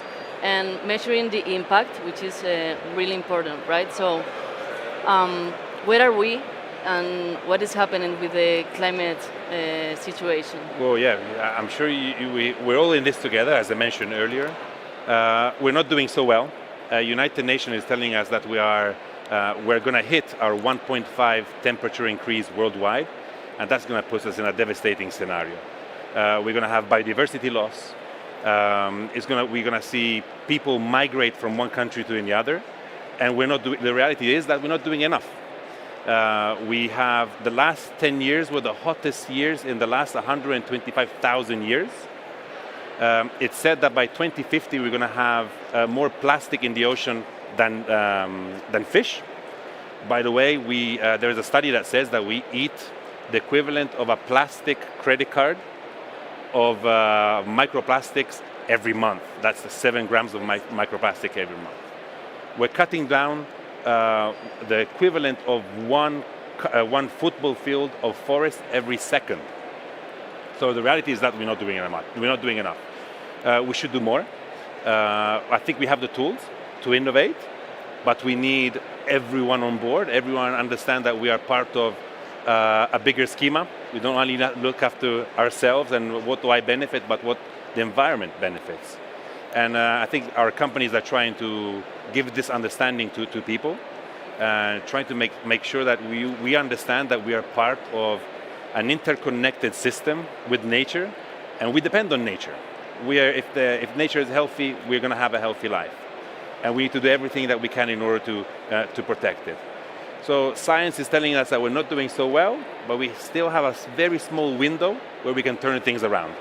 The reality, though, is that we need companies, we need citizens, we need big organizations and governments on the same page. But going a little deeper on the problem, we all know about this climate crisis and emergency. We all know that we are all affected by this climate crisis, and we see this impact in ourselves. So we can talk about the sustainability is a trend, right? But why society is not getting actively involved as is required, as is urgency required? So in my opinion, there is a dichotomy between awareness and involvement, and it occurs due to some barriers that we from the good goal identified from the beginning, and we are trying to minimize them to get the people actively involved, right? So these barriers talks about, first of all,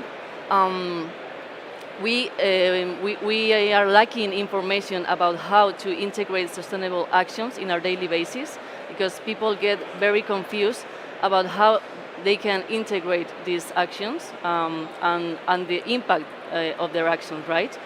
And this is another barrier, the invisibility of the impact of our actions, because it's really difficult to tangibilize this impact in a short term. Another problem is about lack of motivation. This is because we have no sense of a community that boosts each other to go in the same path for the same goal. We cannot feel alone in this path, or we don't feel rewarded, or maybe we don't feel that it's worth it. We don't feel like supported by a community, right? Last, this is an effort barrier, of course. We are not into sacrificing our comfort for the sake of the environment, right? So what do you think between this gap, between awareness and involvement? We discovered the same things. We know that people want to know more about sustainability, but they don't know where to start. So we need to make it easy, and we need to guide people into what living sustainably really means. We know that we feel a need to take action. There's something inside that telling us, okay, I should care. Sometimes we feel lonely. If it's just me doing it, how can I really change things? So we need to build communities like you're doing with your solution. And we fail to see the impact behind our daily actions. When I was in Asia and I saw the impact that this T-shirt had, there is nothing telling me if I come here with my bike or if I'm taking a car, what is the difference? What is the CO2 emissions? There's nothing telling me if I recycle a bottle of plastic or not, what is the impact? It's very difficult. It's coming, but it's very difficult. So we need to be more aware that we have the power we vote every day with the money we spend, the attention we pay also. We know that there is a big intention behavior gap.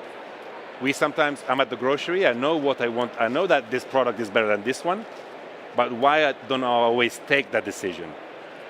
I think it's because we are habitual creatures. If you think about it, every time you go to the gym, I don't go to the gym enough, but I should go to the gym more. Every time you put your clothes in a closet and you lock it in the locker, you always try to go back to the same closet. Why? Because I picked it once, it is just easier to go back. Imagine when you go to school the first year, you choose your desk and you go back to that desk every year, every day. Why? Because we're just wired like that. Changing behavior is difficult. It takes a cognitive effort. Sometimes it's more expensive, and I need to think a lot sometimes. So it's just difficult. We're just humans, and it's difficult to change behavior. For this reason, we need to guide people and we need to find solutions into understanding the personal impact, which could be divided in multiple areas. We should start from a carbon footprint calculator. So we should be aware about our carbon footprint, which is divided in 4 areas: transportation, energy, food, and purchases. So I know that every time I take a different transportation, it could have an impact or not. And we're drilling it down to the CO2 emissions too. But personal impact cannot be only quantitative. It cannot only be CO2 oriented. It has other dimensions too. It's about the knowledge that I have, how much I'm growing in my knowledge about these topics. Living sustainably is not only environmental, it's social too, right? We then have other parts. It's like, what actions am I doing in order to reduce the carbon footprint? There's this other topic that we're studying called climate shadow, which puts 2 people, and we're trying to understand which person has more impact. There's one person that is riding its bike to work. It's vegan, but works for a digital agency that does advertising for oil and gas. And then you have on the other side, you have a scientist studying climate change that's not vegan and is on a plane every day to go and advocate for these topics. Who has the biggest impact here? So it's not only about the carbon footprint. There's other dimensions that we need to consider in order to have an understanding of what living sustainably really means. And we understand it should be your carbon footprint, so learning first about the quantitative part, growing your awareness and taking action in order to reduce your carbon footprint. This is at least, I think, what we are coming to a solution in order to make it easy for people to understand. Of course, we use gamification, that this is an extra incentive. And we know that at the end of the day, it also comes to rewards. Having some rewards for you is the extra incentive. It shouldn't be only reward-based, but that's also helpful to make the extra step. Yeah, absolutely. Yeah, and now let's talk about responsibility. So, which agents of society have the main or the biggest responsibility in this crisis or situation? Are government's responsibility, our company's responsibility, rich people? So I think here my opinion is that we all share the same responsibility. What is not the same is the tools that we have to take action. For example, government has the tool of legislation to implement laws and plans to promote a more sustainable present and future, and to ensure the commitment and compliance to the 2030 agenda and the carbon neutral goal for 2050.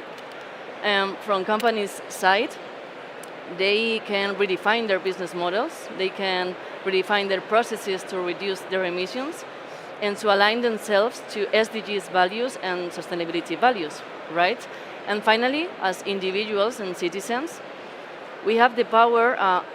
We usually think that we are at the end of the chain, right? Like, we don't have the same power or tools of governments and companies or responsibility, but actually I think that the chain starts with us, because we are, as consumers can demand to the other agents to change the reality and to be more sustainable, right? So we have the power, and our pressure and influence is key to make the other agents, governments and companies, truly and really change, right? I mean, in America they say lead by example. That's it. Right? I mean, the truth is, as you just mentioned, we have the power to vote for our people, right? I mean, I don't know here in Spain. In Italy, we vote every year now and then, so our governments are not so stable. But if you think about it, the products that we buy, the services that we choose are votes. We vote with the money. We vote with what we do every day, with the purchases and the solutions that we buy. And a tendency I see within the climate world is, oh yes, someone else is taking care of it, or the government should do more. We should lead by example ourselves. We should do what we can and be in our power, and advocate for the others to take action. Governments are made by people. Companies are made by people. We need to be the change that we wish to see in those organizations too. I believe that we are in the beginning of a transition that is going to last 20, 30 years, where we're going to see more and more people advocating for climate solutions, into the organizations. The organizations like governments or companies that are more advanced and understand the fact that we are in this climate crisis and we need to take action right now are the companies and governments that are going to position themselves for future generations to grow, or companies to be positioned out there. I believe that the companies that are not going to do this work right now, but are just going to wait for regulations that are only going to take action or start to report on sustainability are the companies that are going to be outdated in 10 years. At least I'm sure you see what we see too, is companies are urging to have data, governments too, to show that they're actually taking action. So solutions like yours and ours are essential for organizations because they know they need to show data that they are concrete data, measurable data, quantitative and qualitative. That they are decisions with the data. Yes. Yeah. Let's run something. How many of you know your carbon footprint, your personal carbon footprint? Raise your hands. Good, good. We could do better. There is an app that you can download to learn right away your carbon footprint. So this is something that we see every day. It's going to come. At least the carbon footprint part is going to come. It's going to be in your bank. Your bank sooner or later will tell you what is the carbon footprint emissions that you're going to have for every purchase. Yeah. Your energy supplier is going to tell you based on your consumption what is the carbon emissions too. So it's going to slowly come to the product level too. Products are going to have labels that are going to show the LCA, the life cycle assessment of the impact that we have. So it's inevitable that it's going to come. We're at the beginning of this transition, and slowly we're going to be more acquainted with these numbers, which are also complicated to understand. We have 18 years old Greta Thunberg talking about GHG, gigatons of greenhouse gases. It is complicated. We need to show people how easy it is and equivalent your emissions to, hey, today you emitted as a balloon, for example, or the equivalent of a household of 4 people for a month. Our goal is to really make it tangible and simple. So we can agree on that this transition needs a cultural transformation in every sector. But here, talking about cultural transformation, I think that we can talk about 2 spheres. One is the private sphere as consumers, as individuals, and the other one is the company sphere as workers, employees, entrepreneurs, and so on. So we have these 2 spheres that we can work on this cultural transformation, right? What do you think, for example, from the consumer perspective, how we can make a difference in this sphere?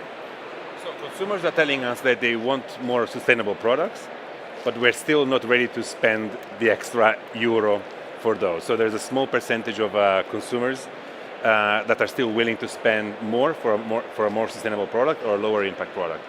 We see this with kids. We see protests, Friday for Future Kids. Once they come around the city, they're protesting, advocating for something good, but McDonald's at the same time is still full, and maybe there's full of trash on the floor. So it's still we're still halfway there. I think we need to create awareness on older generations too, because it's always easier to say it's on the younger generations, but who has the power right now, who's in control, is still people that have 50, 60 years old, which are politicians.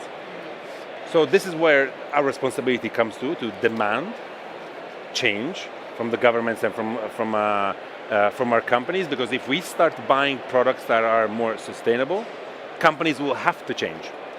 But I know that you're also working with employees too, and you know that you can also tell us how our organization can transform from the inside, driving impact with its own community. Yes, this is the other sphere, right? The company sphere and work sphere. And here I think that companies have a huge responsibility on this cultural transformation as well.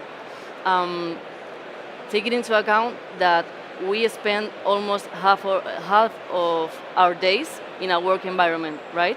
So there is a remarkable bonding of people to the companies they work for. And I think that as the schools get involved in the education of children and young people, companies should get involved and committed to still educating in good habits and a healthy and sustainable culture among their employees, raising awareness, training them, and getting them actively involved. So to build this cultural transformation inside the companies, right? So that is what we do in the Good Goal to facilitate this work for the companies, to integrate the employees and align them to their ESG strategies and their sustainability strategies, right?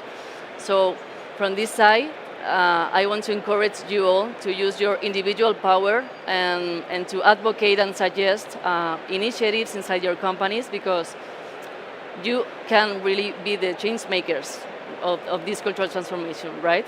So let's do it together from our private and our work environment, right? So we have this influence and we have to use it. I think I think we're pretty late and we have to go, but thank you. I think if two startups which are also competitors here talking about the same topic, is because there's urgency to take action, and we need all of you taking action. Start downloading the app and understand your carbon footprint. That will be your first step. Thank you very much. Thank you very much. Thank you both of you again. As you've said, it's great to see non-competing towards the target for the 2030 goal. So our next talk to end at the corner stage will be about getting your first round of funding. Thank you. Thank you.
Okay, so we've been going through the journey, starting from virtual infrastructures and platforms, and also talking about how do we reach our targets for 2030, which is the theme of today's, for this year's South Summit. Now we are going to look at yet another important and interesting topic, which is founding, which I'm sure a lot of startups will be very excited to know how to do that. So the talk is called How to Hack Your First Round of Funding.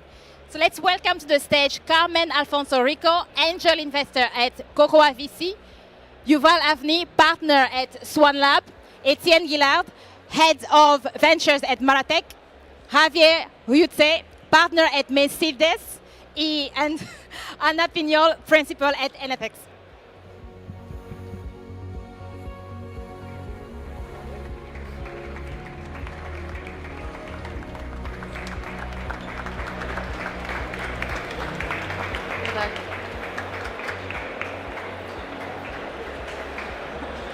This is so funny.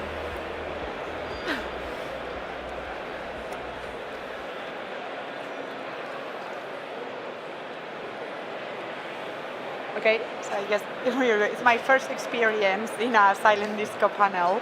So, hi everybody, super excited to be here. My name is Carmen. I'm the founder of Cocoa Ventures. We're a pre-seed seed fund based out of London. And basically what we say is we were VCs for many years. We now invest like angels. So we're VCs turned angels that become the in-house VC for founders. So I have this big theme around like how to hack your first round of funding. And here my colleagues were kind enough to agree to be on stage and happily be grilled. So we will make sure that like we get the most out of them. And let's start by letting them introduce themselves. Hi, I'm Yuval Avni. I'm the co-founder of Swan Lab Venture Factory, which is a fund here in Madrid. We just raised fund number 2. We invest in early stage B2B tech. And in my other hat, I'm the managing partner and co-founder of a fund in Israel, which is called Crescendo Venture Partner. Hi everyone, I'm Etienne Guillard. I'm the head of ventures at Manatech in Miami. I have been an entrepreneur, serial entrepreneur, raising funds from business angels. Then I have been a business angel myself, and now I'm head of ventures in Manatech. We want to invest in Latin American companies to help the integration of the ecosystems in Latin America. Hi, I'm Javier Yuste. I'm also serial entrepreneur as well. I founded several companies. Right now I'm selling some of them. I also became a business angel as well. And right now I'm living in Mexico City. We have a venture capital there called GP Compass. And basically we invest in Latin American companies and companies that they want to go to the US or either to Europe. Hi, I'm Anna. I'm a principal at NFX. We're an early stage fund based in the Bay Area in Israel. We invest in companies among different sectors globally, in marketplaces, AI, and fintech mostly. And really happy to be here with all of you. Super. Okay, so let's do it. So the first thing I always tell founders who are thinking of fundraising is that when you start fundraising, this is a process. You need to get onto execution mode and think about it like a B2B sales funnel, basically. So you need to feed the funnel and then get people down the funnel or out of the funnel as soon as possible. And so I think it will be very helpful to hear from you, how do you think it's best to approach a VC? Like if you're a founder and you need to figure out if a VC is suited for you and how to get to them, what do you recommend? So first of all, I don't consider them like a B2B sell, but rather like dating. So yeah, so the main thing you need to achieve is not the check at the end, but rather the next date. So I think when you are meeting a VC, what you should get is the next meeting, because it means you're in the process. Down the funnel, exactly. Yeah, down the funnel, but this is what you need to aspire. You need to aspire for the next meeting rather than just try to see the end, whether they will be correct to the end or not. And during this process, I think the pre-qualification is very important. And the best thing to do is, first of all, to ask. Ask other people that deal business with this fund and the fund itself, what are their interests, what they're looking at, not to spend money, time and money just on conducting some discussion with them that eventually will be for vain. So I think that's very important, and just make your homework like the fund itself make homework on you and doing due diligence, you should do the other way around. I totally agree. Yeah, so I think we have to differentiate if we are talking about business angels groups or VCs.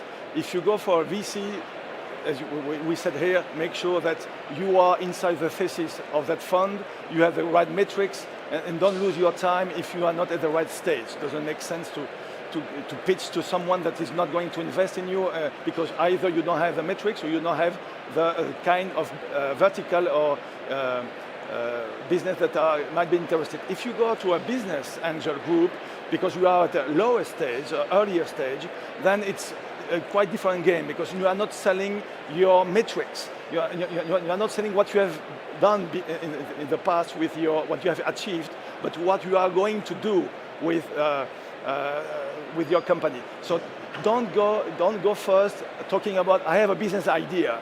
That's wrong. Don't stop like that. Never. Always talk about there is a problem and I have a solution to that problem, and start from there. And then you can catch the attention potentially of that business angel because he likes the space or he knows about the space, and always ask for feedback. Don't ask for money. If you ask for advice, you will get money maybe. If you ask for money, you will get advice. So choose what you want. Exactly, and actually, I totally agree. But key thing you've both talked about: do the work, pre-qualify, absolutely, and also how to. But how do you find how do you get to them? So once you've done the work, you know that you do a lot of network effects. It is NFX. How does a founder get to you? So, well, first of all, I would like to do a plug for a platform that NFX built that's called signal.nfx.com. And I mean, I always recommend any founder asking me, starting this journey, I always recommend them to go there because it's a platform that has most of the investors in the world are there and allows you to filter by sector, by geo, and so on. So I will start making that list. And I think the next natural step after you have that list that hopefully it's long, because the reality is that you're going to get a lot of no's as a founder, and the longer your list, the better are you going to be handling your own psychology going through those no's. I think it's important to work with abundance of options. And the next step is really trying to find if you have any people in common with those investors.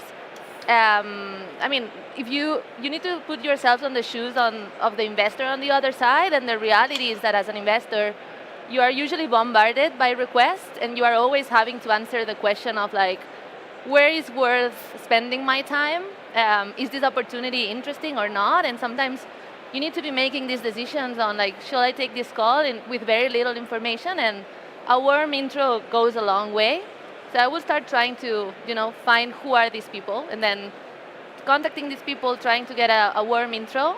If you don't have, I mean, you're not going to have warm intros with everyone. So in that case, it's really working it's a sales process. I agree with Carmen. So really working on what's going to be that cold email that you're going to send and that's probably one of the most important emails that you're going to send, and needs to be very succinct. You need to test it out many times. I would recommend also talking to friends that have been founders and have gone through this process before and getting their feedback. And yeah, reach out cold when you don't have an option, but that's the first step. I think that's actually absolutely key, and I know that VCs and business angels, everybody gets a lot of criticism for the fact that we maybe don't reply to all emails and people don't get response.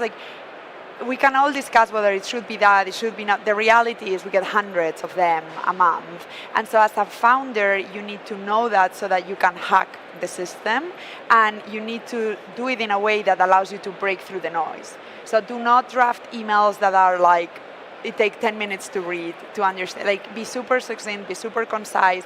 I need to read it like that and see what you do and why it's exciting in 2 minutes.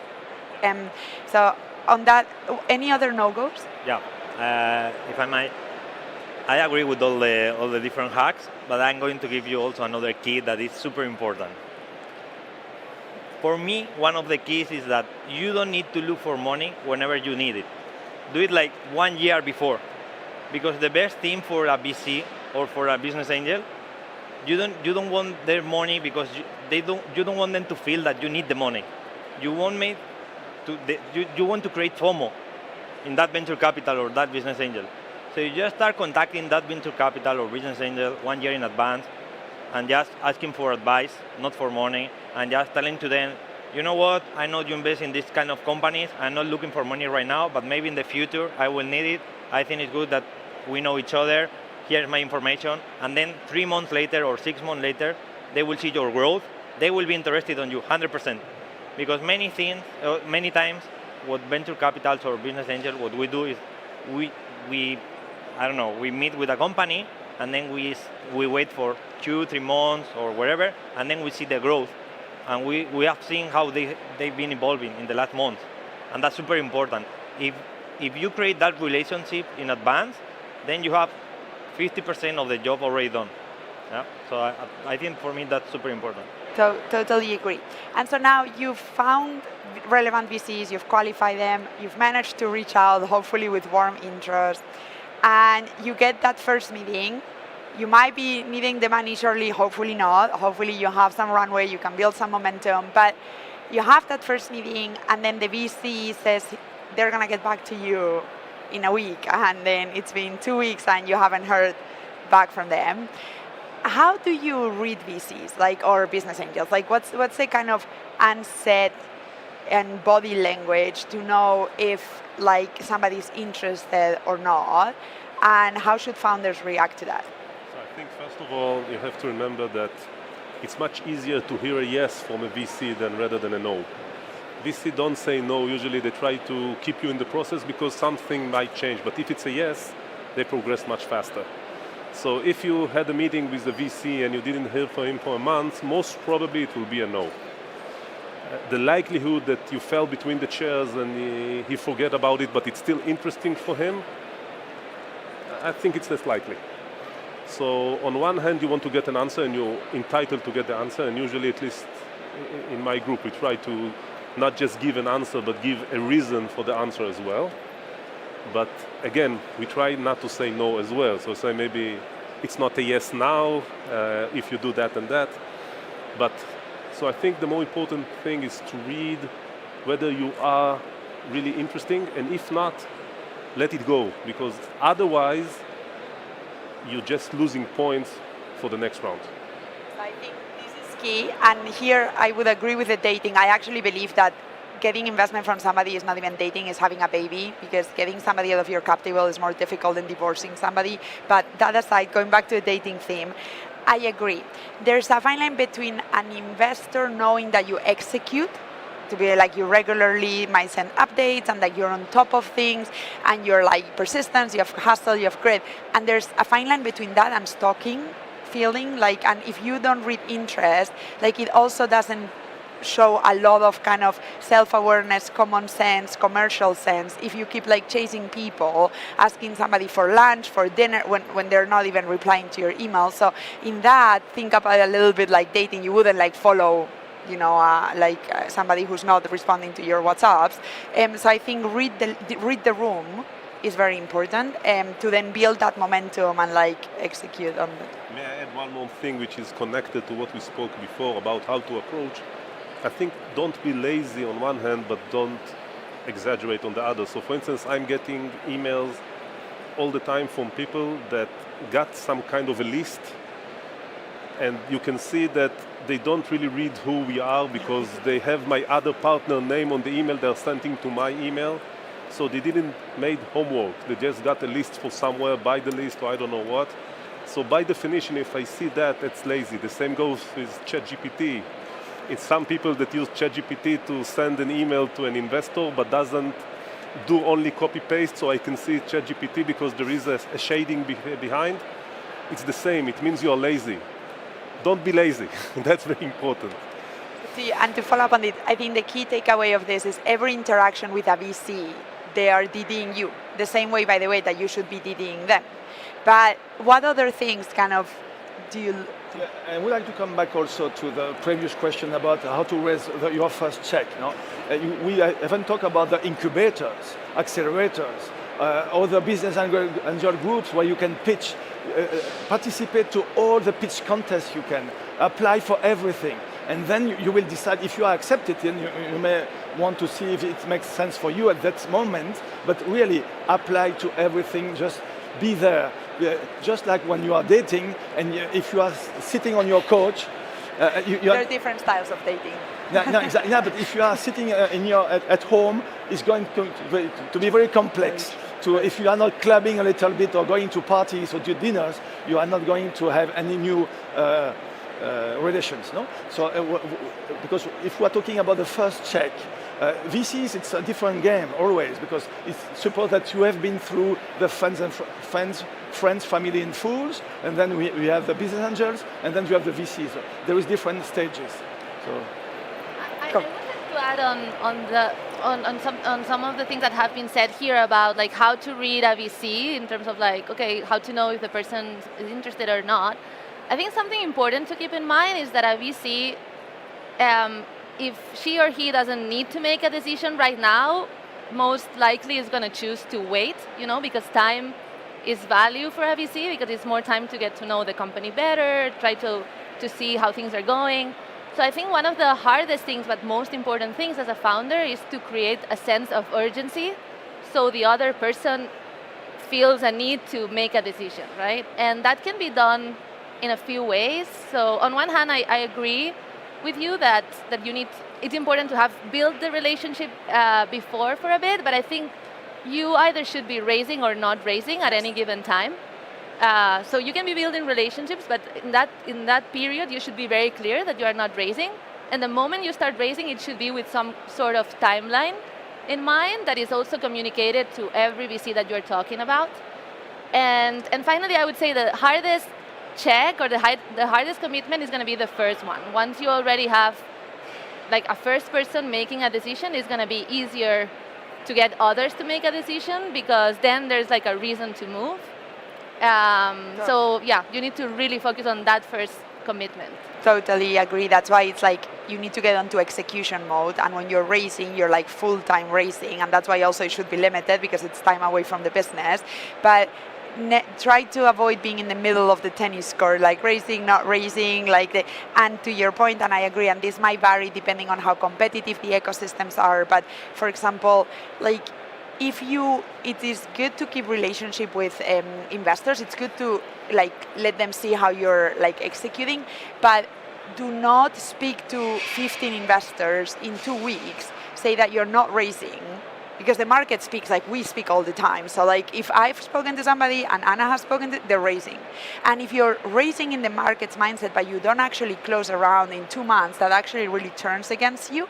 So this momentum, again with the dating, you also don't want to be the most available person. There is something like human nature, and this is very human nature, makes you more wanted the harder it is to have you, right? And you need to play with, I'm hard to get, not so hard that it makes no sense for me to try. If you're a Series C company, you're out of scope for me, I won't go for it. But hard enough that I feel I want you even more. So that balance, it's hard to strike, but it's important. So basically, we've got to that first meeting. They've actually got back to us. And the thing has progressed, and now we're thinking about what terms, how to think about actual terms, right? We always say that, in fundraising, it's a little bit like optimizing for the Holy Trinity. This makes sense, size of the round / money for the business, minimizing the dilution of the founder, and then there's always a stake that actually the VC, business angels less, are gonna need. So let's start by size of the round. How should founders think about the size of the round? How much money should they be raising, especially in this market? The money they need to get to the next round. So they should make a calculation about, so in 18 months, in 2 years, I'm going to raise my next round. What kind of metrics should I have to be able to raise that next round? And what do I need, how much money do I need to get there? And then, because we have to prepare, always have in mind the next round. So that's, I think, the best way to go. And when you think about, because sometimes, especially the earlier stage, it is hard and in this market, we don't know how Series A prices. We don't know what are the metrics. We don't know how Series B prices. So what about thinking about also overlaying a time that you can quantify, in months, in years? How much runway do you recommend a founder to have for a business? I would recommend from 18 months to 2 years. Yes.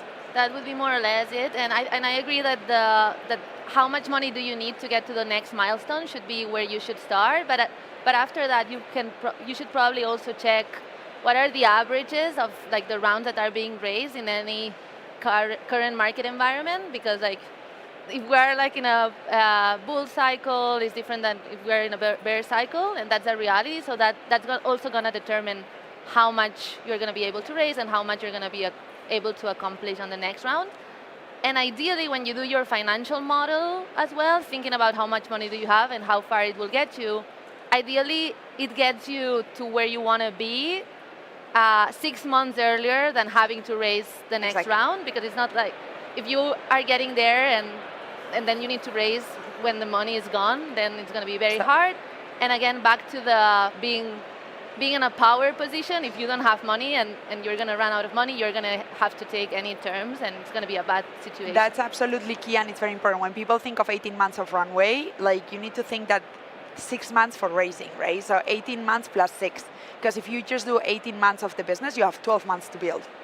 So like that is actually quite important to think about. And especially in that 6 months or that 18 months, 24 months, whatever, you need to keep the relations with the other VCs and with the other business angels that they didn't go into that round, because you might need the money that they have for the following round. So I think that's important to keep that relation and to show to them like, that's my growth, we're improving this and we open this new market, we are growing, we close our first financing round or second or whatever that we gave to you, and then you show them your track. I think that's super important. Are we running out of time?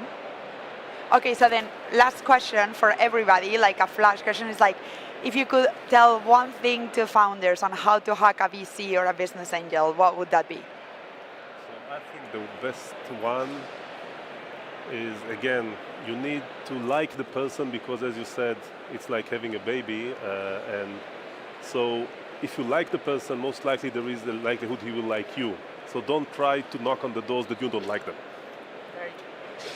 Be nice with everyone, because you never know what's going to happen, so be nice.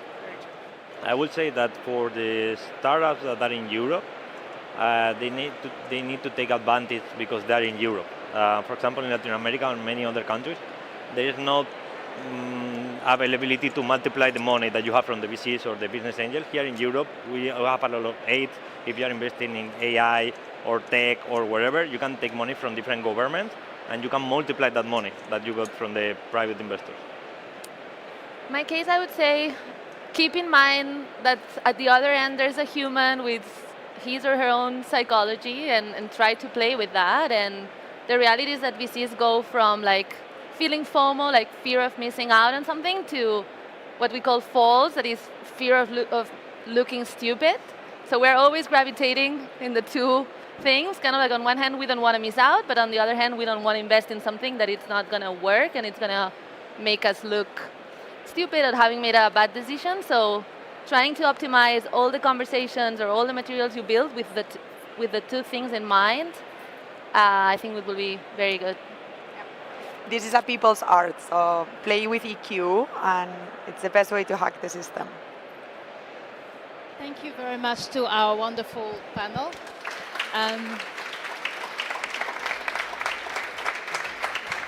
I hope we can all appreciate one of the, at least for me, one thing I really loved about the discussion. It was short but full of very practical tips, and I'm glad the audience also appreciated that. For those who want to continue the discussion on business angels, then head to the growth stage, as there's more conversations going on there, and especially the business angels ecosystem in Spain in general. Then at the arena stage, there's more in terms of startup competitions. For those who want to continue networking, tonight we're going at Plaza de la Parra. And finally, as this is the last talk at the corner stage for South Summit 23, I would like to ask you as well a massive round of applause for the people that we don't talk to a lot, our amazing technical teams that are there for us every single day as well. Thank you.